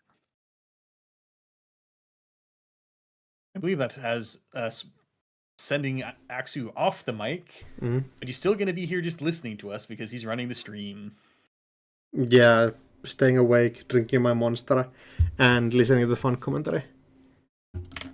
Oh yeah, it's why we play Netrunner. Well, I guess we're not playing Netrunner. Yeah, you're not catching me playing other than custom formats in a while. Hello, everybody. Hello, you want to Hello, introduce hello. yourself for the stream? Hmm? Do you want to introduce yourself? Oh. Okay. Hi, I'm Leah. I play this game Oh. sometimes. Today I have chosen to not play the game so I can cast the game instead. Yeah, the correct choice. Excellent choice. Is that part of the season where I'm like, ugh, playing Netrunner? What if I play Netrunner without playing Netrunner? Yeah, just in the new I card know. waiting room with the rest of us. Yeah. Yeah. I'm still gonna We be saw playing one CBI preview. though, so Mhm. You see a single new card previewed, and now we all have to just wait all the way until release. I was so excited. It's a criminal card. And it draws. Yeah, Can you imagine? Such a Pretty sure premium they had those. first one to print a criminal Nothing card for draw. Christmas. Mhm.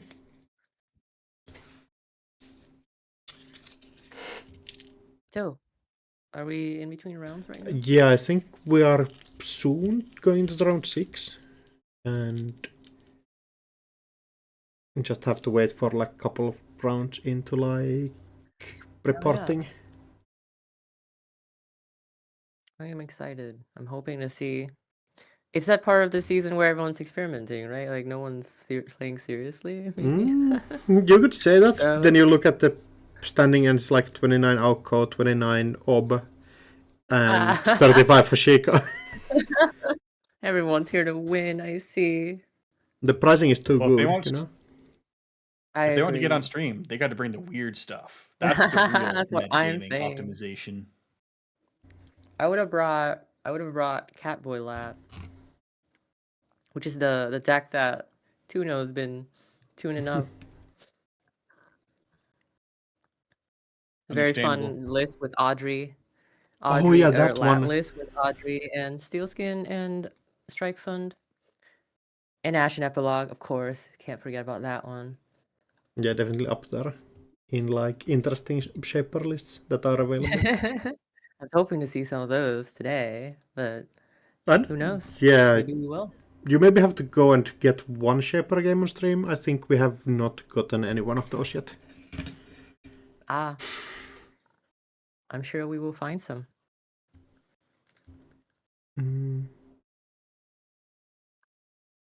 Yeah, it looks like we're just finishing round 5. We got 5 stragglers. Stream chat, if that's you, go report your match results. Yeah, we need to shame people in the commentary to go report. And stay hydrated. Go drink some water.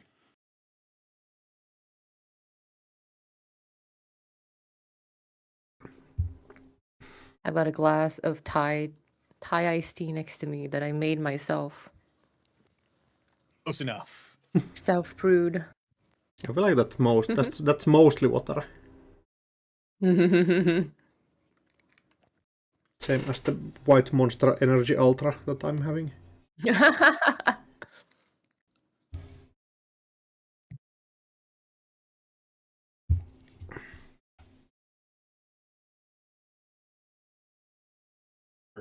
We're closing in. We're still at 5 stragglers, so we're not closing in at all. But standing wise, we see, as of last round, You do see some Epiphany and some Restoring Humanity doing quite well. It's not exclusively AuCo all the way. Actually, there's a lot more Restoring Humanity than Epiphany on the first 15 standings. Yeah, Restoring Humanity for sure, being kind of the low-key performer of the tournament. I'm mildly surprised by our age, but also not really. I think the Proprio Negation version is. I think it's gonna kill it in Swiss because it's such a nasty deck for people to deal with. I was telling Cybershark actually. I was like, hey, you know, I know you're gonna bring RH.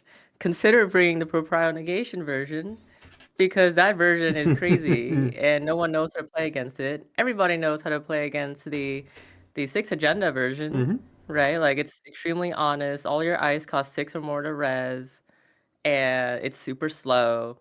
Try this version where you're gonna mess your opponent up. They're too scared to run, right? Because you have a Proprio Negation counter, and you have like a Cloudier or an Archives or something, and they just can't. They just don't want to run, especially because you have a half runes like lurking around somewhere, and they'll just lose. And the metagame has tricked us into playing these terrible breakers like Kira. Yeah, we don't have dolls anymore. No more dolls. It's so Yeah, very sad. sad. We didn't deserve dolls. You all didn't deserve dolls. Oh, come on. Why They were evil, I creepy specifically dolls. did? What did the dolls do wrong? Be an AI, They were- I would assume. Protect the dolls. Specifically, they were a turbine trying to build rise from the grave. Hey, dolls are not a turbine. Yeah, I feel like The that's turbine is like. I'm not gonna tell you to ban Chespa, please God no. But dolls wasn't the problem. We all know it. I don't know. Everyone importing Samasamoon sure sounded like there's an AI problem going around. I'm an Ice Force 3, like 3 cost Ice Force 3 strength is kind of decent by Yes. itself. Corroded. Just saying. It's also 1 influence. What's one influence? It's a maximum, right? Oh yeah. I think. If I'm not like giving That's 1 misinformation again. It's right. You're right. Oh no, you're correct this time. For real though, I'm not terribly sad about dolls being banned. I think it's not maybe the best thing for the game. Just having a generic, everyone can play this Earrings are up. breaker that happens to also be really good in the meta because the numbers are good and not because of anything else is not healthy for the game. Yeah, but it's Right. kind of a lot. The first 4 tables are Jinteki, Restoring Humanity. Oh what? How about we scroll down a little bit? We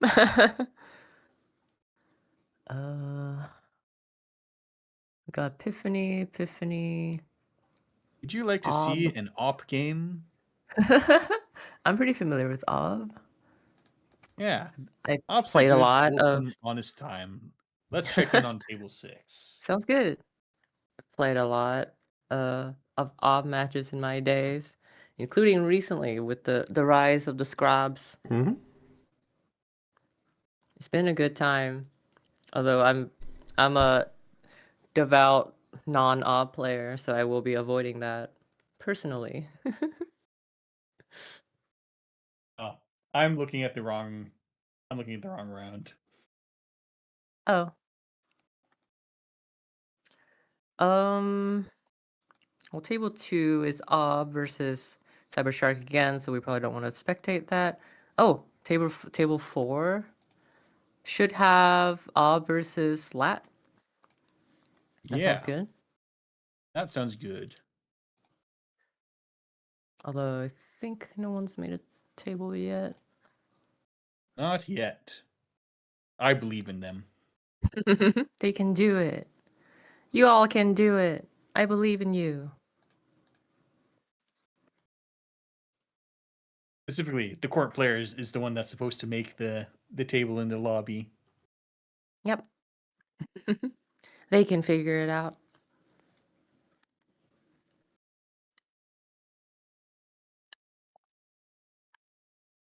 If they can pilot their monster tutor list, they can make a table. I think I actually saw them making the wrong table title for their last round. It happens. Sometimes you fetch the wrong card, you know?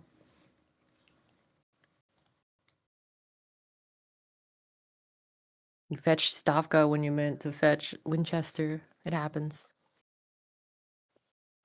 All right, then let's scroll down a little bit. Let's see, we just watched Augustus Caesar. How about table 9, Ice Cream College versus Evie on Okay, that sounds Op good. versus Magdalene? Magdalene. I wonder Also if haven't people made are that table yet. playing. I wonder if people are playing Laura's Maggie list, which made it into deck list of the week very recently. Very happy for her.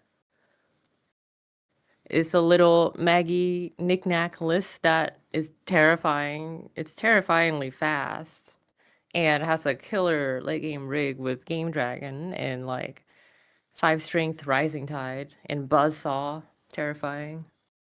That the one with the Principias? Yeah. I love Principia. Also, is it just me, or do I not see any games in the JNet mirror? No, I was thinking that. I don't see anyone. I think they all just dropped. Let's check the announcements. Maybe I should refresh. Still not here.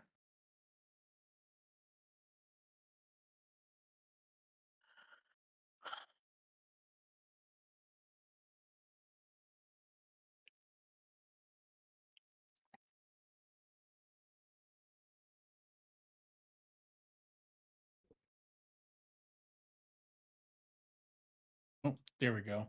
Table 9, I think, was the one we were looking at. No, are they Oh. not titling it? I feel like I still can't see any games. I wonder if JNet is dying right now. I think they mistitled it as Table 6. Or no, I'm sorry. I'm looking at the wrong players. My JNet is straight up not working, and I don't know why. Are you on the So- correct? Would you be able Are you on the to- correct Janet mirror? Huh? Are I you am on the correct JNet Oh! mirror. Oh, we're on a different JNet today. My bad. We are on a different JNet today. Right, let me get on that. My bad, did not realize. Yeah, okay, so the lobby is titled Table 6, but it is Table 9. Someone rotated the number. Give me a second. I'm gonna sign up really quick. Yeah, Unless get this is signed being up. one as. Do I have to sign up? So what table are we jumping in? It's Table Table 9, 9? but the table is called Table 6 in the JNet mirror. Oh dear. So Search for Ice Cream College. Okay. I think there's another table also named Table 6. That's there. There is indeed more than one Table 6. Everyone, please be kind and rewind your stream table names. We see here Op Super Heavy Logistics. Looks like a virus is used to go get a Regolith mining license and just start unloading. One Regolith, great way to start a game. And Magdalene over here doing some basic setup. Got some Nuka, got some Sure Gambles, and we've got a Muse holding a Coalescence for the knickknack. And one Azamat filling up the memory. Maybe you'll be lucky enough to trash the Regolith.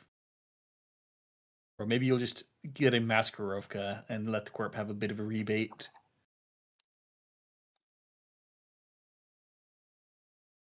Or Stavka eats your entire program stack.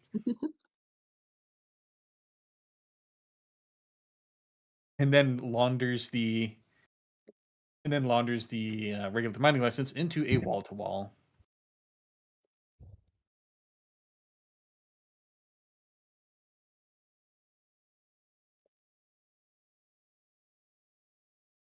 Oh No my one goodness. expects it, but Ob does frequently run Stavka.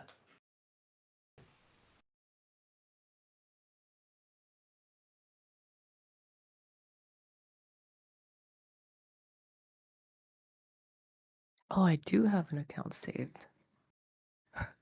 Excellent. I'm sorry, everyone. It's taking me a bit to get on this JNet. Was not prepared.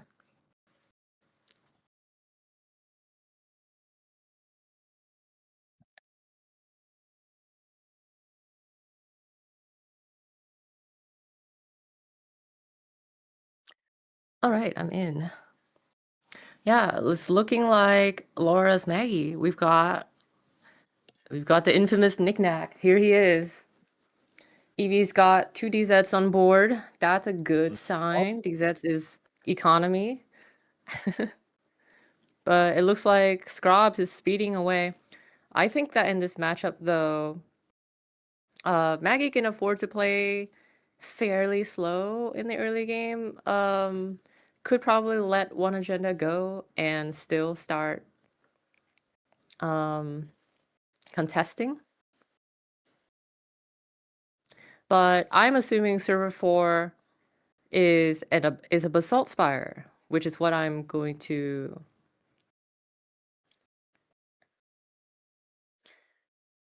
Because Ob scoring a Basalt Spire is probably the best thing that could happen to Ob. And I believe, okay, we can't break it. So we're probably going to see a Basalt Spire score here. Just advance. Plus Slash and Burn should do it. Yep, and then from then on, you have a very Principia bad card. Understandable. Understandable. Then we have a very threatening 2 measured responses in the pocket for the rest of the game. I don't appreciate Principia hate. I think Principia is severely underrated. I know it's not a rising tide or anything, but sometimes it's better than a rising tide. I am here for Principia, and I just want to say I called it that people would play this and sell it to Knickknack. What? People do that? Yeah, it's not Yeah. Rising Tide, but Rising Tide is Rising Tide and can be put in the same deck. So we're going to be forcing a Basalt Spire counter in order to protect a Slash and Burn right here. Unfortunately, touching the Mavirus in Archives, losing the Fermenter. Yeah, Mavirus. that is unfortunate. Mavirus is such a good card. This is a good card. We should never have downgraded it to Fly Swatter. I mean, it does cost 1 influence, but it is a very good Ob card. Super good Ob card. Scrubs, I do know, is extremely tight on influence. So I understand the need to skim out on some influence in order to. I think that every time people play that deck, the first thing they notice is, I wish I have more Mavirus. But we can't all have Mavirus all the time. That card costs influence. We need our influence to play Wage Workers. Go cut a Wage Workers, you cowards. Can't cut a Wage Worker. That card is way too good. Is it better than Mavirus? I don't know. Yeah, I mean, I guess Mavirus can pull Wage Workers. So we're off to the races. You know, Maggie's pretty much set up now. All she needs is Oiler, and she'll basically have her full rig up. And after that, all she needs to do is she just have to install sell every turn. Whereas Scrobs here has got Basalt Spire. I always say that if Scrob's able to score a Basalt Spire, what turn is it? It's turn 6. Scrob's player is able to score a Basalt Spire within the first 5 turns. They're like, I don't know. I want to say like an 80% win rate. It's something crazy like that. I think the main challenge for beating Scrobs is preventing the first Basalt Spire score. If you're able to prevent the first Basalt Spire score, Scrops feels considerably weaker. But obviously, that's easier said than done. They can fast advance their Basalt Spires a lot of the time. Yep, it's very messed up to just fast advance your 5-3. So now you have to make do with, admittedly, in a pretty strong economic state, as long as you can make it another turn or two, because now Principias are actually free to install, and then it's just pretty good to throw into the knickknack. Yeah. We're very aggressively scoring here. Scoring an Azef, it looks like. Yeah. Ooh, and Oh, pulling and you an get that anthill to anthill. keep going forward. Yeah, I think it should be a very easy contest for Maggie here. If she just sells the Principia, Rising Tide would break Maskarevka for 2. Super easy. Then hopefully you don't die to measured response. Corp only has 2 credits. Yeah, only has That's 2 not going to credit. happen. Yeah. Although, I mean, credit, extract, measured response is definitely a line that I'm sure Scrops is representing. More importantly, though, Scrops is representing a very simple AZF install slash and burn score. Because we know Scrops has a slab in the bin right now with a Basalt Spire counter. This is the best thing about Basalt Spire counter is you can use it for just about anything. It's so Yeah, good. It's Eevee the is Project forced to Atlas check of the it. modern age. Yeah.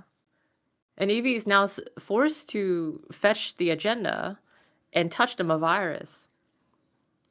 So now, once again, this fermenter is on 0 counter. Absolutely awful. But Runner economy is so cooked that if you can bully them with a fermenter counter, yeah. then Oh, it's game. I knew it. I was thinking that the reason Ice Cream College did this is because he knows that he's going to be able to win the following turn. I'm sorry, what are you going to say? Oh, just the Basalt Spire counter showing why you do have that really strong position after you get that early Basalt Spire in your score area. So flexible. Costs 4 to break. It costs 3 to break. Yeah. Yeah. And now realizing. Yeah. Could have not broken no. the money I also game. didn't think about it. See. Oh no. See, Principia is a good card. Everyone, would have read changed your the game. cards.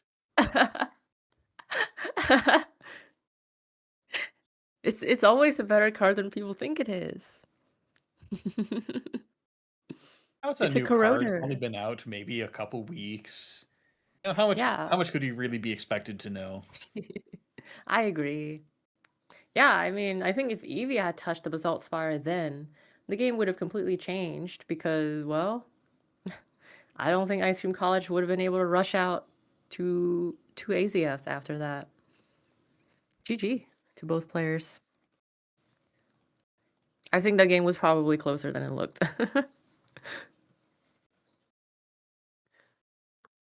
Yeah, it was always on the verge of the game just getting out of hand, and we saw the game got out of hand. I think that if that Maggie Liz had like a turn more to go, you know, like Eevee could have installed accumulation and then swept HQ, right? So I think that game was a lot closer than it looks.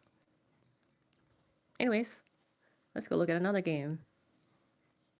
Right, would we like to go find some weird stuff? I see table 18 is Thule versus Mercury.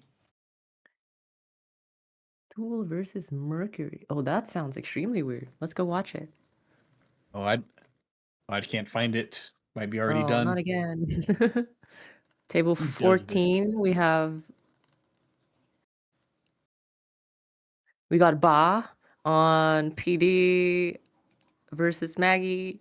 It's Ba, so I'm sure he's playing a strange PD list. Yeah, let's go check in. I'll ask to stream.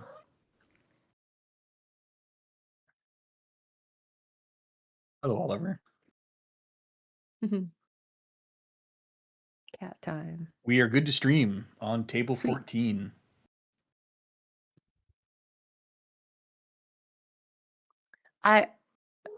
Well, immediately we have stealth breakers.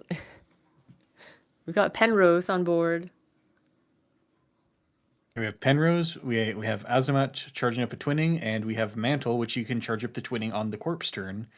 So you can Yeah. We got get two counters a turn. 2 counters per turn cycle.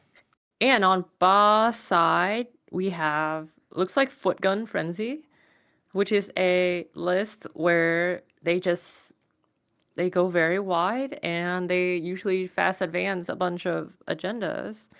But it looks like Ba is playing a weird Plutus version because we got Plutus in the bin. That is definitely Good not old standard. weird versions. Yep, fully up. Here we go. Draw game 2. Fully up, great card when you're drawing cards, as always.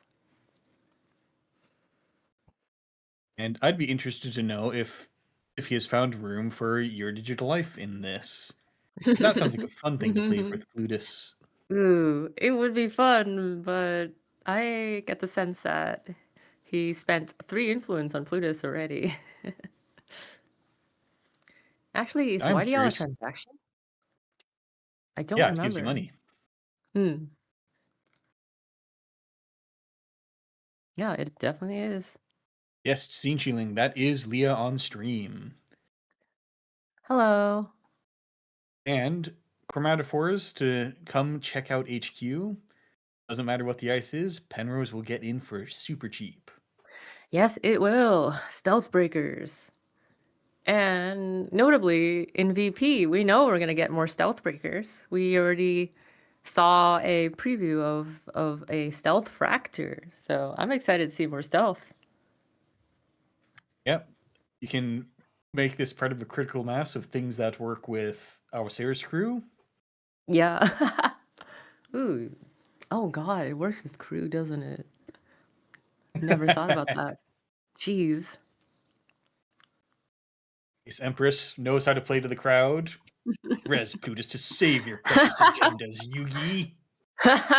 Notably, you do have to trash them face up, so the runner will know that you trashed agendas.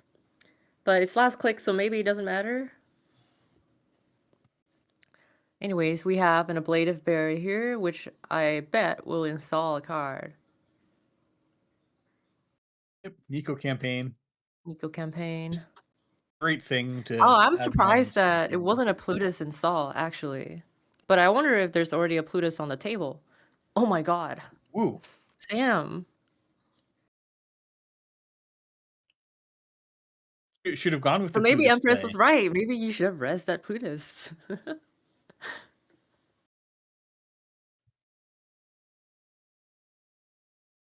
Did we decline the res? I think we might have declined the res with Sam.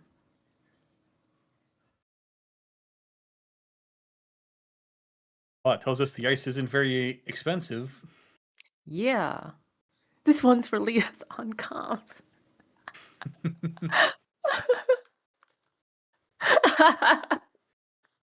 Excellent. Oh my god, is he gonna... Okay, we're gonna I score hope we're doing it. Yeah. Okay, Score enough. the off. That was cool. That was cool. I was wondering if he was gonna score a 5-3. That would have been crazy. Excuse me, sea beast. I am not a goat. I am a sea creature. You should know that.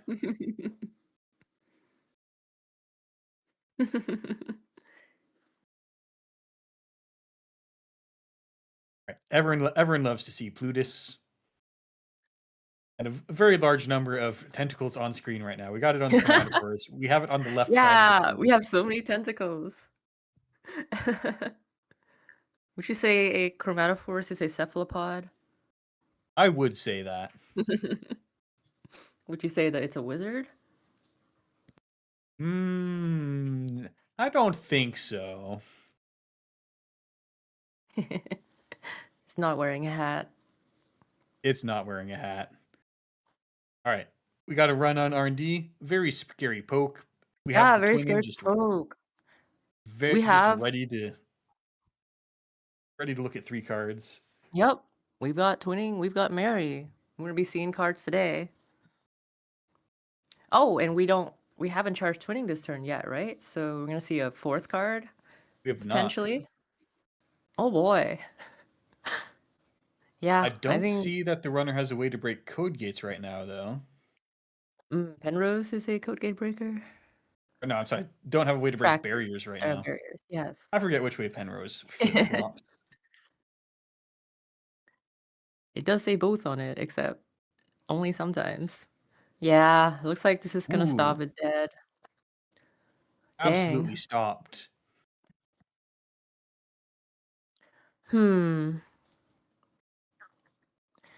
So I can't imagine that Ba has to win in hand. That seems incredibly unlikely, It sure does. considering that I don't think he would allow that to happen because Empress could just look at 2 on HQ right here, and and they will, of course. It's free. Wait. Oh Yeah, yeah, it's this has practically command on free. it. We got to spend a mantle to charge twinning, and we're gonna see 2 cards here. Let's hope that none of these are agendas, and they are not. Nano management. Okay, so Ba can easily win here, though, I think. Yeah, you can Plutus to play red RLC, level clearance, draw cards. Yeah, draws 2 here, and then... Yep, GG. Looks like it found it. GG. Very well played. Plutus Gaming. We love to see it. That was awesome. I'm so happy to see Plutus work out. I have tried Plutus a few times in Mirror Morph decks, but never had any success. But Plutus doesn't trigger Mirror Abs in Morph. chat says Plubo. All glory to Plubo.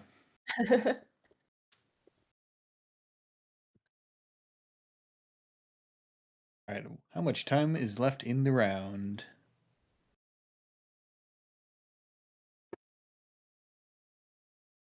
That was looks like great, yeah. 18 minutes. This ablative just stopped the entire game because we know that Empress would have touched that off-world. Ablative super critical. Super critical. Sometimes just gear checking the runner still holds up as the strategy in the year 2025. Yep.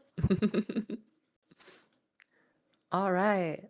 Shall we check out another game? How much time we have left, did you say? About 17 minutes. 17 minutes. Shall we keep scrolling down the tables? We got a Baz on table 28 versus Not Yeti. Not Yeti's AuCo. Hey, I recognize these names. Let's check in on table 28. Table 28. Redemptor versus Not Yeti. Oh, okay. All right, they're calling a judge, so let's leave the table to their deemings. Sounds good. We got 20 table 25. There's a Tau. Yeah, we can take a look at that.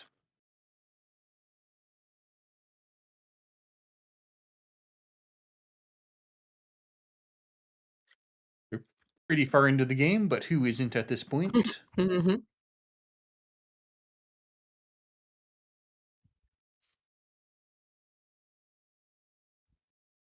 Oh my God, there's a Nova. I missed We're- the Nova. We Ruh-roh. can watch We're in Nova Untitled in 25. We're a good few to rounds. stream. I'm gonna bookmark the Nova for the next 2 rounds, I think. Right. We see Tao with a pretty well-developed Oh wow, yeah. trigger suite, but no decoder. But maybe you don't need one because as long as you can break the lizard, then you Yeah. can break the lizard. But It we're does seem using pretty hard to break the echelon. lizard, I must say. We do have an Iru on board, although we're not making an Iru run right now. I'm not quite sure what this run is for. Maybe for Probably to Knick-Knack? pop the spin doctor. It seems like there's Mm. agendas in archives. That's fair. I think this Archives ice could be very scary if they're not careful. Running and jacking out after Knick-Knack. Baserton could res this, but it doesn't look like he's going to. Maybe And it's it a also doesn't look lizard. like... Yeah, it doesn't look like...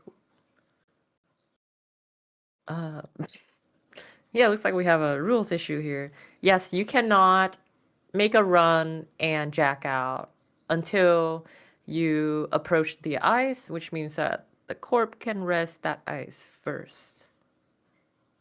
Yeah, if you So wanted to make maybe a a rule run, mistake. if you wanted to make a run just to trigger Knick-Knack, you could just run the spin Yeah, doctor. exactly.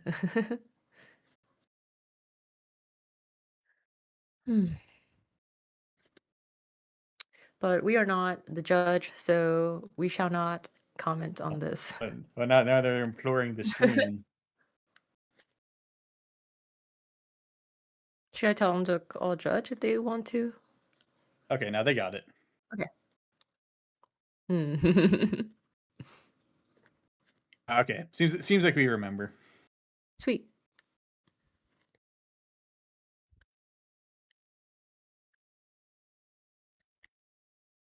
Now we have seen what the card drawn on Principia is, so it's probable that you just end up back on the run into that archives ice. Yeah. I imagine Baserton wants to res.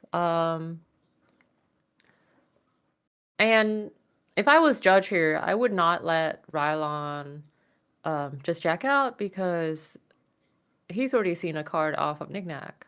So he must make a run here, I imagine.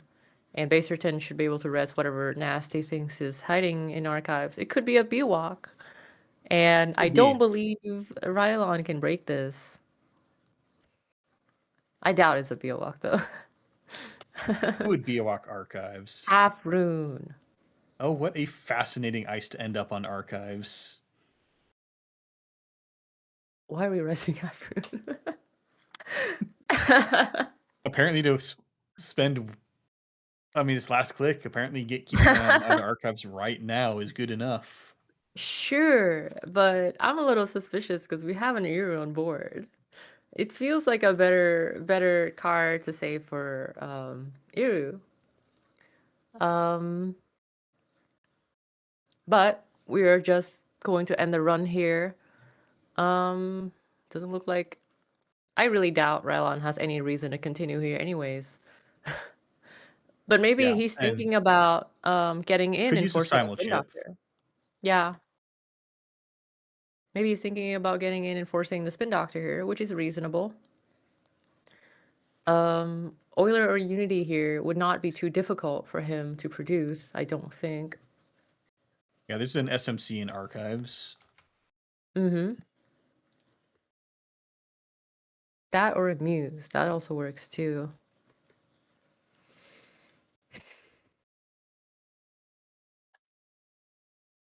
Also, very interesting Tau list. We have Hermes, which makes sense. Hermes Tau has always been a scary thing.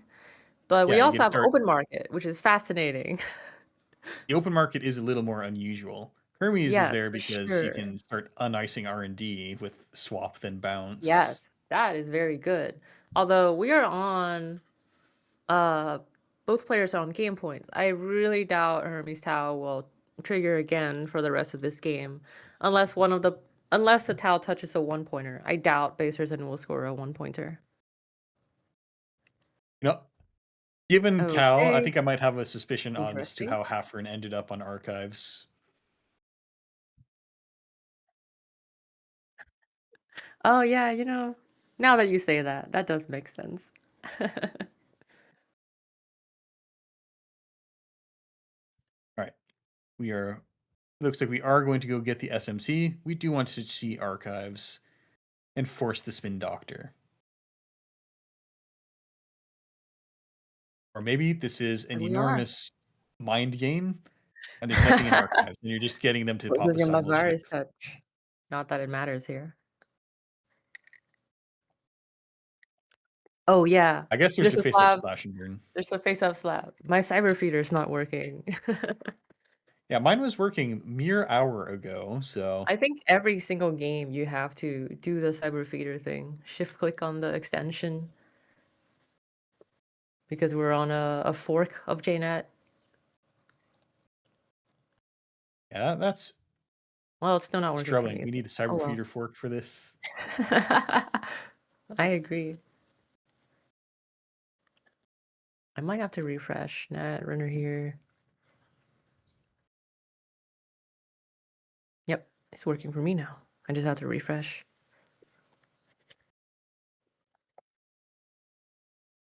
Oh, never mind. It stopped working for me immediately. Sweet. Now, for the people saying they don't think Oh well. Principia breaks anything, if you put a Game Dragon on it, now we have Fever back in our lives.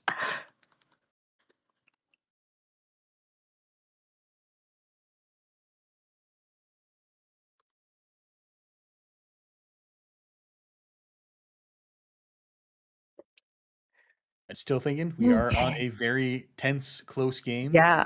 This is an Corner has incredibly volatile board. We have Uru on board. So whatever this ISO archives is, it better make sense. It better be good. We also, whenever we can produce a way to break BioWalk, that's also, another way into R&D and seeing 3 with Devadatta Drone. Or sorry, seeing 2 with Devadatta Drone. We don't have Mary on board. Yeah. Tao is not usually one to be playing some of the cheatier solutions. Like I don't expect Tao to necessarily be playing why can I not remember? Physarum Entangler. Yeah, probably not. Not with this influence spread. We already have, I can already see 6 out of Hermes. Imagine another 6 coming out of open market. I really doubt Tao can play Physarum. Oh, and 1 or 2 with Rising And 2 in Tide. Rising 3 with Tide. Uru.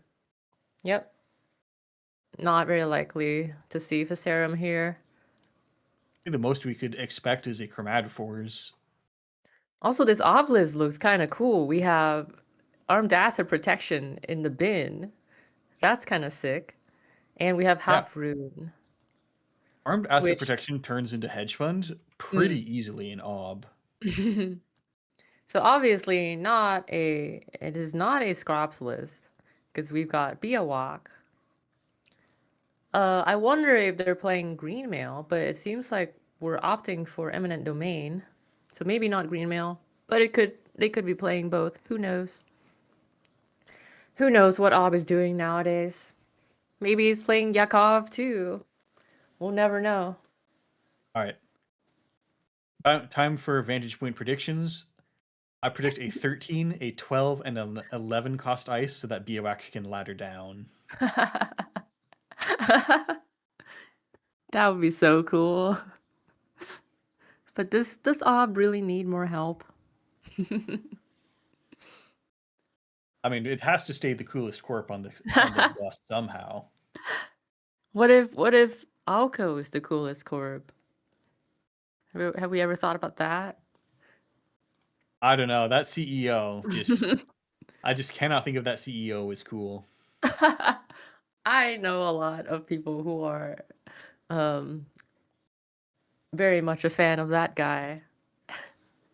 Have you considered CEO of Op, or at least one of the executives, has yet another art of a Wayland person with their feet on the desk? Hell yeah. A criminally underplayed card, Yakov. Yakov. Is Yakov the CEO of Ob? I did not know that. I don't think so, but it's some kind I of see. executive. Okay, we're icing up. So at this point, I wonder if all Ob needs to do is find Slash and Burn and find a 3/2 and just fast advance out of a 3/2. I imagine though Ob should only have 2 more 3/2s in the deck. Probably just 2 more AZFs if I have to guess. Yeah, there's So you're gonna have a very constrained agenda suite if you're Mhm. playing 1-pointers. Mhm. Yeah, and I think Ob is on a timer here because as soon as Tao is able to find enough money to get through this Bio walk, right? We're gonna be going through that Bio walk. Or we could Iru into archives, and that would probably be game. Ob R&D is always so dense because they keep taking cards out of their deck for some reason and The leaving feature behind a isn't going bunch to of sell abandoned. itself to the shareholders. Sure does not. I am an enormous Ob enjoyer.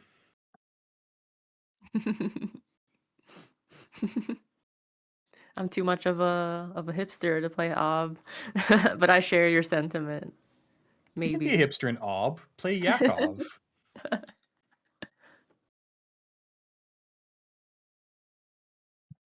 Instead, I still have a need for sicko deck, so my sicko deck of choice is always AuCo. It is a very sicko deck. Zinchling, we're not sure what this Ob is. It's Resing Bioax and Eminent Domains. Yeah. I mean, we have half rune. I imagine there's a Stavka on here somewhere. Okay, hello. We have the Muse installed. Gonna go Changeling, get this. Oh, something sorry. important right now. Changeling, this is a slab deck. We know that a slab got spun out of archives earlier. Oh, Slash and Burn. I thought this was the name of some kind of deck archetype. Who would call it Slab? Sandstone. I haven't seen this card in a hot minute. Yeah, this is an Ob classic. It sure is. Back when people were still playing Mavirus. I still play Threema Virus. Spheticor Excavator. Wonderful Sweet. card. Just make them lose 4 credits. They have to trash it. A Trank Grid. This must be a Yakov variant. I remember back when Cyber Sand was around, Trank Grid plus Yakov used to be a really funny thing you can do. If you have you can install a Cyber Sand on Trank Grid, gain 2, trash a Cyber Sand, gain another 2 from Yakov, and install HR onto the same server on the following turn to gain another 2 from Trank Grid, and trash the HR to gain 2 from Yakov. And then install a Spin Doctor onto it, and then, I don't know, extract the Spin Doctor or something. Just a bunch of money. Absurd amount of money. Yeah, the Yakov revolving door is real, and you can still play it. You just don't have Cyber Sand anymore. Mm-hmm. In my op deck, the ladder goes 3-2. You know, that's kind of the extent of it.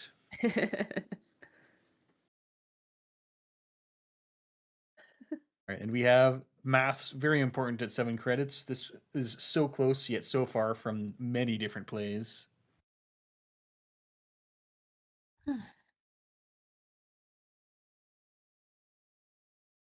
And people pointing out, Sandstone is probably reliant on border control existing. Yeah, that makes sense. But also, I think Sandstone might just be something that's kind of a less broadly useful Maskarovka, and once Maskarovka became playable after the Cleaver ban, I think it just got upstaged by Maskarovka. Oh, I definitely agree with that. I think now with Masqueravka in the meta, Sandstone just feels so mediocre. Also, there's a wonderful Masqueravka misprint out there. I love it so much. Really? Similar misprint for Sandstone. What kind of misprint is it? If you ordered the set on like the first day, Mhm. you got a single copy of Masqueravka that had a italicized subroutine arrow in the flavor text. Cool. And Sick. it's perfectly with the flavor text because it says confound the runners so they cannot understand our true intent. Subroutine. That's awesome. All right, we've got more of a board. So notably, Tao is out of cards. But Not out of juice. I get the feeling that this run will probably win the game because we have Iru plus 2 Devadatta drones. We're gonna be seeing 4 today. Yep. This Stavka is gonna be expensive. That's an expensive Stavka. Echelon just needing to boost twice. Gross. Yikes. Yeah. That has So been that's called. 6 plus 2. So we should be able to break this Stavka, and then Rising Tide breaks half rune for 1. So we should be able to get through this with 1 credit left. Oop, finding another thing to res before 6, 9, Stavka. 1. Is there So another half rune to pull out of the deck? I don't think anything matters here unless we see like a Managarm on, like Stavka trashes a card, install a Managarm on archives or something like that. But it's just a sweet to gore. I think that Tao is going to be able to get into archives here in C4 and R&D, and I believe that should be game. I really don't think that we're gonna be whiffing here. We only have 12 cards left in the deck. You probably don't whiff. Also, surprised to pull the excavator out of the deck because Yeah, that's Taking it- true. That's true. you're just juicing R&D We are juicing R&D. Whew. as much as you probably lose anyways, but you gotta play to the odds. Yeah, I agree. I think if Tao doesn't hit here, this is last click, so Baserton will probably win, if I have to guess. I imagine server 13's an agenda. We're Also, some people are firing. claiming Banhar was a fine card. I do not We're agree. firing half rune. We're just bouncing. What is Oh happening? no. Fire half rune. What? I can't see how strong the Rising Tide is. The arrow's covering it. Even that's at least- even his opponent is confused as to why we're firing here. It's at least 3. Very generous of him to let his opponent know that he can absolutely break this half rune. He probably thinks that Rylan probably thinks that you need to break it with Euler, but he can break it with Rising Tide here for 1 credit. Yeah, there we go. Yeah, there we go. Extremely generous of Baserton. The Netrunner community is the best community. GG. Wow. I'm gonna give GG to Rylan. I'm gonna give a kudos to Baserton. Extremely good sportsmanship. Extremely good sport. All right. So that, I believe, is going to take us very close to... There's 2 minutes left in the round, after which we're going to a 20-minute break, second break. Oh, probably not productive to watch a game for 2 minutes. I think we're going to Yeah. We can take a peace little out break. and come back in 20 minutes. See y'all. Oh yeah. We have a break. Sweet.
So let's go look at pairings.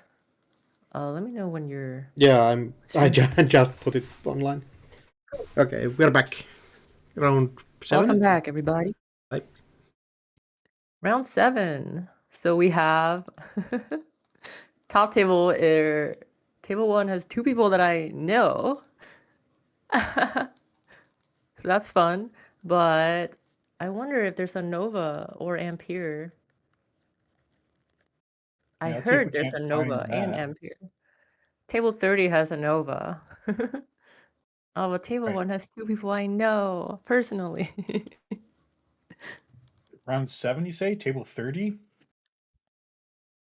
Yeah, Yes, there's that a is. Nova on table 30. You want to go watch? I do want to go watch. Let's go watch.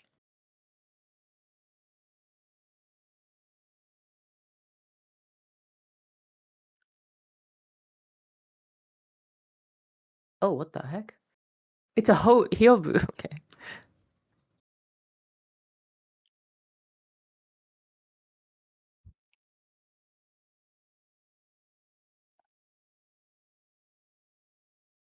Okay, looks like we're good. You're in the stream. We have Nova versus Hyoubu. That was Yeah. it's not definitely not on my bingo cards. Either of these two IDs. So Nova. We're really reaching for stream fame here. Nova, very blank ID. It says your deck cannot include more than one copy of any card, but you have infinite influence, so you're basically playing a singleton deck that can have any cards of any faction. And then on the other side we have Hyoubu, which is another very not very common ID. The first time each turn you reveal a card, gain 1 credit. And of course, there are not a lot of ways to reveal cards in the current card pool. So But we do have the balanced coverage technology. we do have balanced That does say coverage. reveal on it. Yeah, that is a guaranteed notably- 1, not guaranteed, but maybe a guaranteed 1 credit a turn. Notably, Nova, anti-synergistic with Matryoshka as an icebreaker, as much as some people insisted that they should work together. Yeah, alas. So Nova is always interesting to build for, notably because criminal cards are usually cards that work great by themselves. We generally see Nova be built in a very criminal playstyle. And that's why we see cards like Bravado, Sure Gamble, right? Mystic Miami. So I assume there will be a lot of events in this deck. Unfortunately, in the current card pool, there are not like too many great cards to play with Nova. In pre-rotation, there were a bunch of mini faction cards that could be played, and that was kind of the main reason that you would play Nova. So you could play cards like White Hat for no influence, because that card usually costs 5 influence. You can play White Hat, which is a really cool sunny card. You can play Creative, you can play Logic Bomb, you can play Emergent Creativity, which are 2 very cool Atoms card. But the mini factions are all rotated out now. So Yeah, just the card pool being the smallest it's ever been makes it much harder for this singleton dig for the one best of each you can find. yeah, there are so much less cards that we could play.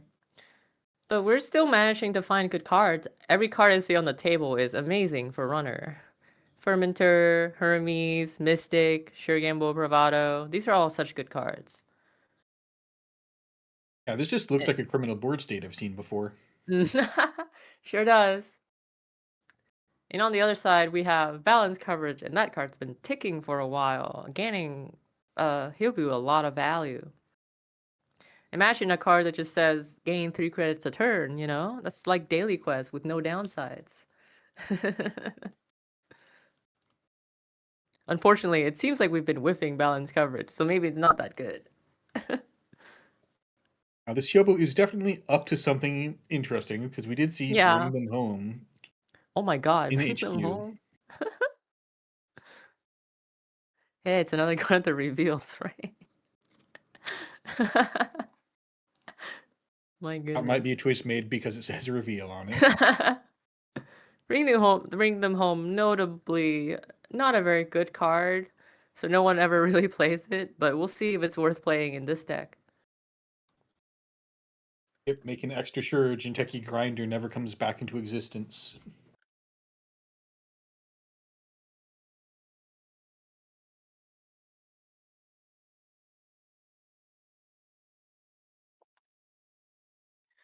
All right, well,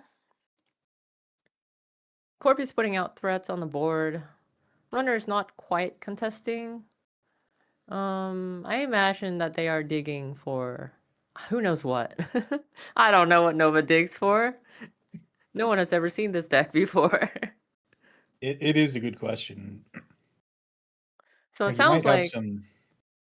You might have some solutions like Azimat or other Mhm. asset tech cards. That would be great. I mean, it would have been a good card to pull with SMC, but I think we pulled out Fermenter. But, you know, maybe we'll see Simul Chip, SMC, Azimat. Who knows? So the cool thing is, I know that Kabloosh is not the only person bringing Nova today. It sounds like we have... I saw Abyss stare back earlier with Nova, so I imagine we have a whole testing team full of Nova players, so that should be very interesting. And we know we had a deck list of the week that was posted recently with Nova on it on NetRunnerDB. Oh, I Okay, haven't so we seen that have one yet. Overclock. I imagine Overclock's gonna simul chip out an SMC. Yep, some Mach. So we might see a, I don't know, Propeller, which would be a reasonable guess for me. Maybe we'll see a Rising Tide. Hey, we see a Rising Tide. It's always Rising Tide. World is a better place for the Cleaver ban. It's hard to guess. Ooh, Flower Sermon. Ooh, what an exciting game. I have not seen these cards in over a year. Any of these cards in over a year. Flower Sermon, also a very underplayed card. The last time I saw it played was when we had pre-rotation with Jinja Grid, playing with Atea, and that was really fun. But we can't do that anymore, so we don't see Flower Sermon anymore. I remember it in the distant past when we had political dealings. We're resing Daniela. I imagine there are Ooh, agendas in HQ. behold, Behold. beheld. Ooh, we're tagged. I'm so curious what this Hyoubu is going to do with tags. I have no idea. It is an incredible question. No one can be sure. The corpse says Thinking. thinking. Kabloosh says, Scary. oh yikes.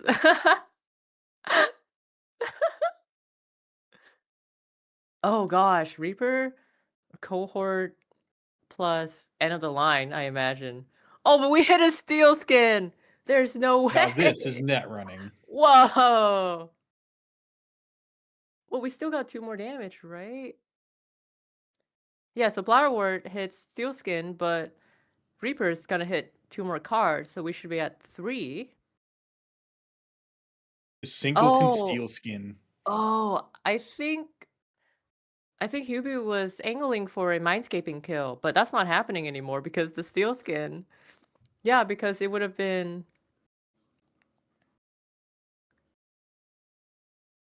Because without the steel skin, the runner would be on 1 card right now.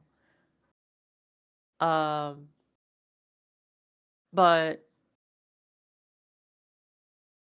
Which means that Mindscaping could kill the runner with only 1 card left. But now that the runner has 3 cards, you need 2 Mindscapings to kill. Which, I mean, he could draw into here. I don't know.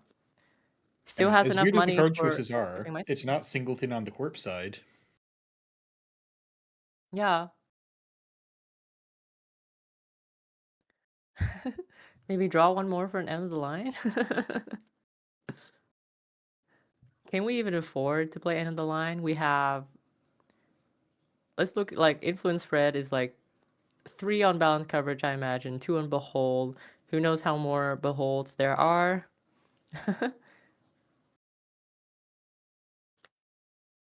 We're clicking Hyoubu. I have never seen anyone click Hyoubu in my entire life. I've So seen it a Hyoubu, couple of times back in the ancient times. if you click Hyoubu, you get to reveal a card from the runner script at random, which means that you get to trigger your ID to gain a credit. So it's like clicking for a credit.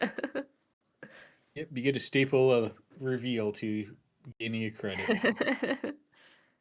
Clean getaway, a lot of words. I imagine. Yeah, this Yeah, might be a Simoon or something. if the corp reses, they'll be very poor. I doubt that.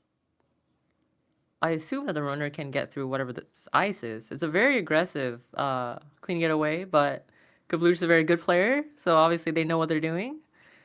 The corp would never res here, of course. Yep, ending up with a clean bill of health on the tags. Like, I think like a white space or a fly swatter would have really, really destroyed Kablush here. But of course not, right? Never punished. The corp does have them assets. Could go up credits real quick. Yeah, we're potentially gaining 3 credits a turn. Although balance cover has been whiffing every single turn. That's really unfortunate. Jagoten has been calling asset every single turn, and every single turn it's been whiffing. So I imagine he's either drawing agendas or he's drawing operations, right? So And that has been my experience in Hyoubu. You just draw the agendas. I don't know how, but yeah. So I wonder what Hyoubu's way to get back in the game now is. Maybe they play AuCo? Who no, I think we've knows? seen what it is. It's bringing them home. Yeah, that card doesn't kill the runner. We'll see what their plan is here. Another upgrade on HQ. Maybe it's a Daniela. Maybe it's another Daniela. If the first one was so good, we should do a second one. Yeah.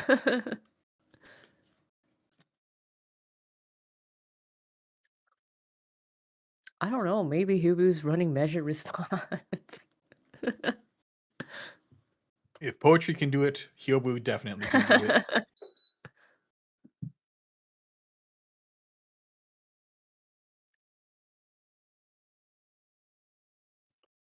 All right, Paladin's showing up to the party a little bit late, but that is a very good money card. Oh yeah, what happened to Mystic? Oh, the corp must have trashed it. That makes sense. Oh sweet, we And got a balance finally- coverage revealing a Bladder War. Finally. Yeah, That's we 3 credits right we there. finally got the Hyoubu trigger, and we don't have to take the undignified reveal and card action. Yeah, we get to see it twinning.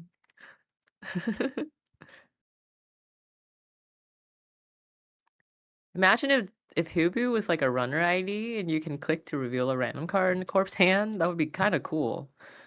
That might It'd be a kind little of better. crazy. Yeah, I'd say so. Carpe Diem. Right. Yeah, we're Carpe just playing diem. criminal. We're playing Yeah, criminal. all the good events are criminal. Mm-hmm. Rolling the dice on R&D, even with the corp having a respectable amount of credits. No matter how good your credits are, you're playing Jinteki. All of your ice costs at least 6. Well, this one costs 4. Kablu's gonna have to make a choice here. Oh wait, no. Yeah, well, yeah. Yes, they Choice have is to take a tag. tag. But maybe it doesn't matter. Oh my gosh, every time I see Carpe Diem, I'm like, oh yeah, the runner's gonna get a click back after the run's successful. No, they do not. We're playing a blank ID. Strangely, it is legal to play outside of Sable. That's crazy. All right, we're gonna see another Bladder Wart. We knew about this one. We do one net damage, please. Waiter, one net damage, please. Oh, and we hit the twinning. Nice. Nice. The one of twinning. And with this many econ assets, soon we are going to start doing stuff. Hold Oh, on. and Is that an AuCo research? AuCo. Face up. So we are playing AuCo. Well, no, we're actually just cashing in the advancement counters for an agenda, it looks like. Okay, I think we're gonna score a 5-3. No? Just a 3-2? Maybe Server 7's Daniela? Now, what could this be? Okay, what if this Hyoubu deck is actually a Neurospike deck and Server 7's a Fuji? You know, it's not the craziest build I've imagined for Hyoubu. So Server 7, La Costa, Res, Advance, Neurospike. Do 5 damage. Jailbreak R&D, that's fun. And getting a card draw after you get checked on your hand size is nice. Yeah. So 2 to break, Phonotria. Draw a card, C2. We're gonna Hermes bounce. Oh, we get bit instead. Never mind. You know a meme lord like No this Hermes playing bounce. white? Oh goodness. Oh, and the corp has so much money to recover with all the assets they have on board, and they're gonna be doing 1 damage with Bladder Wart. Yeah, and you can't clear this tag, so you might just die. Very timely bite, I'll tell you what. Or worse, lose Paladin. Yeah. Right, we're gonna take 1 net damage here. Waiter, 1 net damage, please. Hits a Docklands Pass Docklands. goes down. So, I mean, I have no idea what could happen here. End of the line would kill, though, if we can find that. I imagine that Hyoubu is playing end of the line since we're on Big Oppo. But maybe all of their influence is spent on Behold and not green cards. Just a yellow Prince deck at work here. Yeah, it seems like it.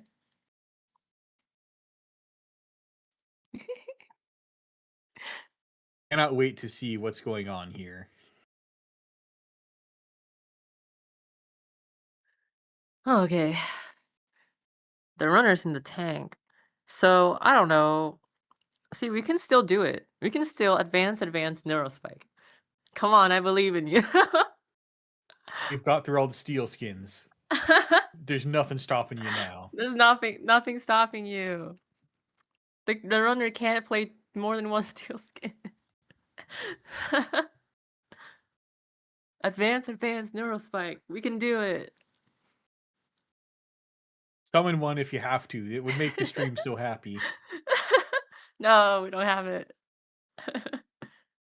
See, this is the cool thing about watching decks that we don't know about, so that we can speculate on all the possible options that totally exist, like a Neurospike. This does feel like a Netrunner as Richard Garfield intended. Yeah. So I imagine Corp is digging for end of the line here. That's why we're resing a spin. Yeah, I've been cohorting through the deck to find the stuff. Oh yeah, we're still doing Value it. Mindscaping. Value Mindscaping. We're probably going to top a card and play on the line, right? Nope. I guess it's not happening. Because I would have snapped it.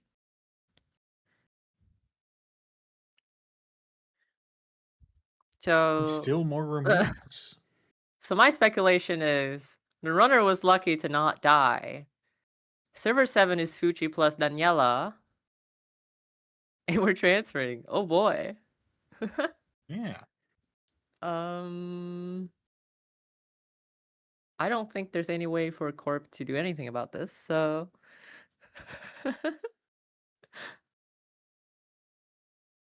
And maybe you can res a Daniela into whatever Yeah. server 2 is. Does Daniela even matter here?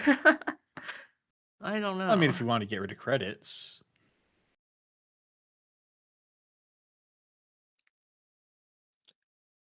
If I had the option, I think I would drop myself down to 0 just to not let the runner have it. Just to mess up the runner. We have contempt for the runner. I mean, if you're Daniela not res. putting the little people in their place, what are you? Oh, we're doing it though. We're doing it. Okay, so We are doing it. Just one more. maybe server 7 is another than. Oh no, we can't quite do it. Oh no! Bummer. Complete image. Ho! Dude, I knew we were going to see complete image. Of course, that card reveals the card.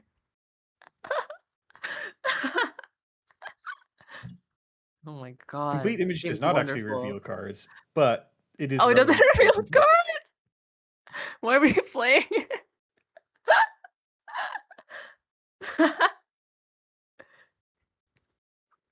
Someone in chat says this is like a knife fight with spoons.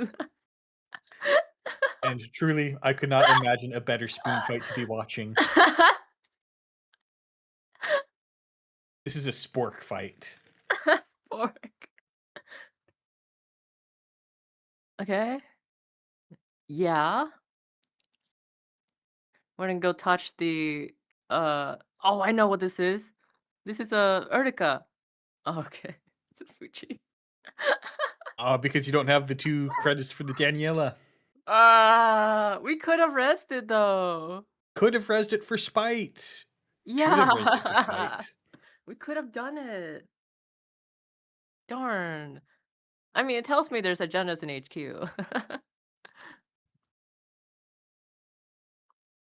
And now there's agendas in the score area. Yeah. I mean, that doesn't matter, right? All the corp has to do is reveal a bite. That's a good start. And then draw into end of the line. Wait. Oh my god. Wait, hold on. We have a kill line here. Hyoubu can reveal the card in hand, and complete image can kill. Hopefully there's probably more than one complete image. Well, it's still in the corp's hand, right? You can't trash that card. Or is this just a table Fuji to kill? Does the corp see it? Oh, yeah. We do! GG! Excellent. Let's go! That was amazing! Oh my god. Now this is net running. This is the best net runner I've seen this entire season. Very good start to the year. Oh my god.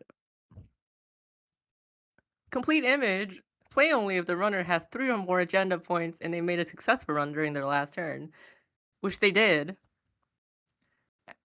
Choose a card name, then do 1 net damage. If you trash a card with the chosen name this way, repeat the process. And then we click the Hyoubu so that we can reveal the last card in the runner's hand, which is Creative Commission.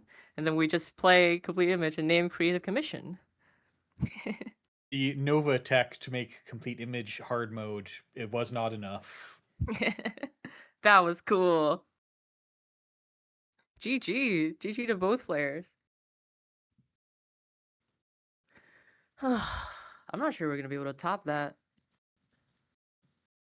Shall we look for another game? Yeah, let's look for another game. We have 16 minutes left. Let's see.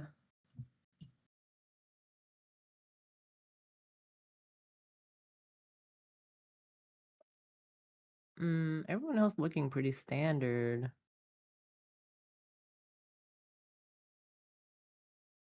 Oops. Yeah, see. I see an Earth Station on table 35 against a Loup. I have seen the exact same game. Shall we watch that? I'll check in. Okay.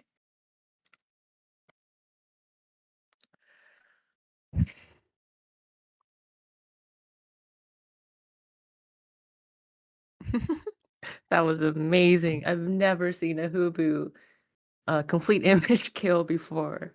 Crazy. We are good to stream on table 35. Sounds good. I expect to see you all playing this on JNet next week. Don't disappoint me. All right, what do we have here? Loup versus Earth Station. All right, we have. Well, it can't be Crisium Grid, so who knows what this HQ upgrade could be. My gosh. Okay, so Earth Station, another very underplayed ID, which says limit 1 remote server. As an additional cost to run HQ, the runner must pay 1 credit. But you can click to flip it, and it says as an additional cost to run the remote, the 1 remote you have, the runner has to pay 6. But they can flip it back by running HQ, which Loup seems to have a really good setup here to be able to flip Earth Station whenever they want. Looks like they've got a bunch of botulists just ruining HQ.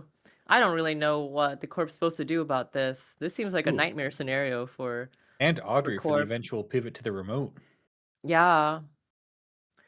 Okay, And this we're gonna upgrade run... that we know is trashable. Yeah, we're gonna run HQ. We know we can trash the upgrade. I wonder what the Corp's outs here are. I have no idea what kind of deck this Earth Station is running. Oh, I see an NAPD contract in Earth Station's bin. Or sorry, oh yeah, NAPD cordon in the Corp's archives. And that we're is gonna a rest the third Mitra? meter on HQ. And a big log jam. Getting rid of the botulus. Very nice. Yeah, and I think and runner can't break this. Audrey does not have enough counters to get through this log jam. So that's cool. That's one way to deal with botulus, I guess. Yeah, getting a total of 5 back between the Mitra and the logjam res. Yeah. Nice. Run server 7 now. I doubt it's an agenda, but hopefully the Corp can trash Anthill or something. At the very least, they could easily trash Trankrid. Another logjam. Another one. Oh god. A nightmare for the runner. Well, we've got 2 very big logjams resed here. These are like full strength logjams too. I don't think you can res logjams with more strength than that to start with, because it's upgrade, asset, ice, operation. That's 4. The only way for you to get 6 counters on logjam is if you have agendas in there, which is not likely. So these are big full strength logjams. Now you just have to hope R&D pays out. You do have a twinning with 2 counters on it. Yep. But the Corp has a Basalt Spire with 2 counters on it, so we'll see. We might see like this could be a slash and burn deck. I would imagine Basalt Spire pairs very well with slash and burn. Oh, but we also know that the Corp is running Seamless, and there's 2 Seamless in the bin, so the Corp could easily Seamless, whatever is in server 7. They could even Seamless if they really want to with Basalt Spire. Actually, no, they can't. They can't do that. But at the end of runner's turn, they could pull back a Seamless with a Basalt Spire, play the Seamless, and then on their turn, or play the Seamless on their turn, and then grab it back again with Basalt Spire. So I think the runner has to win this turn, because I really doubt they can run server 7 here. It is way too costly. We'll see what... We'll see if not terrible odds of being able to do that. Yeah. And Loup has 2 twinning counters and a Hermes, so Loup should be able to... Yeah, they should be able to bounce back server 7 here, prevent a score. Basalt Spire is a great hit for Loup. I wonder what pronouns Loup is. I've never checked on this. Pretty sure that's he, him. He, him. He, him. Wouldn't be surprised if he's like page. it is or something. That'd be cool. Our resident werewolf.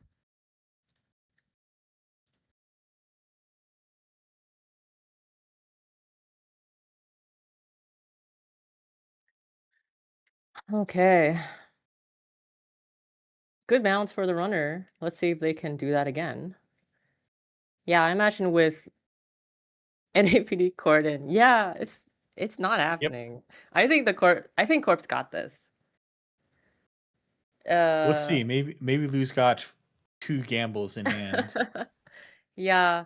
Server 7 is going to cost 6 just to initiate the run. It's gonna cost well, they can't even get through logjam in the first place. And then it's gonna cost 4 more if they want to steal whatever is in server 7. Not very likely. R&D is probably going to cost similarly. Whatever agenda gets rezzed, Lou may not be able to get through. And then they probably can't steal an agenda R&D. Can you? Oh my god. Pay it all to Ash and Epilogue, just gambling that this is Get over not there. the game-winning score. Yeah. We'll see if that works out for him. I imagine this is the game-winning score. Yeah. I mean, I imagine that they probably concluded that they can't stop the game-winning score on this turn anyways, so you might as well play as if it's not. Mm-hmm. I think he's gonna try.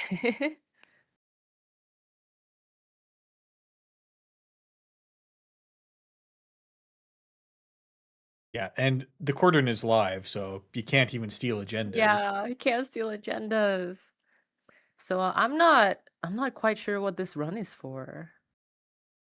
Maybe Lou can produce 4 credits out of nowhere, or maybe Find a behold, trash it for a Naudry counter. Maybe he forgot about the lockdown. Maybe we're all traumatized by currents and we pretend that currents aren't real, including lockdowns. Lockdowns are just like currents, right? Oh, and it's also possible that Lou has strike funds in hand, right? So 2 strike funds in hand could produce 4 credits here. But looks like we're not, so I imagine it's GG. Probably. Yep, GG. The Salt Spire. Salt Spire pulling back. Seamless advance.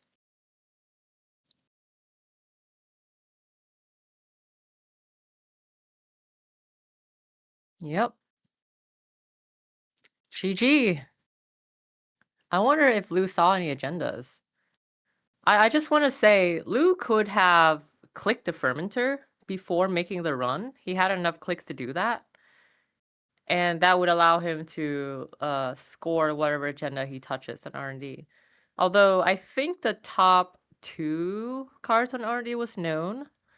So I think he would only be seeing 1. I didn't pay too close attention to what the accesses were.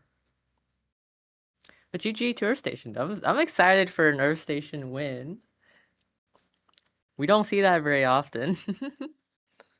Earth Station is not the favored Wayland ID Yeah. these days, but It is one of my pet ID for sure.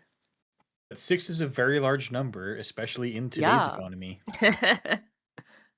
All right, how much time do we have still? 6 minutes. 6 minutes. We should, I guess, I think we probably give the round a chance to wrap up. Mm-hmm. I need to step out for a minute, so I'll come back when at the start of the round. Okay. How?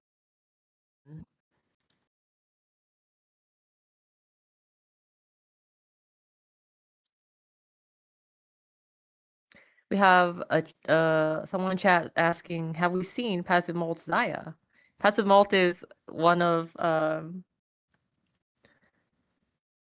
player here, local in Portland. So I am very excited to spectate one of his matches. So hopefully next round we can see some Zahya. I know that Passive Malt is playing Epiphany this round, so I imagine he will be playing Zahya next round.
Table 1.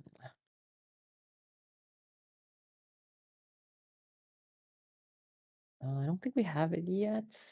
And we are live. Good afternoon, possibly morning, everyone. Hello, everyone. We're Welcome in back. round 8 of the New Year's Showdown. Searching desperately for the passive Molt Zahya game to be created. Yep, we've been requested a Zahya deck, and I imagine we will be seeing it right now.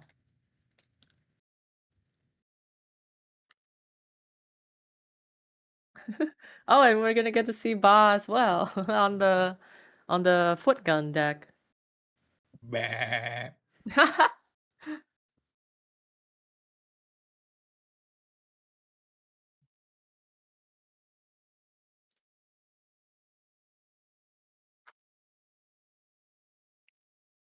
Wait a minute. Oh, that's you. That's me.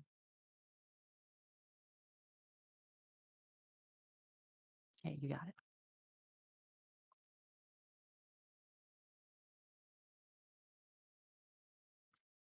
Yeah, poor Aksu is running the stream at great personal expense. He'll probably be going to bed at 5 in the morning. We are good to stream. We're good to go. Table 1. Table 1.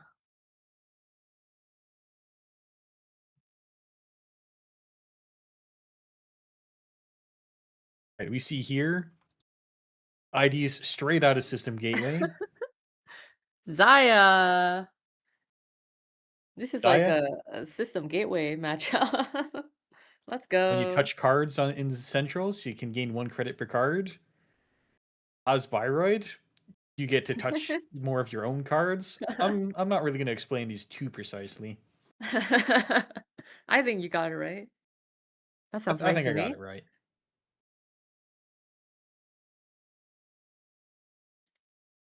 Oh, Ba And recording today. Cool. we have our sneak preview here. Bahram Wu recording for YouTube.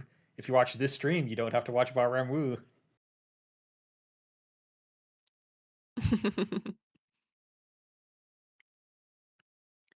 So Passive Molt is a player in my local meta, so I'm a little biased. Just a disclaimer.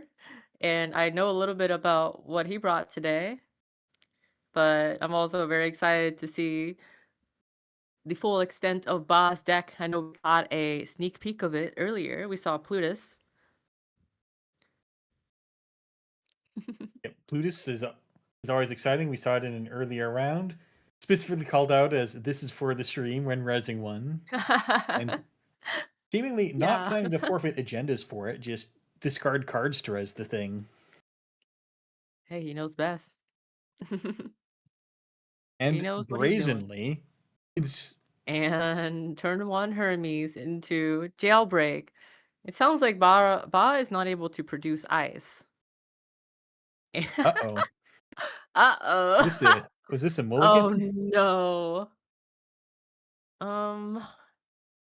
Goodness. Aramu took a mulligan. Yeah. Oh man. And Passive Molt kept, so 2 credits, a card draw, and 3 points. Pretty good jailbreak, I would say. And a Hermes bounce. And a Hermes bounce, yeah. And the Sam doesn't get to res anything. That's amazing. I imagine this is a wage worker. Yep. Exactly as predicted. Chose not to trash. That makes sense. Zahya is very poor if he trashes it. So I know exactly what this Zahya is, but I will hold my tongue. See if we You don't discover want to share with the class? what it is.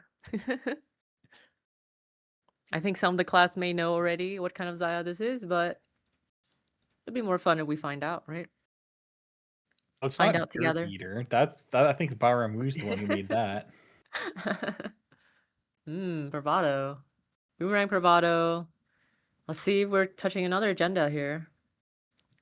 Either way, the corp is broke. It's going to be broke. If he reses this. So maybe he opts not to. Might not even be able to trash server 4 if it's a trashable, but at least he would be able to get an extra credit off of it. Flative, perfect. I think Passive Malt's very happy to see that.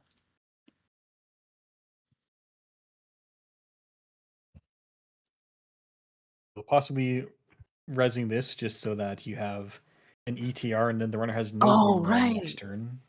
We're on threat. Oh, we're on Very threat. nice. I always forget. Cohort, yeah, can't trash And no it. money for the cohort. Yep. That makes sense. Now, we haven't triggered Zahya. Wait, have we? Is this the next? Yeah, we haven't triggered Zahya yet, so this will trigger Zahya. I imagine Jordan will trash the cohort. Yep. Yeah, So what did cohort we? is one of those scary cards. Oh, ablative installed from HQ. Installed another cohort. Okay, that makes sense. Understandable.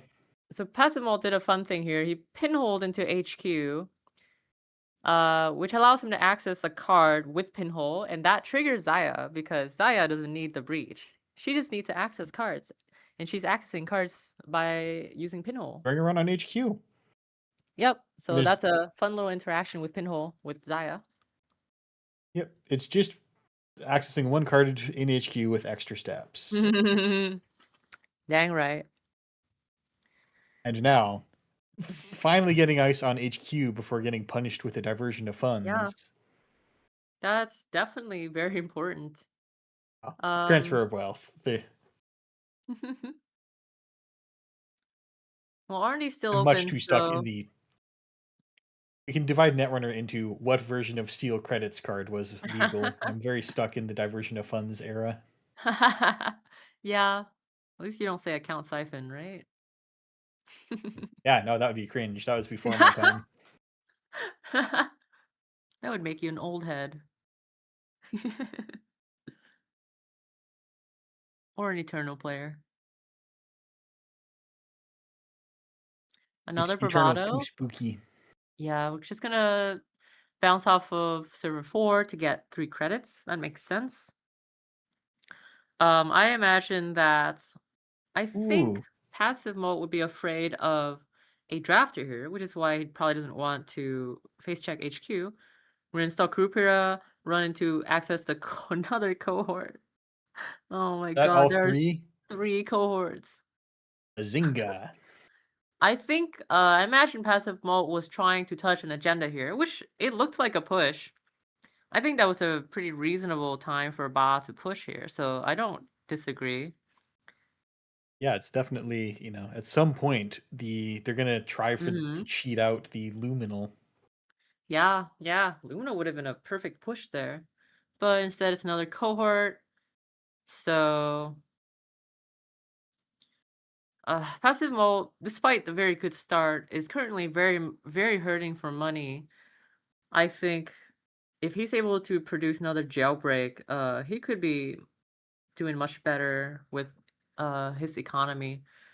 But icing up the wage worker makes sense. Wage worker is an incredibly important card for. There it is, the jailbreak. If there's a jailbreak. As I was saying, wage is extremely important for the Footgun Frenzy deck because that's how they're able to continue to score their 4-2s over and over again. And they play Off-World and Midnights. And with just one nano management, you can score a 5-3 out of hand. You get the +2 clicks for both the play 3 operations and advance 3 times. Oh. Yeah, you can.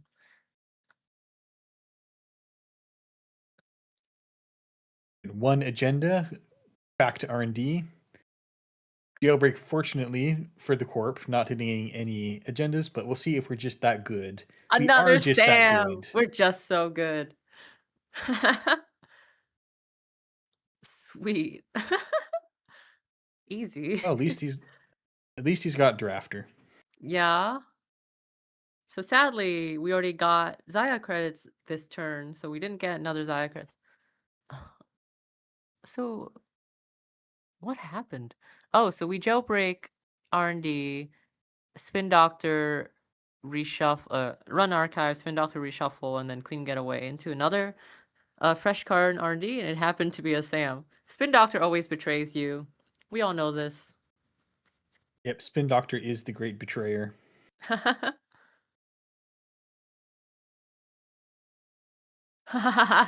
Yeah. Yeah, measure Possible. responsibly. Afraid of MR here, which would have killed him. So Yeah, we haven't seen anything suggesting it's another MR. R&D run. We'll see if this is the game. Just needs one more point. It's a white space. Oh man, are we going to win before we even get to see what the runner spice is? Because surely it can't just be a normal Zahya deck. You wouldn't Surely not. say such a sentence if it was just a normal Zahya deck. Surely not. Starting with fully op, we're drawing a bunch of cards. That makes sense. Fully op is very good when you draw cards with it. I sure hope this leads into a Your Digital Life. Ooh, that would be excellent. I'd love to see that. Maybe a YDL into our into Resident Wage Worker, into RLC, get another click. We're just installing. Another fully op, I imagine, just for money this time. Boss on money 20 this time makes credits. sense. R&D still open, sadly. I imagine server 4 is like a spin doctor and we're spinning back some agendas here. Otherwise, passive mult is threatening a very scary HQ sweep here with the cupulation. I'm starting to get some suspicions about this We're cool gonna transfer, technology, maybe? seeing a steel skin. Okay, we're gonna clean getaway. Oh, coming in to cash in and the we'll be able cupulation. to, yeah, we'll be able to sweep the cupulation. Another ablative. This could be game. I imagine that Ba needs to keep some agendas in hand in order to score them out. So passive mult is just hammering Ba right now. Oh, he's Getting playing all the so well. answers. Yeah, I think this Getting- is probably game. We're gonna see. I do want the game to continue longer, just because I don't know. I want to see more out of these two decks, but and in my last dying gasp, dying. Oh my god. I think it's game because yeah. Passive mult can just go touch archives now and win. I don't think there's any way. Yeah, GG. Or agendas Oh in hand. gosh. Unfortunate. Oh wow. Yeah, I think Ba just like drew like a bunch of agendas with those fully ops. The deck absolutely betrayed Baramu there. GG. And with that, passive mult is top of Swiss once again. And I think that he could just ID for the rest of he can offer IDs for the rest of this tournament and is guaranteed to make top cut. We'll see how everybody else is doing. And I think Let's see passive mult is the Sebastian. only person who is currently undefeated. So congratulations. Yeah. Let's see what other people have to offer. You want to watch a SEP game? Have we watched a SEP game today? I have not watched one. I don't know what happened in the first 2 rounds. We can watch table 3 has a SEP versus op game. I know there's a synapse down the table on table 36, but I think if we wait till next round, there is another synapse on a higher table. So we could wait for that if you'd like. Yeah, let's try to let's take a look at the Spastro game. We got Yeah, let's do it. table 3. We'll save synapse for next round. And as a resident Synapse enthusiast, I'm got to know what's cooking. Yeah, we gotta save best for last, you know?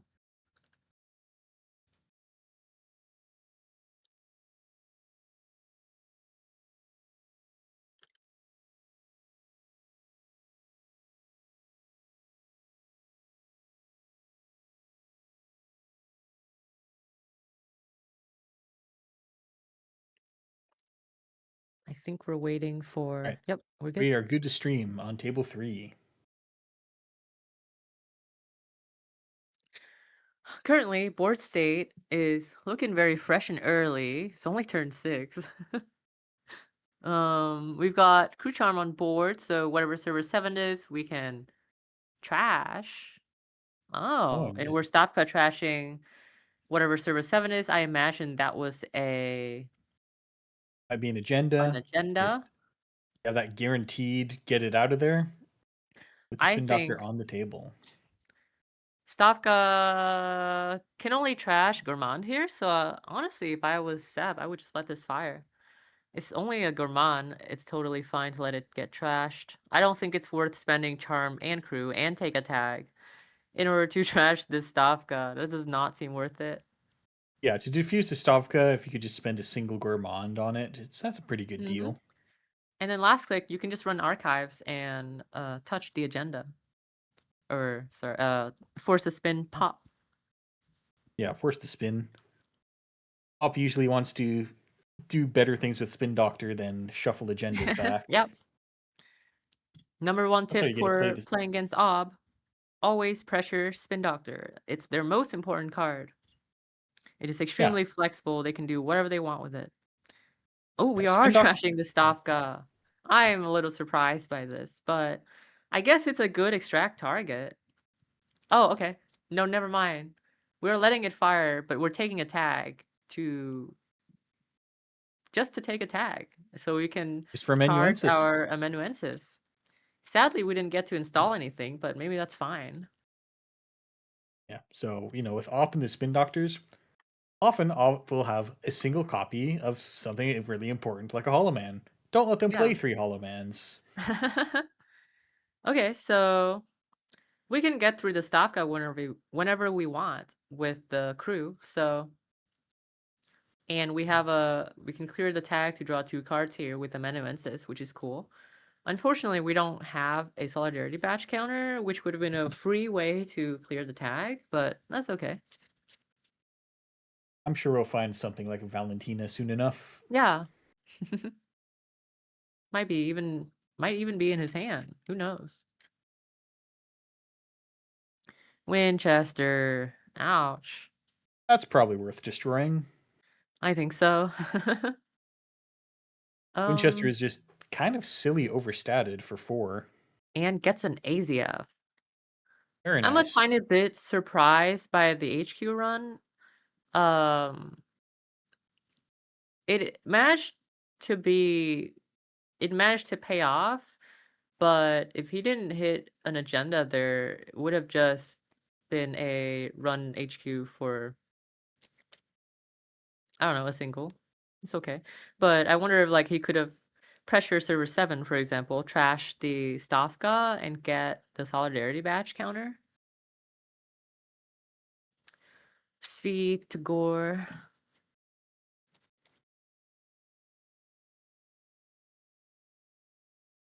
So Scrubs is now pulling up on money. Sorry, wrong order. I wonder what order he's thinking about here. I felt like he did Maybe it trying correctly. to get all 3 modes out of wall to wall. Oh, what the heck? Oh, that was weird. Oh, he probably messed up the trigger. Okay, that makes sense. Yeah, I don't think it was possible to get all 3 modes of wall to wall because you had Svi and Spin Doctor. Oh, and we have Bass here. Unfortunately, I don't think we can. The Bass can't pull anything, so it would just be a nano management here, I think.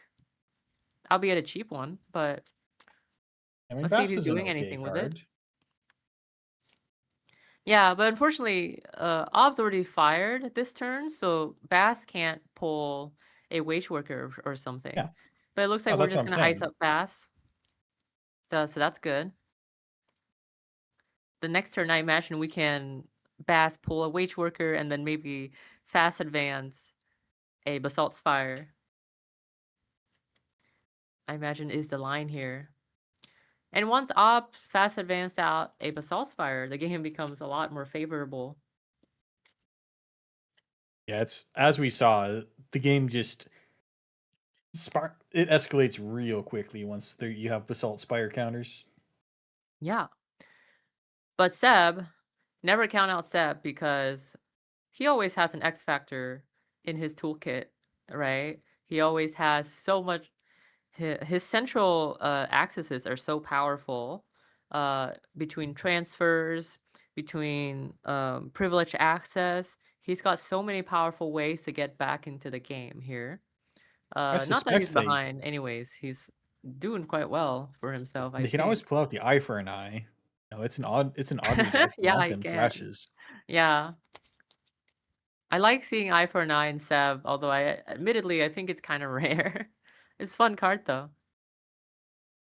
Once quite early into I forget which meta, I was playing eye for an eye before it was really before people thought it was worth playing. And I got 3 seamless launches all in the same eye for an eye. It was incredible. Yeah. That's amazing.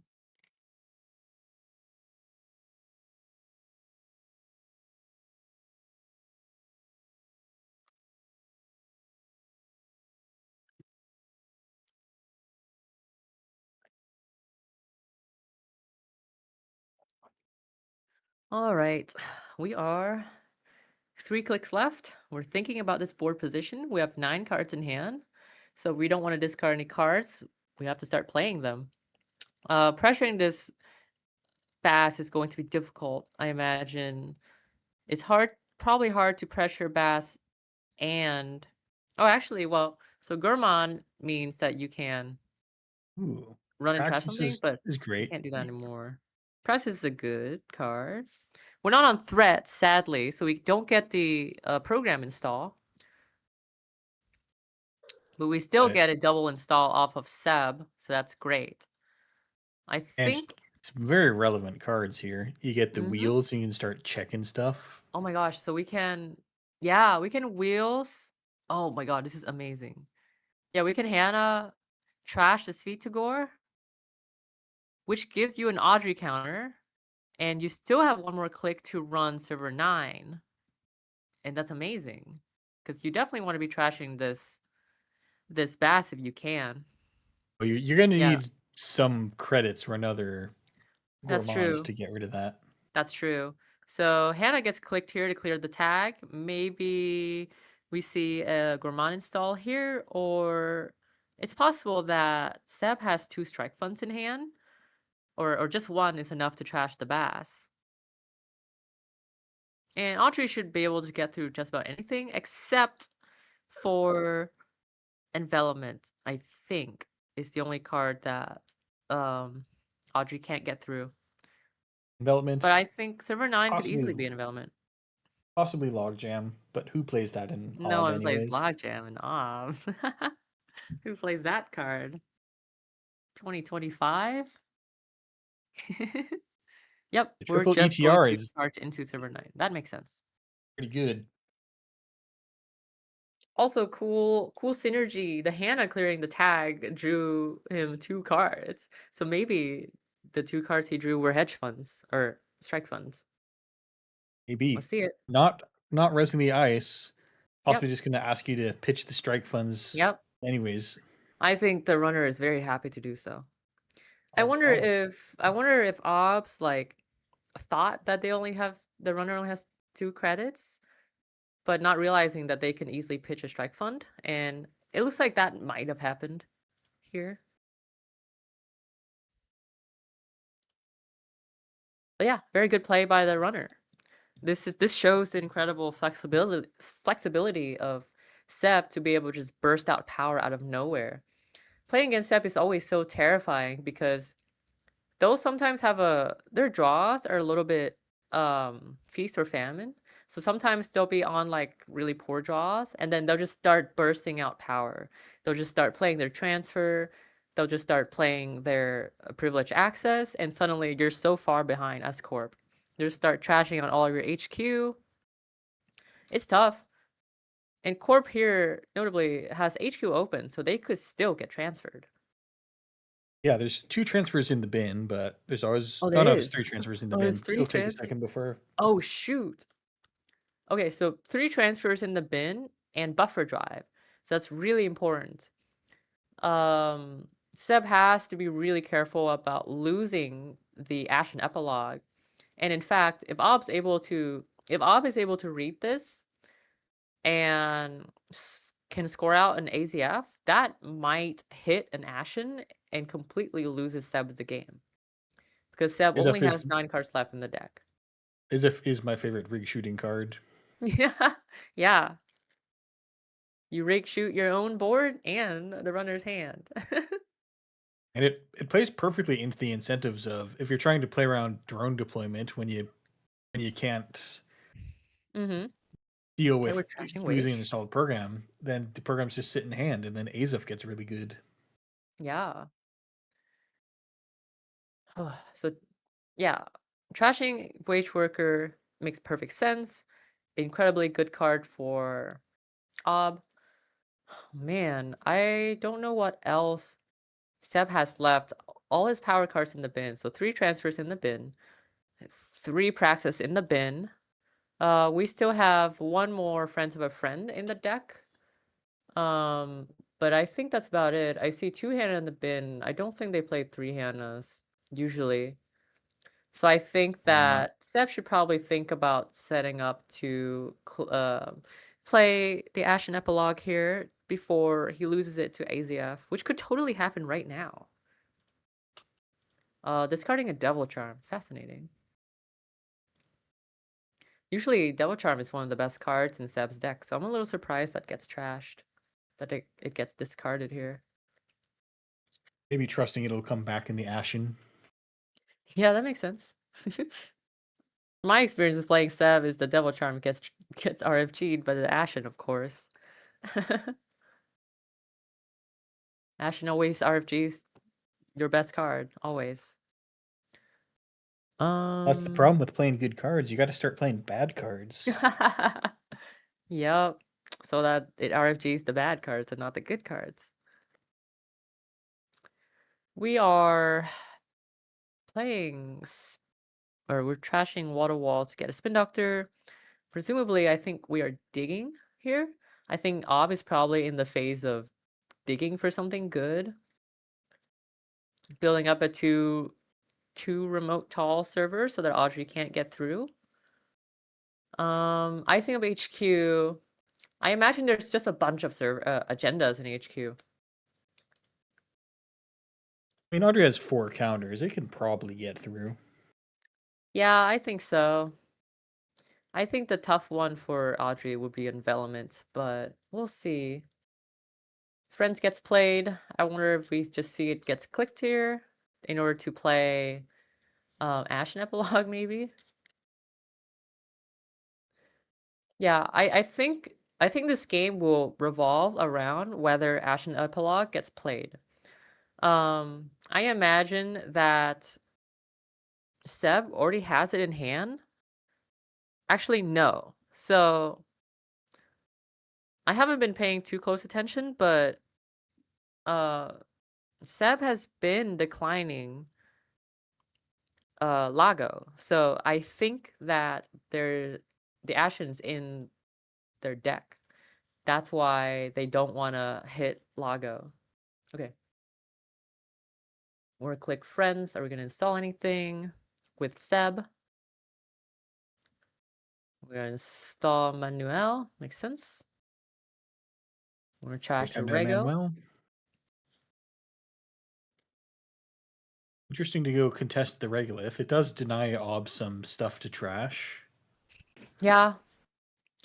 Regolith always pulls wall to wall, I suppose. Definitely not super high on my to-do list, but it's possible that Seb doesn't really have anything better to do. I don't know. That did cost you 3 credits, and you're down to 6. That's a costly choice, to be sure. It is for sure, especially if you're angling to play Ashen Epilogue here. I think Matuzak is playing very meticulously, declining Lago in order to not trash his Ashen Epilogue. I imagine he's drawing one card at a time to make sure that he's not holding it, so that Ob can't just trash it out of hand. So I can't pronounce his name. He's playing a very tightly controlled game here. Yeah, you can tell because it's got egg infusion as the Yeah, profile picture. true. Okay, we're gonna draw 2 cards here. Hopefully one of them is the Ashen and we can just play it.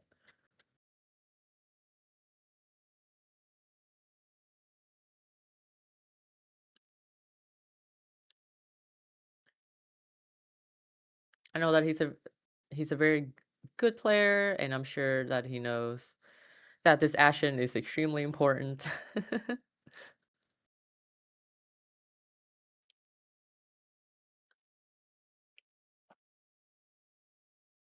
Oliver's making demands. Send help. um So Scrobs, though, noticeably is struggling. We're on turn 11, and we have not seen a single score out of Ob. That's very unusual for this deck. We've went through a lot of good cards already. This is the 3rd Sweet to Gore that's on the board. So once that's trash, he'll be forced to spin back one of them if he wants to use it. There should be 2 more extracts in the deck somewhere, which are more power cards for Ob. But yeah, no cards scored yet. We are down to 22 cards, or 17 cards in the deck, and 5 cards in hand.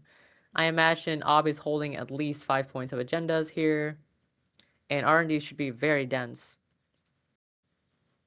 And we saw that one pass get trashed very early into the game, and we still haven't gotten a chance to try to stick another one. So yeah, I think that Bass was an incredibly crucial piece for this Ob. With that Bass out, he might have been able to fast advance a Basalt Spire, but now it's going to be very difficult, I think.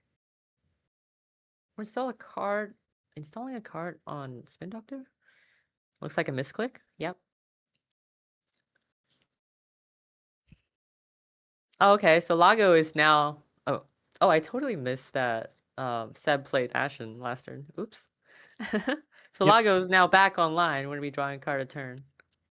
Ashen's back on the menu. Can readily go check out Server 13.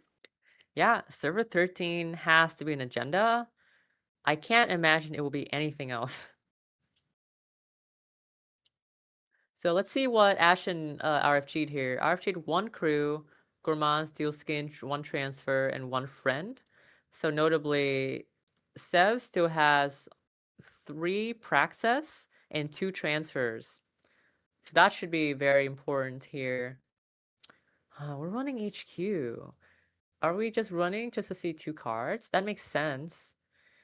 I think hand is probably really dense, and we can probably touch like 5 points here, maybe, if we get lucky. Yeah, hand has to be loaded.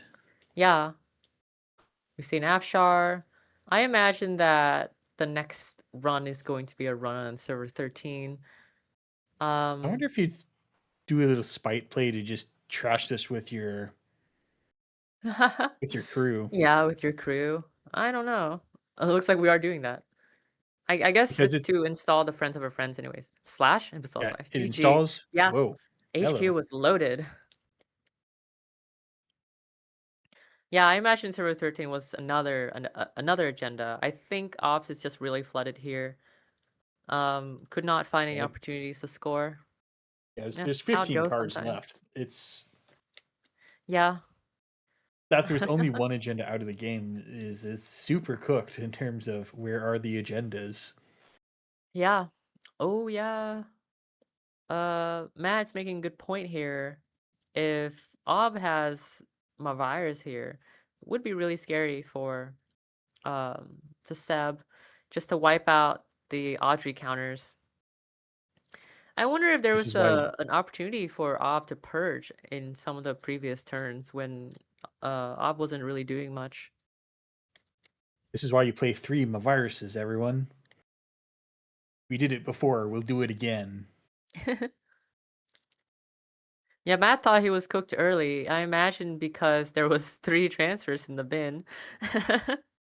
Yeah, Scrob also had a very awkward game, not scoring anything. In his turn 12. Okay, nice game. GG. Right, we do have 7 minutes left in the round and a little bit for wrapping up. We You can want pull to up. we I wouldn't want mind. to maybe check out standings or throw it to Oh, a break sure. really quick, and then we'll come back and try to catch some Synapse. Synapse. We can review the standings, although so right now I think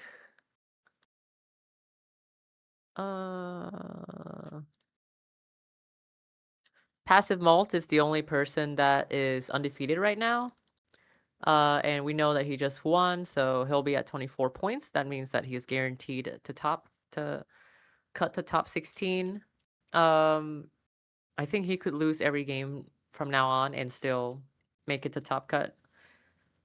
And I imagine he'll be offering IDs. Everyone else, I don't really know how everyone else is doing. See, 119, whole bunch of 18s, and this is as of last round because I'm not doing no math to incorporate the incomplete round. Yeah, we know Passive Malt on 24 points. I don't know. Tradon's game's not finished yet. Augustus' game is also not finished yet. So we'll be awaiting those with bated breath. All right. Allegedly, 22 points is guaranteed to be in the cut. 22 points. With that, I think it's time to throw it to a break. We do have about 9 players that are significant, that are all vying for 18 plus points. Yeah. So one person is looking like they'll have a stressful possible miss the cut by the narrowest of margins. Yeah. Most likely. Right, we will be right back. Have a good rest of round 8. See you later, everyone.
Mm.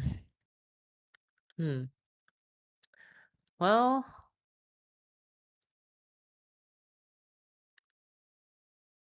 All right, welcome back, stream. We are here in round 9 of 10 on the Winter Showdown on day 1 of Swiss. We will be back tomorrow with more. But for now, we are trying to decide what to see. Unfortunately, we do not have the Synapse. We do not have no Synapse on the books for Synapse. this round. No. Hopefully next round though.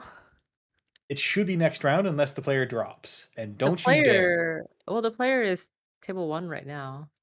But I What? imagine they'll be offered table 1 against passive mold. I imagine they'll be offered an ID here, but maybe they won't take it. But then they'll ID next. Maybe we won't get to see Synapse. We'll have to wait till the No. top cut. Huh? Unthinkable. Maybe we'll see in the top cut. That'd be cool. That'd be really cool. Well, who else is cool? We have Lat in table 4. We also have Lat on table 6. I don't think we've seen Lat yet, right? I don't know if I can endorse Lat as necessarily a cool person, but I Yeah, know but some what if cool it's people playing in Catboy a Lat? Lat game. It could be And also, Catboy. Ruben Peters is on table 11 playing Built to Last. Ooh. Oh yeah.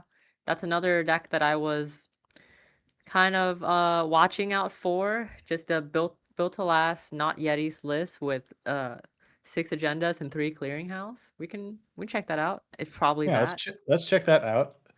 Got a conflict of interest. Got to give my homie some stream fame. Oh yeah, of course. Hey, I already did that, so now it's your turn. We are good to stream table 11. Table 11.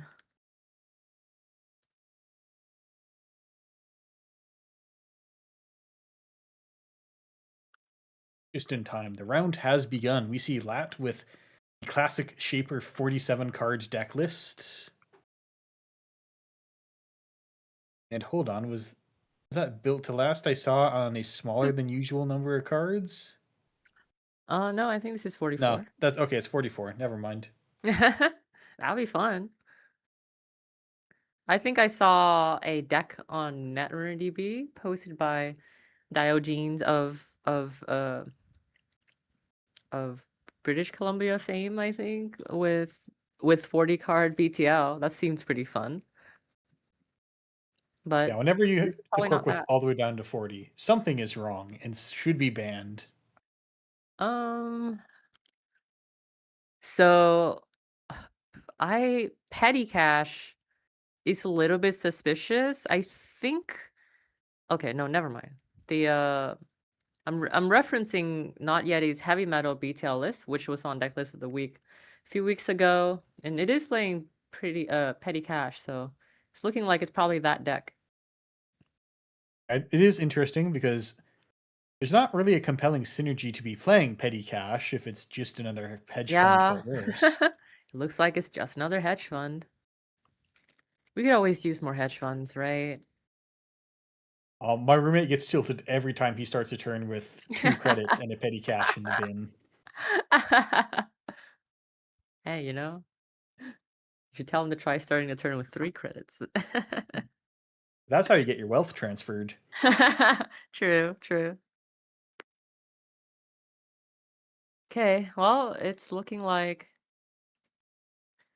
a Probably seems like a very good way to normal guarantee. Lat. We got Bravado in the bin, so this is probably just event Lat, Anycam Lat. Okay. Ooh, Message Chesto, great start for BTL. You might be able to launder the money or just get through with a. No, you're not going to be able to get through because it costs you 4 to go get Euler. Yeah, and an Euler's not breaking this message Chesto when you're on 0 credit. But you might be able to just pop the SMC, install a card, and go down to 0 so that message Chesto doesn't lose you any money. Maximum devastation hit on Message Chesto. That's tragic. And we're not even going to get lat draw here. Ouch. Ruben Peters off to a great start. And it's a Charlotte. We have a Oh, very good start roast. right now. I think this turn is just going to be install R&D, advance on Charlotte and Messi Chesvo. And we're just going to chill. What else? What else do we really need to do, you know? Built to last value that we should never been allowed to have. Not even bothering to ice up R&D. Yeah, what's lat going to do, you know? Yeah. Catalog queue. That's just how you die to measured response. Cataloger's not real. It is real, but it can't hurt me. Can't hurt you. So I imagine lat's just going to double click this and install a card. Get lat draw. Yeah, 2 Teleworks is... if the corp's going to do this, 2 Teleworks is a pretty okay way to bounce back. So BTL's game plan, this is an exceptionally slow deck. Very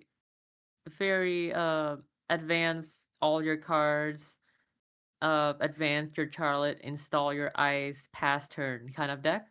So we're gonna be here for a while. But I imagine so the win con of this BTL deck is actually Clearinghouse. It's running 6 agendas, so 6 3-pointers, and it's very unlikely to be able to score them out. Maybe you can think about scoring Basalt Spires in order to get the counters, but otherwise you're kind of forced to score out 9 points if you're playing the scoring route. But this deck is also has a cool trick up its sleeve, which is the single seamless launch. And seamless is amazing with Basalt Spire because with Basalt Spire you can double seamless just about any card. And that will allow you to never advance your 5/3s, and that's amazing. That's really good. And Seamless is just a good card in this deck because this deck likes to install advance a card, and that just looks like a Charlotte, or it could look like a Clearinghouse, but it could also just be an agenda that you can Seamless out. So it does have a scoring pathway. It's just difficult to score 9 points though. But sometimes against a slow deck like Lat, you can kind of, against a slow shaper deck, you can kind of threaten them by just chaining out scores with Basalt Spires and Seamless launches. Why would you do that when you can just get them with a That's with a Clearinghouse? 6 advanced Clearinghouse. And I guess you probably have room to have a measured response plan as well if you're doing this. Yes, we are on 3 measured response, I believe. Assuming this deck, of course, it's a deck I'm thinking of, which it's looking very much like that. It's playing, yeah. It looks like that deck. I have no doubt that it is not Yeti's heavy metal deck.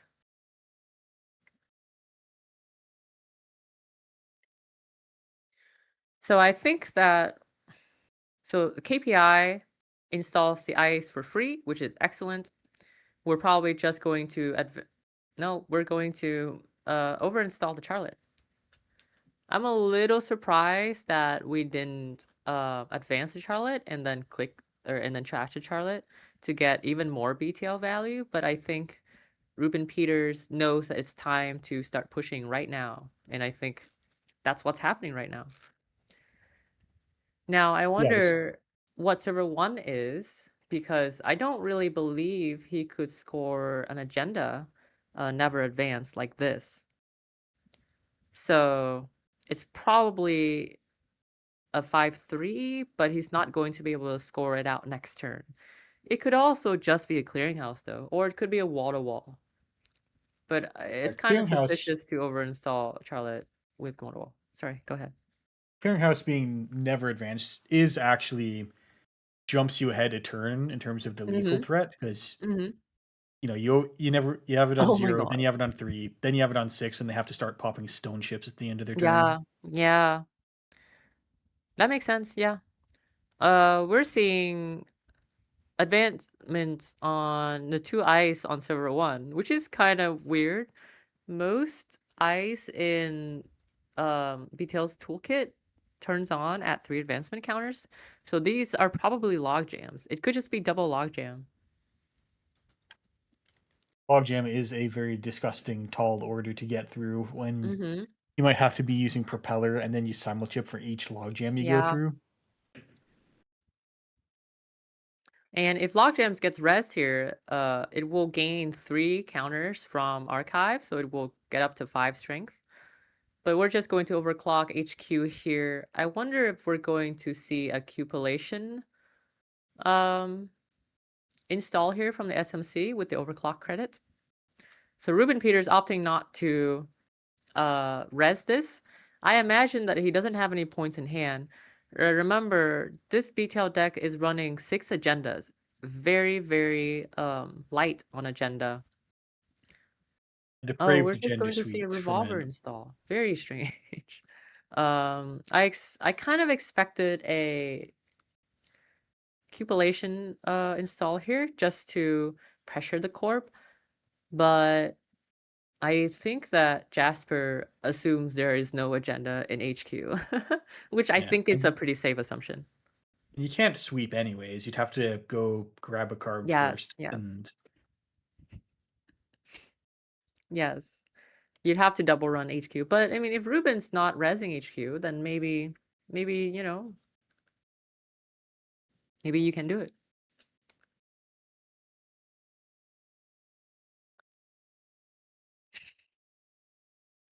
Okay, this may let's also see what everyone is.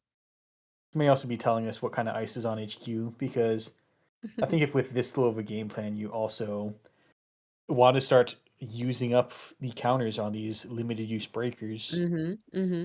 and with 26 credits, you're not really concerned about the money, I don't think. Mm-hmm. Yeah, I mean, it's a tough thing, right? Because corpse money is limited, right? And you want to be able to res everything on server 1, but I think you can res everything on server 1.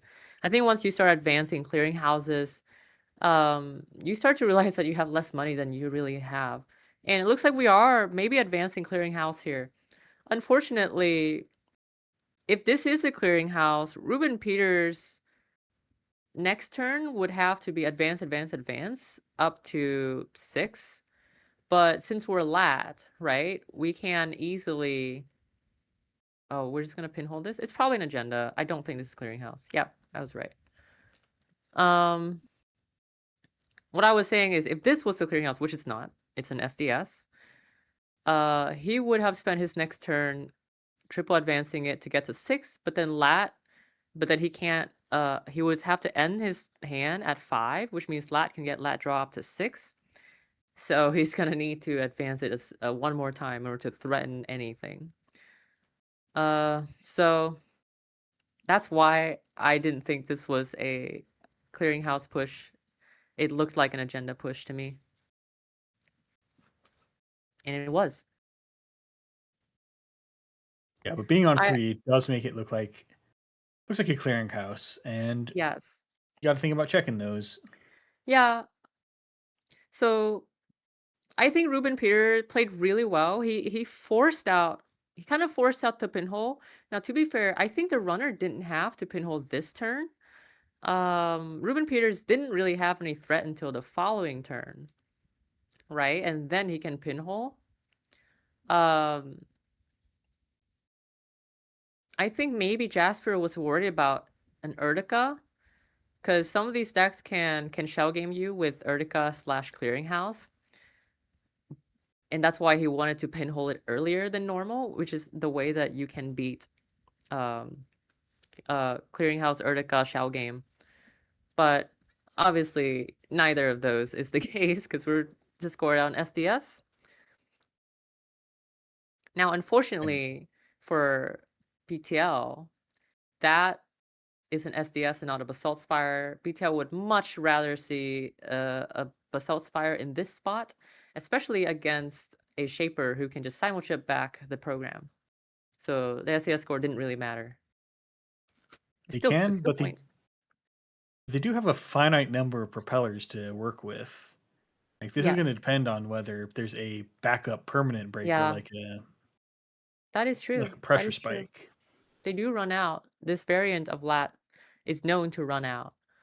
Um, I imagine that Ruben Peters probably not on a clearinghouse game plan because lat is on 3 stone chips, right? Which means that lat can just wait for clearinghouse to get rezzed, pop the stone chip, and then in the following turn, pinhole the clearinghouse. So I think clearinghouses have very little threat against lat here, especially if lat saves pinhole. So logjam gets res. This will cost 3 propeller counters, which means that this propeller can only get through 1 logjam once. If the second ice is a second logjam, which I expect it to be, lat can't get through this. So this looks like a secure push. Yep, and I expect that advancing these ice to 2 early in the game was knowing the math of that's the number that is absolutely horrible to deal with on propeller. Incredibly heads up play by Ruben. He's known to be a very good player, so I'm not surprised to see this kind of like careful play from Ruben Peters. Chat says deep dive would be kind of good right now, and it totally would be. Well, we had to take away deep dive because y'all were bad people about it. Agenda density gaming made me think this is exactly where you want deep dive, and then I remember the deep dive meta and was like, okay, never mind. Yep, there's a reason deep dive was banned. Everybody. Asking for lat draw. This could be spin doctor. Unbeatable. Yeah. No more of all that. you had to do was play Installitaire for 4 turns.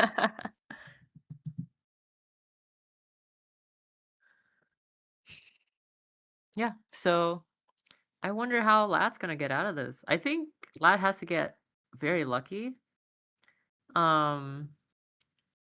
I think that any agendas Ruben Peters draw, he's just going to put right into server 1 because server 1 looks incredibly safe and the centrals do not look safe.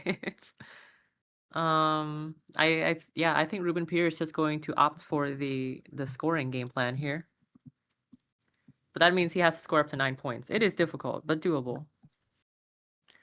Lat here has to find a way to get into, has to find good central accesses. So that means he's gonna have to dig out his cupulation. He's gonna have to dig out cataloger. I doubt he runs conduit. Yeah, if this is looks like the lat deck I've seen, or a lat list I've seen going around, they're like, yeah, sure, I'll just camp the remote. I'll just have 1 cataloger and 1 cupulation in case I get bored. Then these decks punish you heavily for thinking like that. Yeah, you can't get into this remote. It's unless lat has a Gauss. I think Gauss would be great in this spot because he can break these log jams for 1 + 4. You can break these log jams for. This is definitely an agenda. This is no way is a clearinghouse. Yeah. There's 0% chance this is a clearinghouse. And it is a Basalt Spire. Just exposing a card. Not even having an Amakua to charge up. Yeah, so Ruben Peters getting his Basalt Spire out. And this is looking like a pretty lockout game for the Corp here.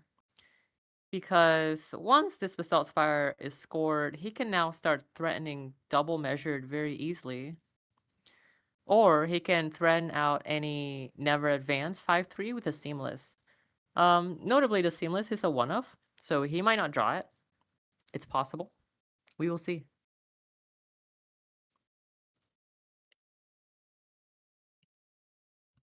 But, you know, something to put the fear into the runner.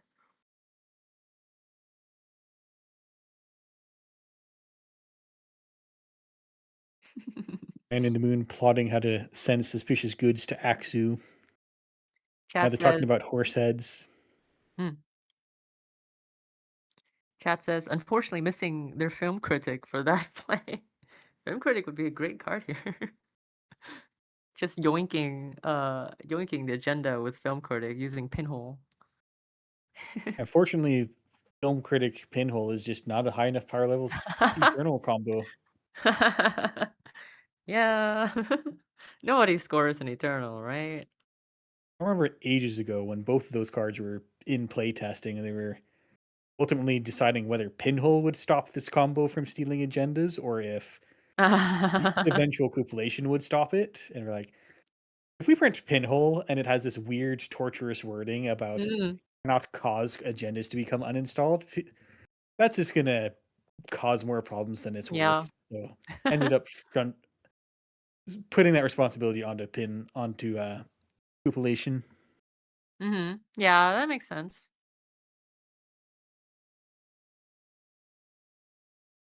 Yeah, notably they have strange cards in their text, or strange text in their text box. Oh, we're playing Jailbreak HQ. We're probably just gonna sweep 4 cards here. Am doubtful that there's an agenda in HQ, but there could be. So we see him a virus. Purge.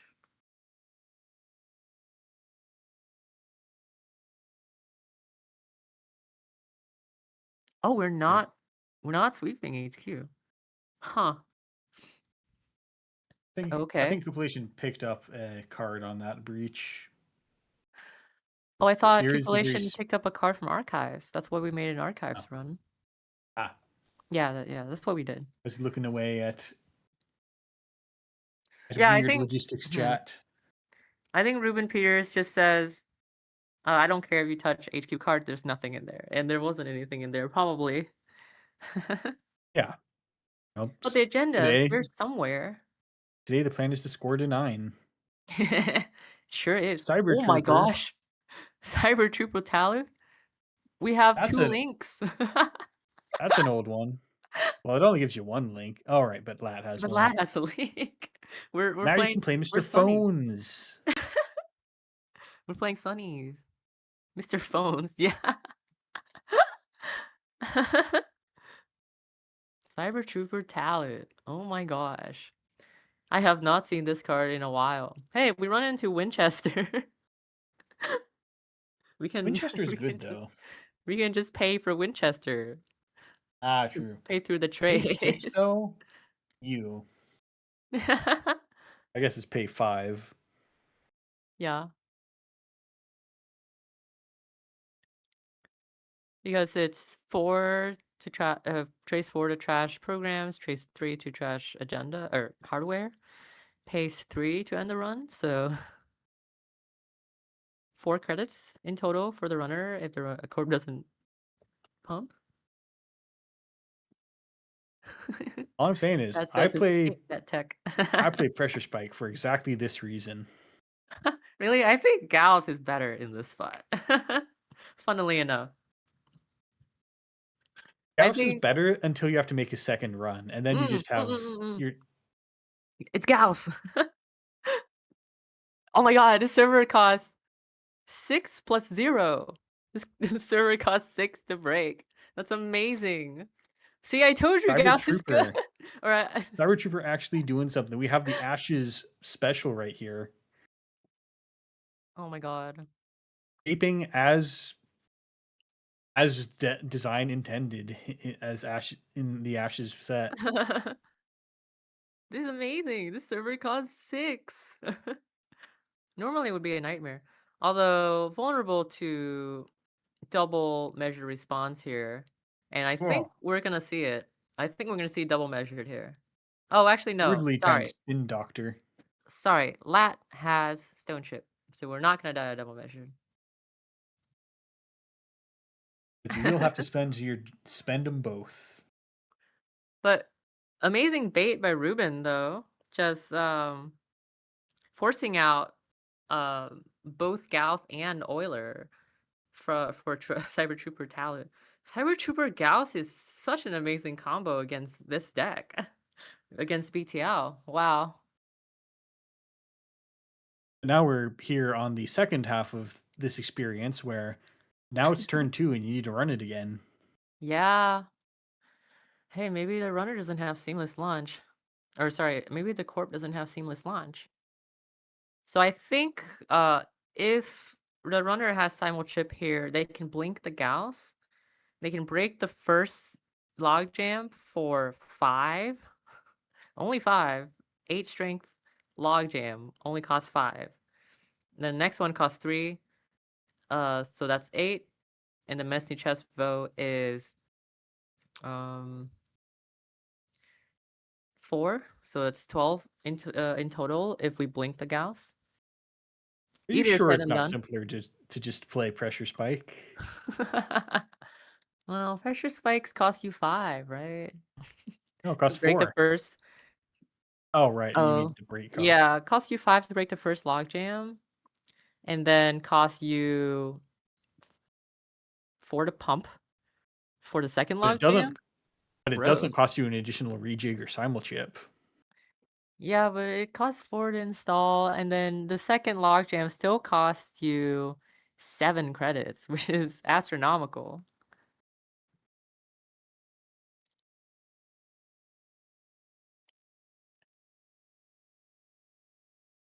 Right, we might be thinking about it. We might be coming back in to check out another spin doctor. No, not falling for it today.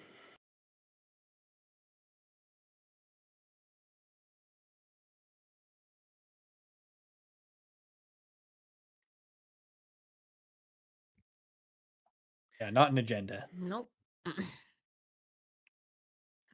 We're advancing ice on R&D. Wow, I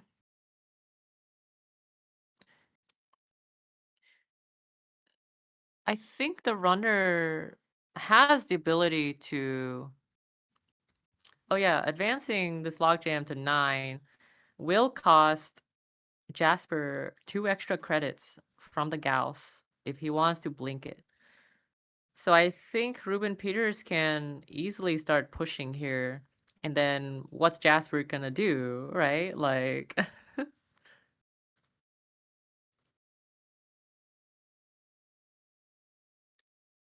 And noted dissent amongst the chat. Who Laria hates how wall to wall grows log jams. Maybe log jams should not have been allowed to grow indefinitely. No, I like it. I like it. I think it's fun. I'll You are allow part it. of the problem.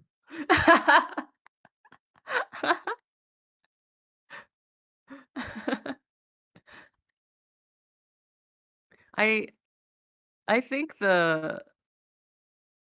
I know that we were scared of uncapped ice, but I think that I pretty much I've never seen a logjam that's bigger than a Pharaoh's, right? So I think if we complain about logjams, we should also complain about Pharaohs. But of course, you can't boomerang through logjams, blah blah blah blah. Logjam's a good ice. Log jam is strong.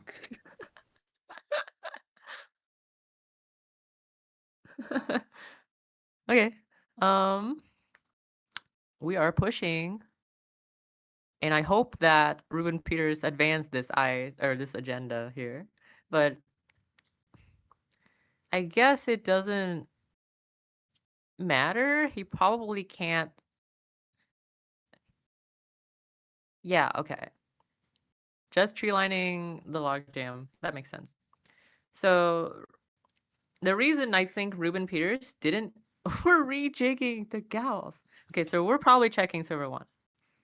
Now, this costs a lot of money. It sure costs Obviously. a lot of money. And we're rejigging the boiler. Okay, well, it costs a lot less money. So what? We're looking at. I have to redo the math every time. 7 first logjam, 5 next logjam, so that's 12. And then the message chest was free. Oh, it just costs whatever JNet's break all button says it does. Yeah, you're right.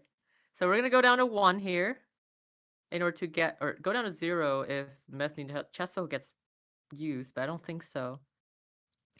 I think we're just gonna die to double measured here. Probably. No, wait, no, we won't. We need triple measure.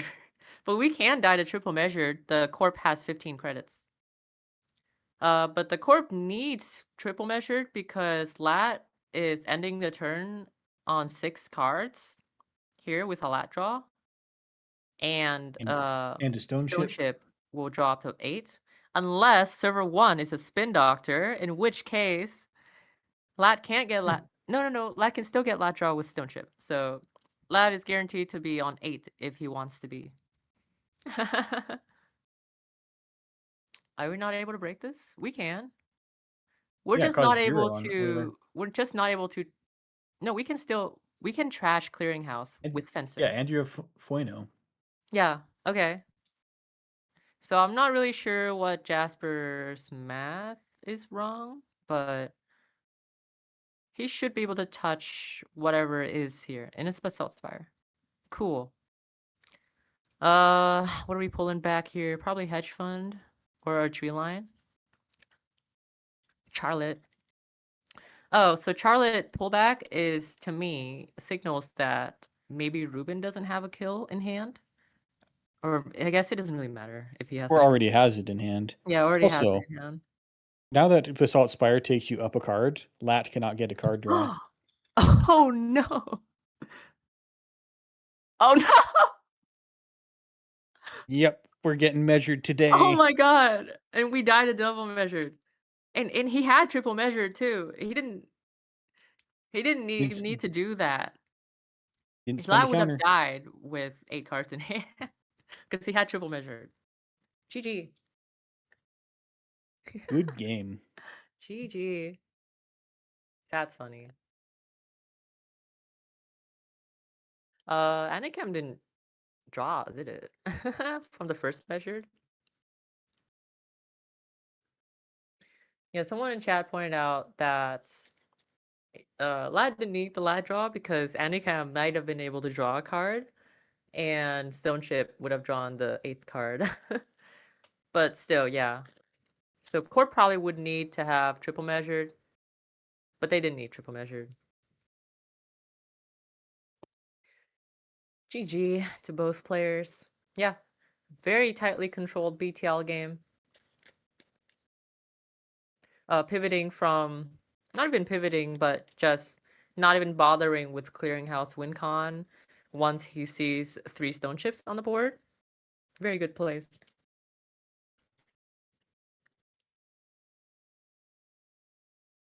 Okay. So we are on...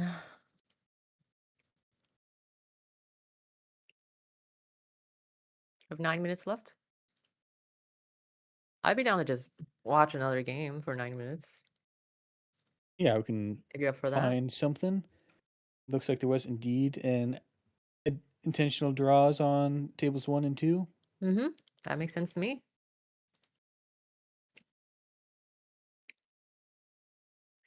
Okay, so who's still going?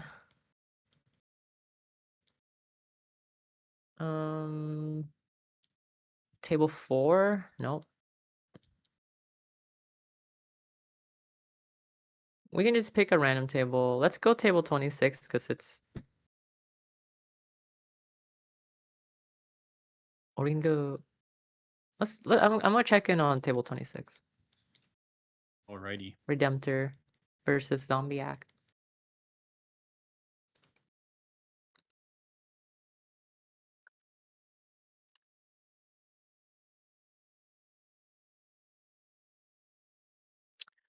And it looks like we're only on turn 9, so good time to pop in. Looks like we're good. We're good to stream. So very cool. We have a Zwicky here. Have not seen Zwicky in a hot minute, but it looks like Plutus Zwicky. 2 Plutus in the bin and a measured versus Lat. This looks like Madani Lat. We see a spec work in the Looks bin. like a potentially very rude play. Couplation's holding a petty cash. Do you think that was taken out of the bin just to make sure that you can't get the other 2 credits? Oh, I'm sure. I'm sure that's what happened. I can check here. Petty cash.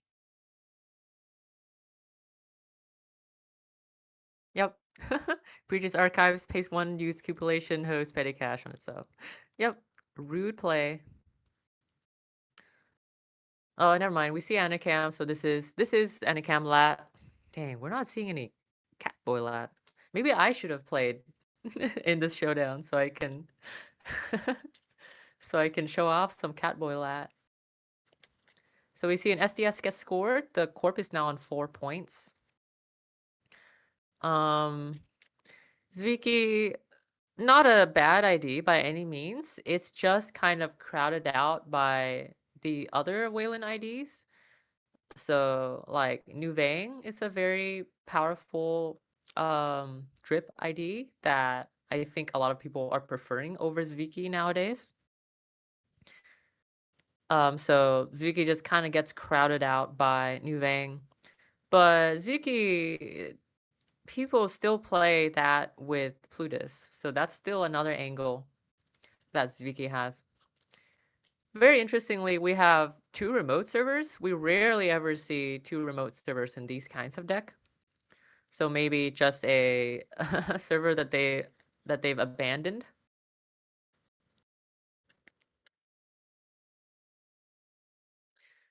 So it kind of sounds like Lat is struggling a little bit here to find what he needs. There's an Anacam in the bin and not installed. So I wonder if that got hit by something or got trashed. Maybe by the Winchester that I see res on the board. But I think Lat is struggling to find answers for Biawak right now. And that's what Zombiak was saying in chat. Is that he's just waiting to get Biawak at this point. I think I've officially run out of energy. Can I leave the rest of the stream to Oh you yeah, for of today? course. I can take thank you. over. Or I can Thank just you everyone for watching the stream. I will check in. I'll be back tomorrow. Okay, thank you for casting. I will Yeah, see you tomorrow. thanks Seth for jumping in. I think I can Have a good probably night. jump. He's been at this longer than I have. Don't worry about it. I can probably jump in I for can 2 last rounds. Okay, sounds good. And if you're not up for it, I can hold down the fort. No, I'm okay. I have been gathering my energy for a while. I get my like late night energy now. You get your second win. Exactly. And it's just like 1 round to go. Though we do have to Welcome watch the back, rest of this Exu. match. I see you've been having fun in chat. Just posting mindlessly. It's like the best part of the stream. Yes, it sure is. I've been having a good time looking at chat. I think that's actually the winning agenda on the remote. Like no shot. Yeah. Right? Install advance. Could easily be the winning agenda.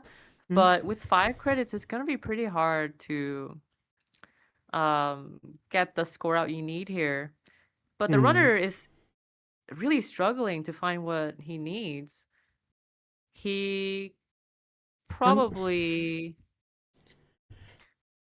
I mean, you have 16 5 minutes left in credits. the Like you round. drop 1 SMC and you kind of just can get into everywhere. Yeah, that's true. I imagine server 4 has a Biawak, and that's why this push is being done. Biawak is a free res if you have a green mail. However, that takes you down to 3 points, which means that this agenda won't win you the game. But it might win you the game if the round is called in 5 minutes, right? So Yeah. we're playing up on time now. I think the runner needs to make a move here. They're on 2 to 4 points. They're not going to win by doing nothing, unfortunately. I think we might be still drawing for the SMC. You need at least something to get in. Yeah. Yeah, it looks like runner's draws is a little bit dry here. 1 SMC in the bin. There should be 2 more, I would assume. Yeah, probably. I feel like you have to pop the stone ship to actually find it though. Yeah. It's looking desperate for runner. But let's see if he can pull it out. I mean, in this meta, you never count runners out, you know? There's always tricks. 100%. Always tricks. Oh. Bringing Bring up. A in the pressure spike. Can't wait to lose to Biawak. Here we go. Yeah, it doesn't feel like it.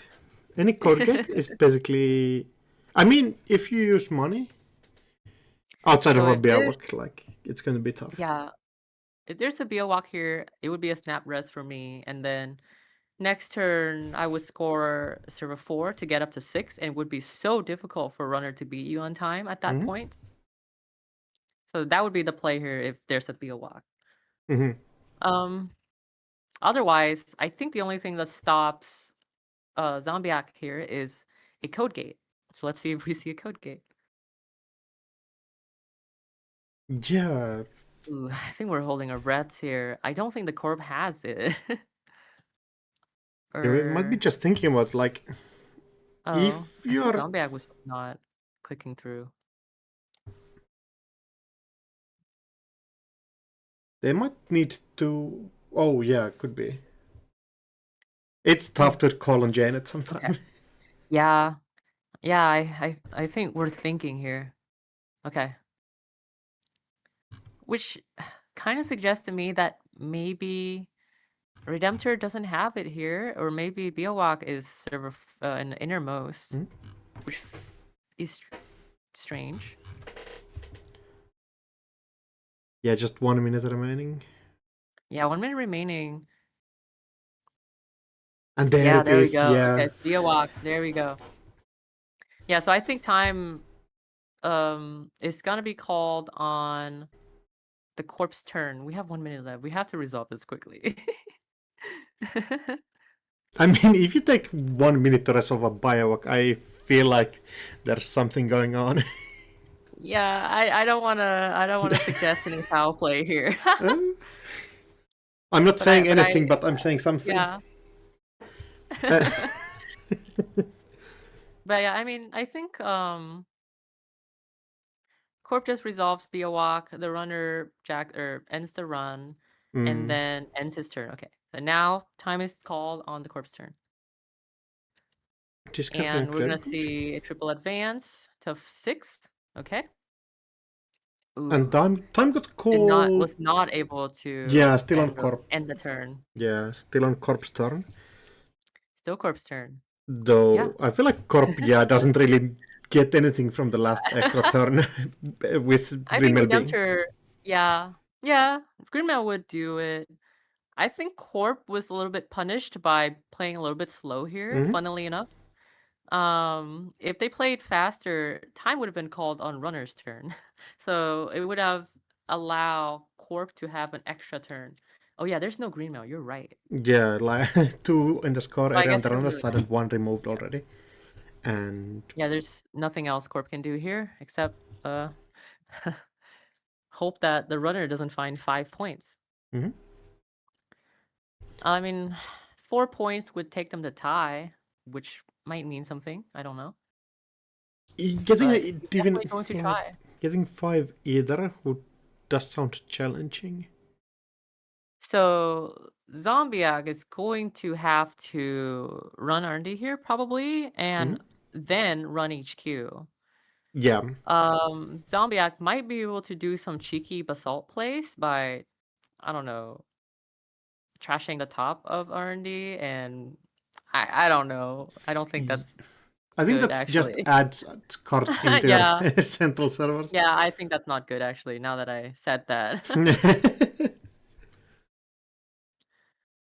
Okay, so a single, and then we'll probably be able to sweep HQ. And not finding anything on the first one. And Unfortunately, we don't have a click to run archives first. yeah, it has to be HQ. Oh, we are going at It can't be archives because we can just basalt back any agendas. Yeah, I feel like this is basically us calling it. Have been HQ. Yeah. Oh, there was eminent domain, Eminent but domain, it doesn't matter at the Doesn't end. matter. Yeah. GG. Yeah, tough break. I feel like GG. the core runner is kind of in a decent spot here. Yeah, if the time goes on, I think Corp might have a hard time closing it out because we don't have any more green mails. Yeah, no green mails, because of 2 the credits time- on the corp side. Yeah. Although there is a rest Biowak on the table, so like you cannot really count the corp Yeah, out that's either. true. That's true. But runner is so rich at this point. right? So Hmm. I don't know. I think if this Mm. game continued, I would probably say that runner is slightly favored, actually. Yeah, could be. It's like a Mission Impossible to actually call. There's so many Yeah, I variables think here. so. I think so. But because time was involved, it's extremely court favored, obviously. Yeah, we have to start playing tournaments without time as a consideration at all. Oh gosh. Ima- Just get to grand finals and you get to play with no time. Hmm? I've Be good at step 1 and be good enough to like this might be a hot take, but I kind of wish finals were timed sometimes. After sitting through 2-hour final Yeah. games like multiple times, it's kind of sketchy at some point. Yeah. Okay. I'm gonna go use the bathroom really Yeah, quick. no worry. Another round. I can figure out something to talk about. And I think we can look at the points you need to be able to get into the top cut. Some people had informed me that I think 21 is the bubble that you want to be on. And 22 is like guaranteed. Can I drag this in here? Yeah. So I think this was developed by Lucy. Shoutouts. And it's like counting how many points you need to actually be able to make into the top cut. So 21 points is on the bubble, and 100 points is, I guess 20 is on the bubble, and 21 is likely in, and 22 is 100% in. People are asking for the Gordian blade.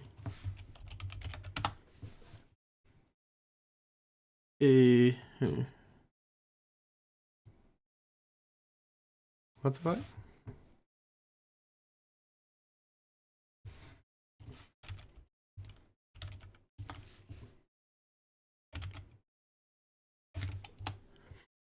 There. I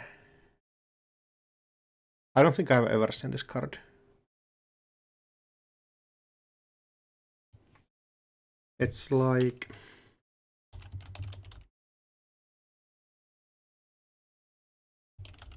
I think no. I just pivoted into doing the Gordian blade for today. We're doing Gordian blade. It looks like a Wayland card. Yeah, I think it's like Got dirt in the background. Maybe it's okay. I think I know the card. It's like Wayland 0 to res, and it's eternal. It's like executive search firm. I am not good Yes. with eternal. So. Oh. Is it a sunny card? Imagine calling a sunny card at that point. This was the card I was trying to figure out for executive search. Easy. Yeah, that's like a staple in Mumbai City Hall Gagarin decks. Nice. Sweet. Do one for standard. I think that's a card we're seeing next round. Executive search firm. No, Synapse Global. That's random as hell.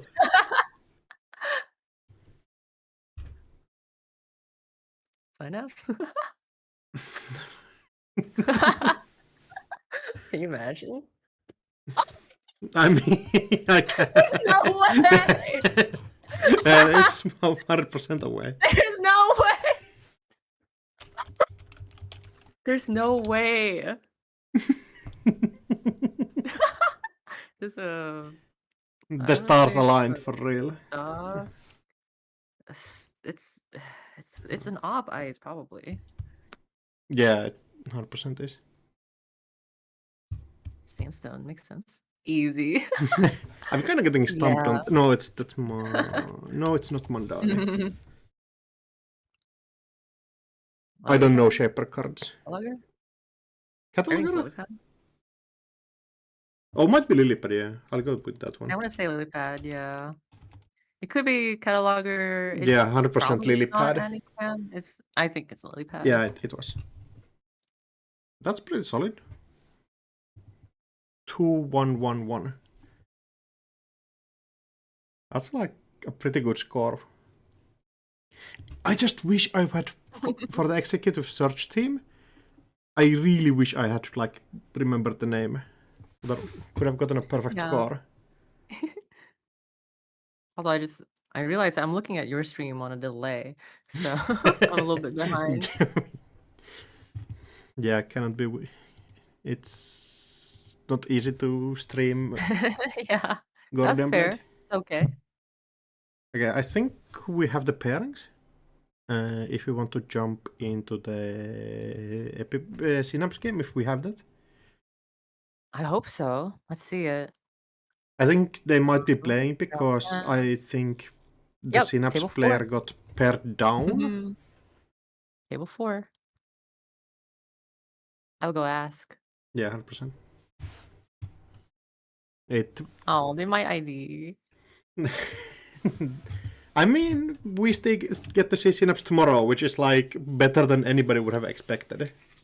Oh, okay. Well, Matt says that he wants to play. I hope me joining didn't influence the No, ID. I don't think so. I would be a little distraught if I influenced the ID decision. No shot. Nobody switches up because a streamer joins. Mind if we stream?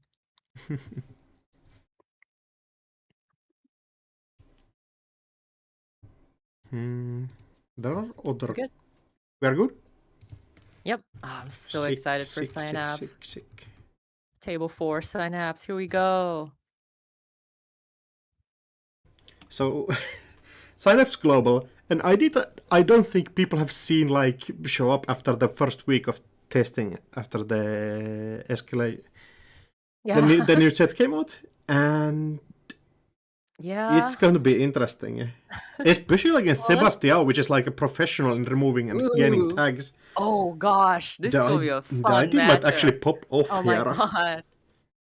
So I wonder what kind of Synapse this is. I have no idea. We don't have any data on Synapse. So just on a baseline evaluation, Synapse ID text says the first time each turn a tag is removed, you may reveal and install one card from HQ, ignoring all costs. And click to remove a tag to gain 2 credits, which of course triggers your ID. So here's the problem with Synapse. Well, here some upside to Synapse is the install ignores the cost, so you can build really large servers. But that's about where the upsides end to the ID. A bunch of downsides. So, of course, tags getting removed means that you have to tag them first, and tagging is really hard in this game, it turns out. 2, whatever you install, you have to reveal. That's the problem with this ID. And that's why no one plays this ID, is because you can't play Sicko Shell game with the install because the runner knows exactly what it is. Yeah. And for the decks that wants to stack ice loses so much value when the runner knows what it is. So those are kind of the downside to the Synapse deck. Of course, right? Like Synapse forces the runner to do a lot of weird things to play around it. If the runner clears the tag last click, Synapse would install a 3/2 and advance it and score it out on their turn. So the runner has to try to clear the tag as early as possible. Okay, that's interesting. Yeah. And in the case, sorry, go ahead. I was also looking at a couple of card interactions that might be really important in this matchup. Notably, a lot of Sebastião's interactions, for example, Amanuensis triggers only if the runner removes the tag. So Synapse can kind of like stop Amanuensis from working by removing the tags from the ID. And that's wild to me. That's funny, yeah. So I think this matchup, if we're just talking about baseline Synapse compared to other Synapse matchup, this matchup is probably one of the more favored matchup for Synapse. But I'm still not gonna say that this is a Synapse favored matchup because I don't think it is. I don't think if anybody claims that they know what's a Synapse favorite matchup, like I don't believe them. Like, this maybe against information is Rio so or random. something. Yeah, maybe. Like who knows with this ID? Okay, so turn 1, we're starting off with equivalent exchange, which It's a Icon card. It gains does you 3 something. cards. It's a beanstalk that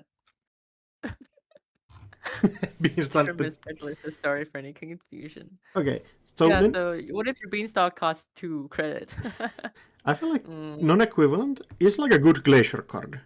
So I feel like we might be going into that direction a bit, where it's like ambient glacier E. That makes sense. Yeah.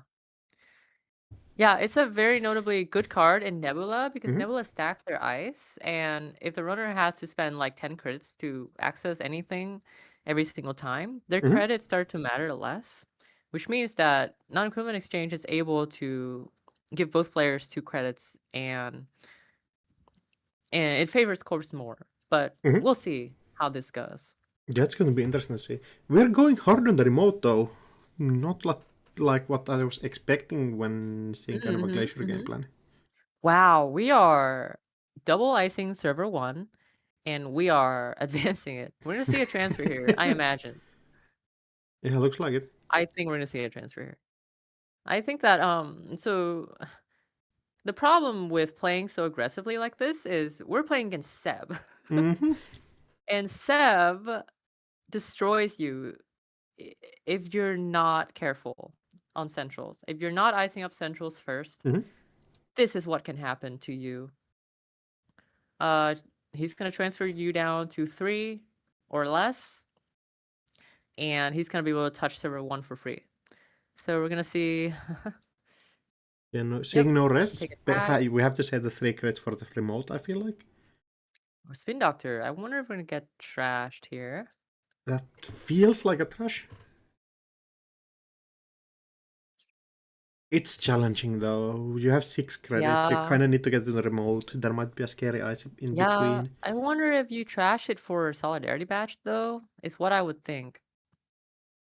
Yeah, Badge, and you don't let the Synapse gain the thing. Yeah.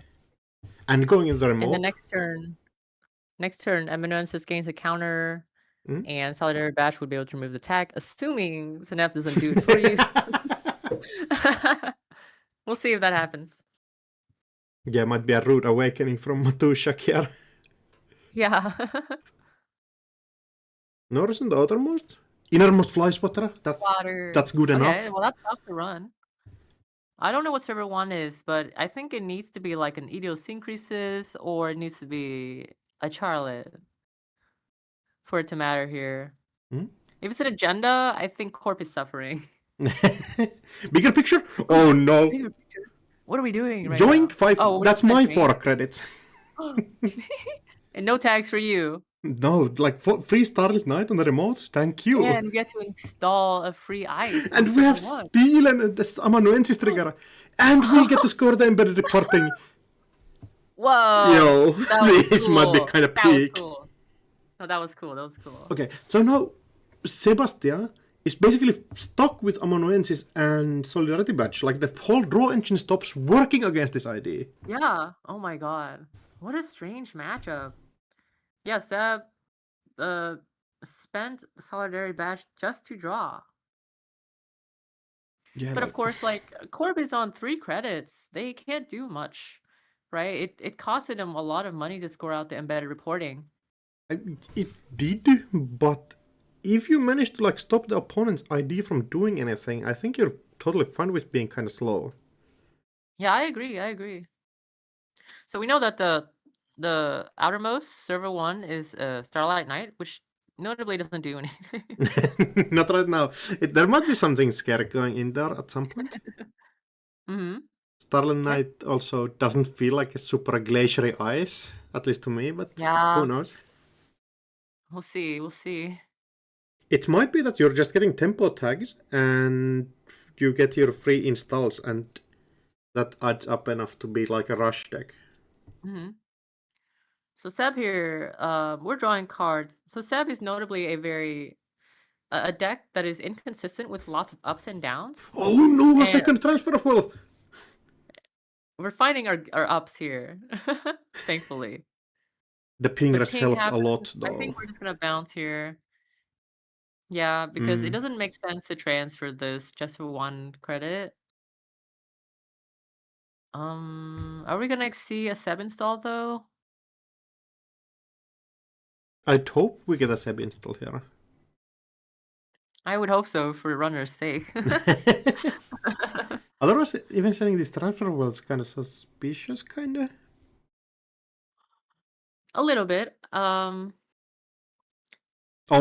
Manuel getting installed. Yeah, Manuel. Oh, I wonder if we just access anyways, just to see 2 cards. Yeah, I And who think cares both are about the tag, unknown. right? You can probably survive taking the tag. Yeah, going through, Yeah, cracking it looks like we're Botulus doing for it. the 1 Botulus counter. And we Yeah. do see 2 cards. Amaze? Amaze. Are we trashing this for badge? That's what I'm wondering. We Yeah, are. that's still 1 draw. I think we're gonna see R&D 2 just to see 2 and lock out Corp. Yeah, 2 cards for a Um, single act is probably good enough at this point. I think so. And then we're definitely floating a tag here. To get a second Amanuensis counter that we still haven't Yeah. managed to get. And if you float 2 tags, Not managed to nice. steal Overlord of it. Just sniping. Nice. Yeah, okay. Corp on 0. And yeah. Click So for a Corp drew draw. past block. R&D is so open. I wonder if we click out the tag here just to gain 2. Yeah, might be And like trying to remove 1 dig for tag. eyes. I feel like there's Like I wonder if Corp was supposed to remove tag from the runner just to gain up to 4 and deny the amanuensis. yeah, I think that's what I would have And done. I might be like over focusing on Yeah. that. And denying Manuel too, notably. I Oh, think that's Seb true. can Yeah. have a lot of problems gaining tags by himself. Mhm. He usually needs specific cards to do that. So that's either like friends of a friend or transfer or Eru. And he might not be able to produce tags. Oh, we're installing an HR, revealing it. Very cool. And imagine we're gaining 2. Uh-huh. Oh, never mind. We're not getting 2. Sorry. This was a badge remove tag. Yeah, still a free install and makes your opponent like you need to get in there. That's hilarious. I just want to say. That's really funny. The reveal part is so sad on the ID. Like, yeah, now we just pinhole threading the human Yeah. resource and like, what can you do? Yeah. I think Seb doesn't usually play Pinhole, funnily Really? enough. Oh, I guess transfer of Yeah. wealth takes so much influence out of your Yeah. toolbox already. They're usually on 3 transfers, and the other 3 is Ashen plus Buffer Drive. Yeah, So 100%. we're probably not seeing that, but it's just a Fly's Water, right? Flashwater, your only breaker feels like it's going to be like Audrey or a Botulus, which neither of you really want to commit here. I think a Botulus on Swatter is just fine right now, especially if you get to trash a HR. I think that's okay. Yeah, totally could be. Access. Privilege access. Oh, We get the resource only. We're gonna Seb. Yeah, we're not. Yeah, threat resource yet. and Seb. So friend of a Yeah, we're gonna friend. get a Seb install. And Hopefully it's something. Hannah. I think we're looking for Hannah here. Oh yeah, that could be really sick. And I know. Oh no. Oh wait, we don't know yet. Hold on. No, that's from the privilege access. Yeah, it's the Praxis install, Mhm. and then we might get a Seb install here. I know that Matt's list is running at least 2 Hannahs because we saw it earlier. Yeah, I think Really 2 thinking Hannahs for about this sure makes sense. install. I think he definitely has one. So 1 in hand. Oh Hannah, yeah, there's there the you go. wheels. but we can't Hannah server 1. I think we have to click Hannah to get the click back. Yep. And then maybe we can like install crew run or something. Or we can friends of a friends tag, install crew, and then run server 1. Oh yeah, crew is so good here. Yeah, crew is super good here. Now we can get into server 1 with 2 credits and trashing the fly swatter. And stay tagged so that amanuensis gets charged. Going R&D? Mind. Oh, we can. Yeah, we cannot rest the that. human resources at this point. I'm a little surprised by that, considering. Do you have next turn, right? Oh, we can't res HR. Yeah, I just totally forgot we had 0 credits. Right. It's not Rashida, everybody. We're safe. I forgot. I forgot HR costs 1 to res. Oh no. Yeah, that's super important for OBA at least. We're gonna install a maze, non-equivalent exchange. I imagine we'll give both players 2 credits here. Yep. Hedge fund. Nice. Yeah, did we use the Synapse to clear the tag? Yeah, how do we clear the tag? Oh? No, there was no tag floated, I think. Yeah, I don't think there was a tag floated. There was just already a amanuensis counter on there, I think. No, Matt definitely floated a tag, gain an amanuensis counter, and Synapse remove tag, install in a maze, which was revealed. Oh. So Synapse, Synapse clear tag, install a maze, plays non-equivalent exchange, plays hedge fund. That was the turn. Yeah, that's pretty hype. That's fun. This deck's cool. It seems Global doing way more work than I would ever have guessed. Yeah. Although, Senjo is extremely vulnerable here. No ice on archive, no ice on HQ. Yeah, that means we get transferred, you That's know? the third one into like the top 10 cards or something. Carl and Big Kelly, there might be cheating going on here. We're gonna see 2 on HQ here. It's there might be an agenda. Yeah, One could of these be. 2 cards. Flashwater hedge Fly fund? swatter hedge fund. I guess just run. Actually, I think Seb knew what those cards are because he saw 2 off of R&D last turn. Yeah, we have seen R&D for like a lot of turns, so probably we do know a lot of the contents of there. And Matusha going up to 21 credits already. Yeah. We're gonna get a really big HR here though. We're gonna get HR into hedge fund here, so that's really powerful. Sadly, cannot clear the tag on the same turn with anything. Yeah. I guess if we have the HR into a bigger picture, that could be something. HR install. I imagine an ice and R&D too, just so that we don't lose. Yeah, we have the one fly spotter in there. Does get taken out by crew, but then the crews actually started to get kind of flexed out. So that's at least something. And we know that there's a Starlight Knight. I don't know. 4th eyes on the remote. Oh, we're stalling for 3 credits. I don't know if we have enough money to do this play.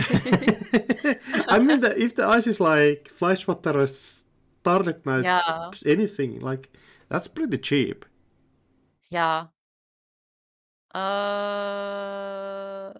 Corp is looking very stretched right now, but they at least have a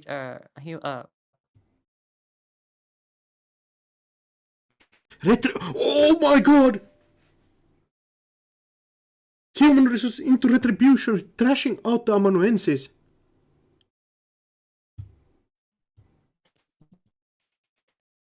That's just straight out of nowhere.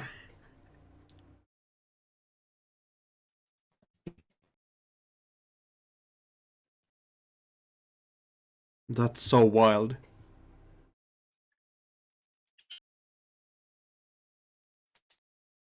I think your mic might have done something.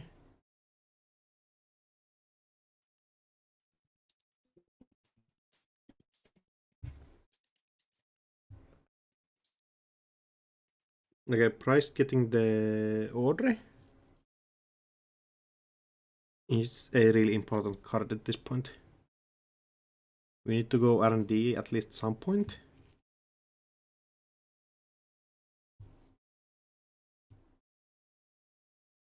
And then you can challenge server 1. Basically any of the eyes on server 1, you can just like get rid of. Crew deals with basically anything. Especially with Starlit Night. I think that's the biggest ice that Arusera's crew pushes out of the metagame.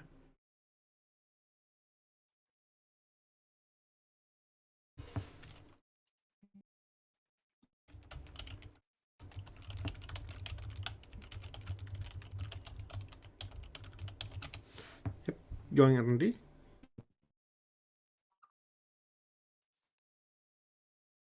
Human Resource getting trashed, gets an order counter. Spin Doctor getting trashed, second order counter. And now server 1 basically free for pickings. Oh, R&D again, yeah, 2 extra cards.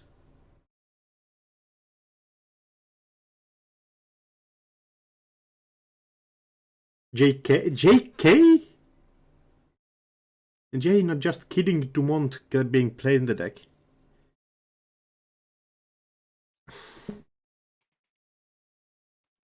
Uh-huh. And R&D again, completely open. Are we just ticking more and more?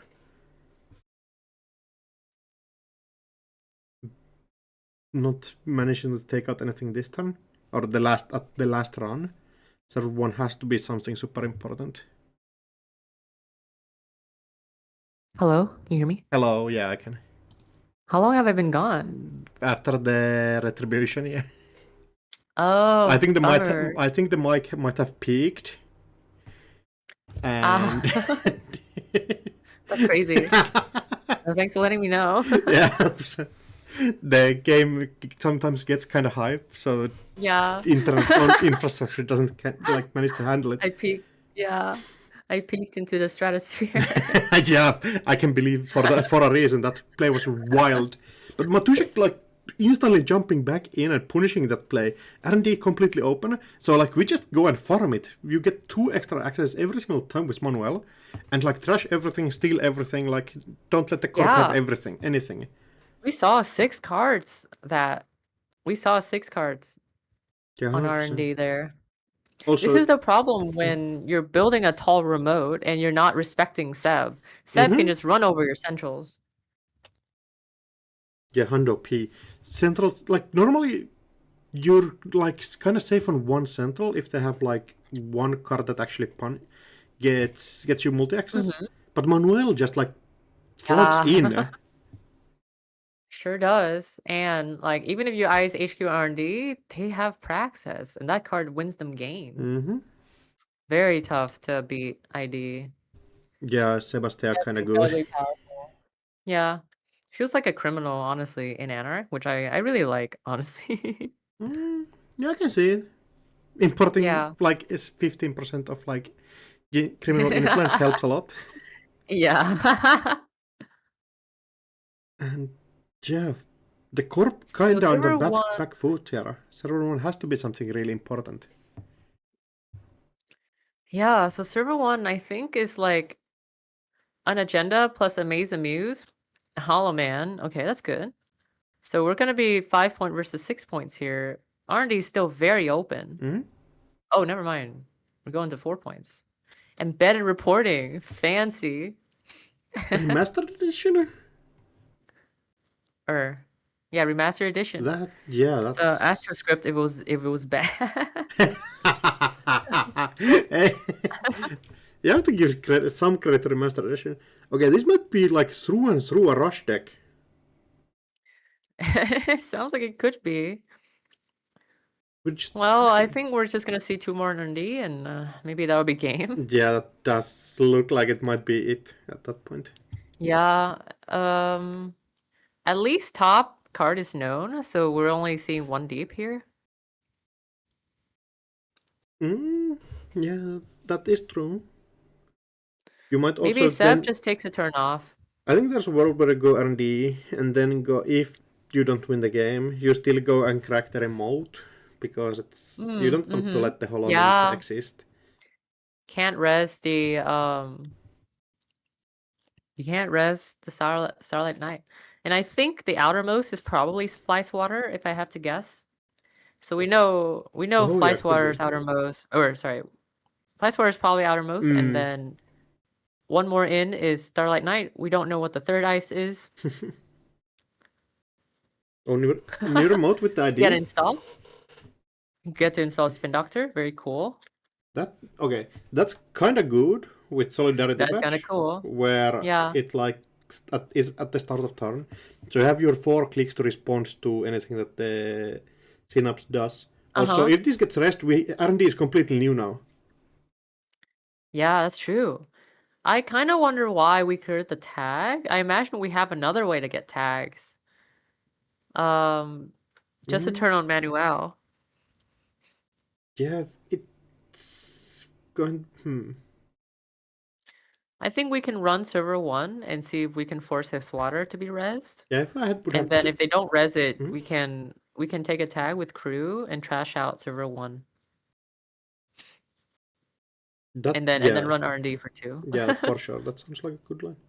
Might be the play. It's either that or we drop a spicy Praxis Yara to get the tag. It's either or, I feel like. Ooh, yeah. That makes sense. Spin Doctor reshuffling bigger picture, non-equivalent exchange. Taking Bigger any picture could econ be a good cards swing. and bigger picture Yeah. might lead into a huge blowout. I think there's not much of a reason for Seb to float tags anymore now that Amanuensis is gone. So maybe he could just play safe and just never float any tags. Praxis, Yeah, that makes could be. sense. And we... So we're on threat now, so we install a program, and we have a Botulus is in the only one we have. Still Botulus on, like, the rest Flyswatter does something. Maybe on the Starlit Knight if you are afraid of that. Though that may be not the most biggest problem. Hannah, makes perfect sense. So I think we got to be a little bit careful about MU here. We can't play a Gourmand, but that's probably okay. I think Hannah can just run server 1 and trash out anything in there and just kind of keep the corp from being able to win ever. Only 1 install, no Botulus. Okay. I think we're just going to see 2 in R&D. Not even a 7 Call it a day. installer. That's kind of wild. R&D? Yep, we're dry. It seems. I think Seb is in full control here. Being on 6 points and just seeing 2 every turn. I think it's only a matter of time for the corp to win. They would have to get insanely lucky. Yeah, there's still a world though. Yeah. They have to first find a way to ice R&D, and then they have to break lock, and then they have to try and score. It's a long path. We'll see if they can make it. I think whatever ice they put in R&D, though, will just get trashed by crew, and that's the other problem. Or we just score on the remote, and we have our agenda in hand somehow, and we go install Advance, Remastered Edition. Yeah, Could be either or. That would be cool. We could also maybe fast advance to 3-2 using Hollow Man. That's possible. It's just so expensive. Yeah, it would mean we go down to 0 credits. Not the most fun options, but you kind of have to get the points where you can. But funnily enough, Synapse could click to clear the tag to make that score a little bit cheaper. Oh yeah, true. In a sense, gain 2 credits while scoring. Last click, not using wheels here. Kind of interesting. Yeah, that makes sense. Though I think he's assuming that he's going to get swatted here. And that wouldn't. Yeah, right. Yeah, there it is. Flashwater clearing out. Yep. 7 virus counters. Kind of free. Just a run though. Yeah. So this run makes perfect sense to me. Just forcing out the swatter Mhm. so that it doesn't get forced out later. Exactly. It still just stays. We're Oh, crewing we're it. trashing it though. That gets you the solidarity push counter at Oh. least. Oh, okay. Interesting. And we're dragging out because we can't get past the other Mhm. swatter? Okay. So we're doing that just for... He might be just Guns play. also it being late. Maybe he's just tired. Yeah. Yeah, I'm a little confused. Everybody involved is confused. It seems. We're playing Synapse and Sebastien at the top This is meant tables. to be Will's run. Yeah, makes sense. But we're playing Synapse versus Makes sense. Sebastien on the top tables at 4 a.m. So like, it's fine I to be was confused. trying to praise the runner's geniusness by not making a Wheels run, expecting a bounce there. That's like a professional commentary style of thing where you like just start imagining like ways how to. It was a smart run, not doing the Wheels 100%, there, because I knew it was going to end the run.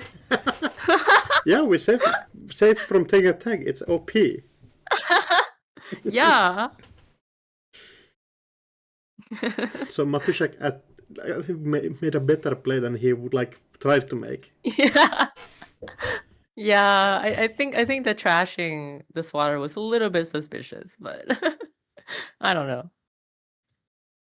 I think maybe Matt is smarter than I am.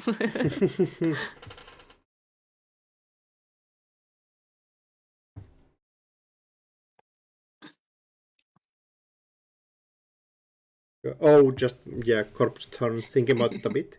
Finally, Yeah. icing up R&D. He has to. Revealing a boomy. Yeah, That's cool. that's a free one. Yeah, we You- get 2 credits for it. You don't have enough credits to rest both, but it's still something. I think Nebula is pulling in a lot of value.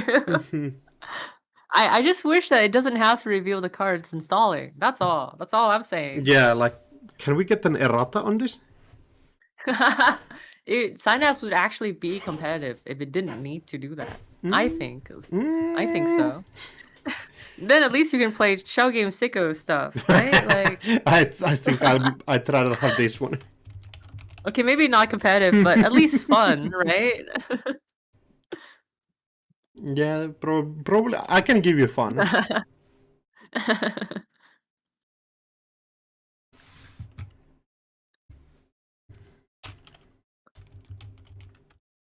At least Francie can claim to be the best Synapse player out of 100 Out of anybody, players. basically, in the world. Yeah, at this point, yeah.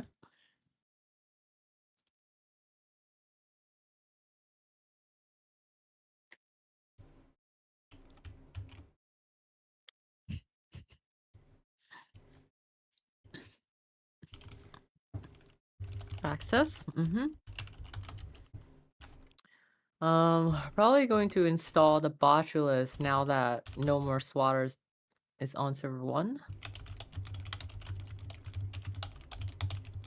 And I think we're gonna install a crew if I had to guess.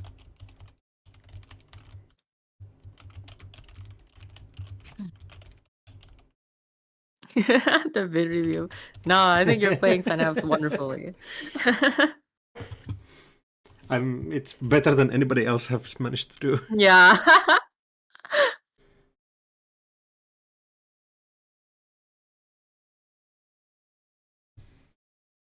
Valentina getting Valentina. installed. That's going to be some spelling at least. Also, threat I clears mean, the tag instantly. We're clearing a lot of tags.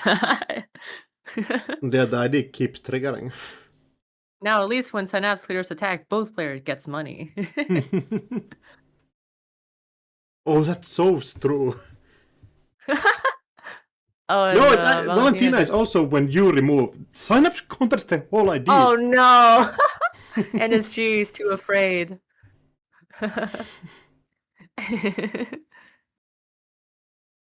Okay. We can get through the Starlight Night. And probably just about anything else with this crew.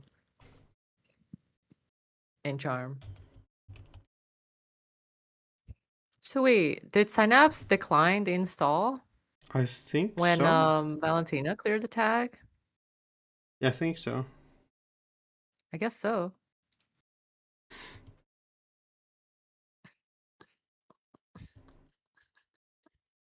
Oh, Botulus.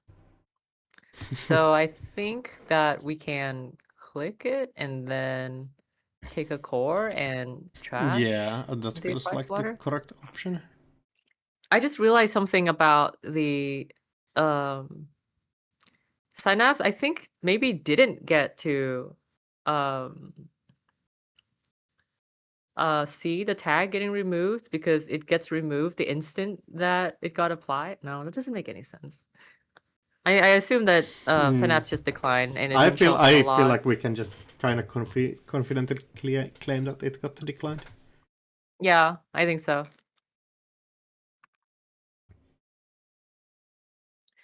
Yep, we are Take a core. taking a core and probably trashing the fly swatter Mm. and probably going to touch server 1 and hopefully it's an agenda.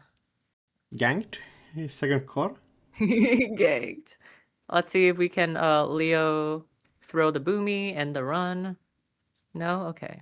Yeah, just Well, amazed. actually, no, we knew what these cards are. My bad. We knew that these are Mm. Amaze and Hollow Man. Okay, sure. Audrey It's easy to counters. forget that's a maze.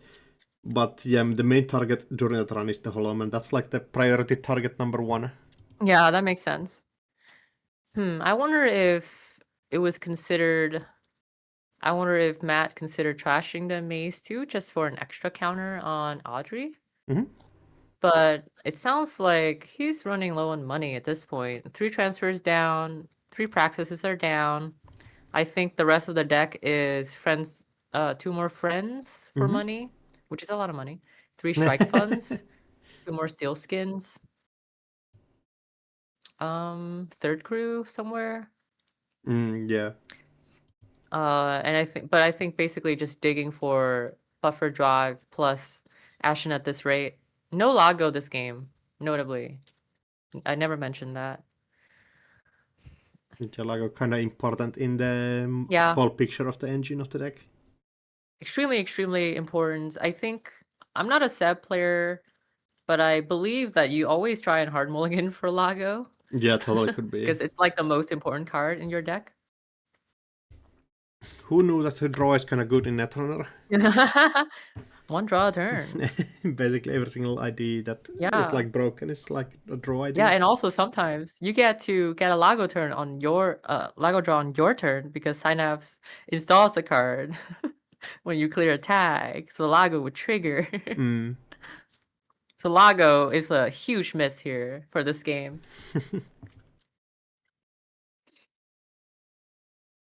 At least we get Solidarity Badge to draw cards here. That helps a decent chunk. Yeah. I think we've kind of stabilized a little bit. I think Runner is kind of just going to be clicking the draw for a while here. We're going to see 1 on HQ. I feel like the real problem here might be that Seb is kind of doesn't have a way to generate a tag here. Can't get a tag to actually get to use Manuel here. Also, bigger picture, you don't want to float a tag anymore. Trash this. Yeah, I would probably trash this. Probably, if you're planning to be floating tags anymore. Design not no to. Trash. Yeah. Oh, what I are think there's definitely a reason to hold the Gourmand just so that you can, if you get purged, you can easily run HQ and trash something. Oh, yeah, that makes sense. Because I was about to suggest that if the runner trashes something, Corp can just purge, and then you might be able to lock out the Audrey. Boomy, trash the Botulus. Ouch. Yeah, it might be even more of a lockout here. We also knew that was a Boomy based on the Synapse installing. Yeah, we do. It's still you have to like go and touch it at some point. I wonder if you click through and take another core to save the Audrey counter, but probably not, right? You just spend the Audrey counter. The second score starts to be kind of scary to me. Yeah. First one kind of free, Sure is. second one, yeah, deciding Yeah, to I think go you spend directly. Audrey and then Gourmand trash something. Mm. Get another Audrey counter. Also, yeah, the second one probably cannot be rest. Mm-hmm. Yep. Predictive. That's a good hit. Yeah, That's Gourmand bounce it back for also. Corp. And then I don't know. The runner doesn't have to do anything. Just click to draw, I think. Exactly what they do.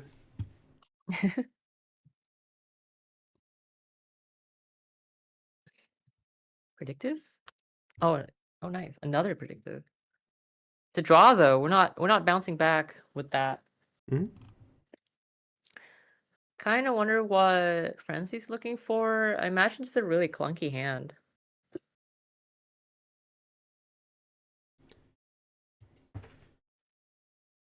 Non-equivalent exchange. Probably gaining 2 for both players here. Yeah, I feel Yeah. like you needed the money so much here. And Servo 1 is really flimsy. Mhm. It's just Starlit Night and Boomy, which doesn't stop runs. So I would be afraid about pushing. Is third dice going R&D? Pivoting from... Paying 2. Imagine Ouch. that server 1 had 4 eyes at some point. Yeah. And while Well, it's R&D only had 2 0 now. and HQ had 1. Yeah. Okay. Another one R&D. We're only seeing 1 though, unfortunately, because we don't have tags. We So I just wonder if hope we're that angling there's to a rest. ping res here somewhere. Yeah. Are we taking a core? Where We we... can just click through both Boomy. I feel like, yeah. We can click through both, I guess. I Are we- kind of feel like it's kind of a waste to click Boomies though. I would rather continue to draw, right? Like spend your clicks to draw and hopefully draw into your friends of a friends, draw into your Ashen Epilogue. I feel like that would probably be a little bit more tempo, but I guess you just win, right? I guess. Yeah. GG. Very Yeah, cool. really interesting and cool. I really wish this gets Is published Fancy on making... JNet and we can have Synapse be the decklist of the week. Yeah, I hope so. Okay, let's look at the standings really quick. I wonder if Synapse is making it to cut. I think looking at the points, it might be really likely. They were at 22 points already, so... Oh, 22 is guaranteed top cut. Okay. Okay, so Cool. We'll get Synapse to still see more making it Synapse in, tomorrow. yeah. Yeah. Synapse going, I believe, like 4-1 here. What? Oh, is it too late? No, Synapse, I tried to say that. Synapse is 4-1. Yeah, 4-1. Like Incredible. I think that's like the call that gets you the most points if you like make it out of nowhere. That's freaking awesome. I'm looking forward to a Synapse deck list of the week. I hope their write-up is amazing. You have to get some If anything, expert level of writers to ghostwrite it also. I can guarantee you that I will upvote.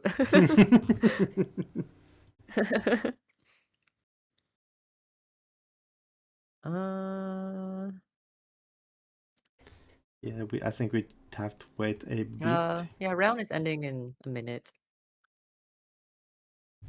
Yeah, we can. Yeah, do you want to look at the standings? Yeah. We had a couple of ideas already in here. Looks like I think we can start looking at players that are definitely in. So Passive Mult, Epiphany Zahya. Passive Mult. I think we saw him on the stream already. There's some spies in the Zahya list that we didn't get told. We don't know. We don't get to see. But we can see tomorrow when people tune in. We will see it tomorrow. Which is kind of cool. Tradon also battling late at night hours, making it in with 22 points. Also Epiphany and Sable. 2 Epiphanies. Yeah, that's really interesting. Lots of yellow in the top cut. Augustus, no surprise there. Cyber Shark, Also, no surprise there. Sleeper, I Cyber think. Shark's my training partner. Very really? happy that he made the top cut. Yeah, that's hype. Yep. It's always really sick when you see like your friends and people you Yeah. play with get top cut. You also feel like, yeah, I made them get there. I'm part responsible. Yeah. I can only claim one game of prepping last night, so Yeah, that's I the, can't that's claim the more game. than That's that. the game that matters. 100%. True. And Sleeper, I Um, think Sleeper was top cut at Worlds. Sorry if I mistake the players. I think so. But definitely performing hugely well. Lat going like 5-0. Restoring Humanity carrying bit behind, but doesn't matter when your runner just destroys the field. Then the upset of the century, Synapse Global making it in. Synapse. That's 4-1 sick. or 3-1? 4-1? Yeah, 4-1 4-1 on Synapse and 3-1-1 on Brunner is so sick. Yeah. Okay. And then for other people, I know that anyone who has 21 points right now would probably ID. I think So people on 21. I think they're pretty shoo-in. Most of them could ID, and Yeah. if they didn't get paired down. So specifically, I that's think right. Dai Crowley and Barambu are IDing. So we also get an Az into the top cut. Ooh, Az. Hell yeah. So we saw a little bit of it, right? It was Masterwork plus ProQ Az. was that the Which is same exciting. as? I think there were two, and we got the second one. Uh-huh. Not sure. Could be either or. I have no idea. Maybe it's the connections Az. Yeah, still, Az making it in the top cut is so wild. Yeah, that is hype. That is hype. Yeah, then also Barambu playing the what did somebody Plutus call? Yeah, PD. Plutus PD. Plubo. That's also sick as Plubo, hell. notably not applicable here because I think that's a portmanteau for Plutus and Kakurenbo. I did talk with Barambu during one round, and he was like, "Okay, what the hell am I doing at table 1 in this showdown with like a Hey, jokey deck?" Hey, maybe it's better than he thinks it is. Yeah, could be. Or maybe he's just a really good player, and we know that he is a really good player. Yeah, I did answer it like capital letters variance, but Yeah. that's just being mean. Other people who got to ID. Ice Cream College also managing to get the ID. So Ice Cream College making it in with Ob and Sable. I feel like that was a kind of a scrub style Ob that we saw at some point. Nice. Yeah, I think we saw a little bit of that. I'm excited to see how it does, how it fares after Cyber Zan gets banned. Who else? So Ruben Peters, unfortunately, lost his game. I wanted to see. Oh wait, Ruben Peters? No, Ruben Peters on 20 points. So if he makes it in, it has to be like the last point possible, basically. Yeah, unfortunately, 20 points. I don't think it's possible to even bubble up with 20 points. That's going to be I think really 21 is difficult. maybe the cutoff, and 21 points will have to bubble up. So unfortunately, we don't get to see BTL. I'm a little sad about that. I think some BTL is good for the soul, right? A little BTL is a treat.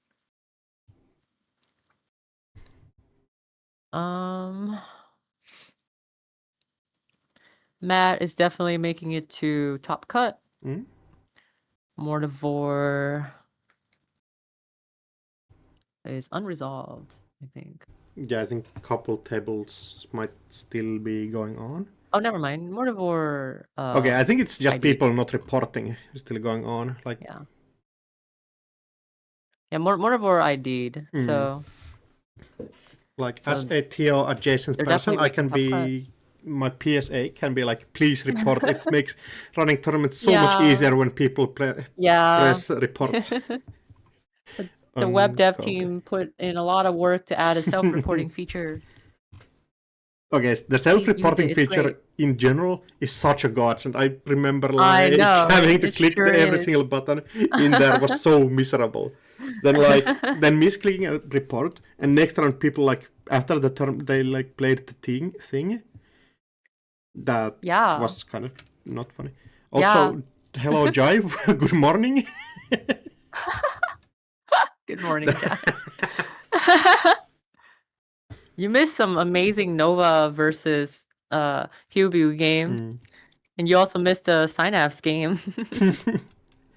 Imagine like doing commentary for a stream and then like going to sleep after round 3 and waking up when the commentary is still going on. Getting Yeah. solid 6 hours of sleep, I feel like. Yeah. Yeah. I just want to say shout out to the web dev team. They've put in so much work into Cobra. Self-reporting feature was amazing. And they also added a brackets visualizer once we get to top cut. So everybody will get to enjoy that. So shout out to all of your hard work. I will shout them out because I am also part of the web dev team. That's definitely like a fair shout out to do. Solid 5.5 hours of sleep. That sounds pog as hell. You can go and grab like 15 cans of Monster from your nearest convenience store and go and like get destroyed. Okay, well, great day of stream. I will see you guys tomorrow. I will also be casting in the top cut, and I think Aksu, you will be casting. Yeah, casting couple well? first rounds, and then staying in chat to move make the chart work. And Heck yeah. Doing crowd work. Bye-bye, chat. Can we get dark mode, please? I think they're... I'm not going to say anything. I don't know. They might be working on it. Okay, I think we got the results in. If you... Oh, good. Cool. So, making top cut is Sumpurmis with AuCo and Hoshiko. Managing bubble on 18. That's really sick. Then Geostork with Ob and Hoshiko. Ruben Peters managing to make it in actually with Wayland and Hoshiko. Really? Yeah. On 14th place. We do get some sleeper BTL tomorrow even. And sorry, I didn't refresh. Okay. My bad. That's a bad look. Sorry. So yeah, so top 16. The people who are bubbling up is Yatang with Ob and Hosh, Squeegee with Miramorph and Moosely Hot, and Tyrus with AuCo and Sable. And then the rest we've already talked about. Everyone else we've talked about is in top cut.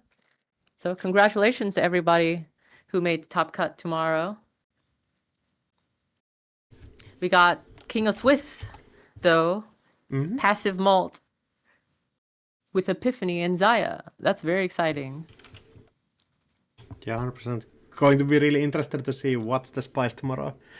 All right, with that, I think I'm going to cut the stream and same time tomorrow and be there or be square.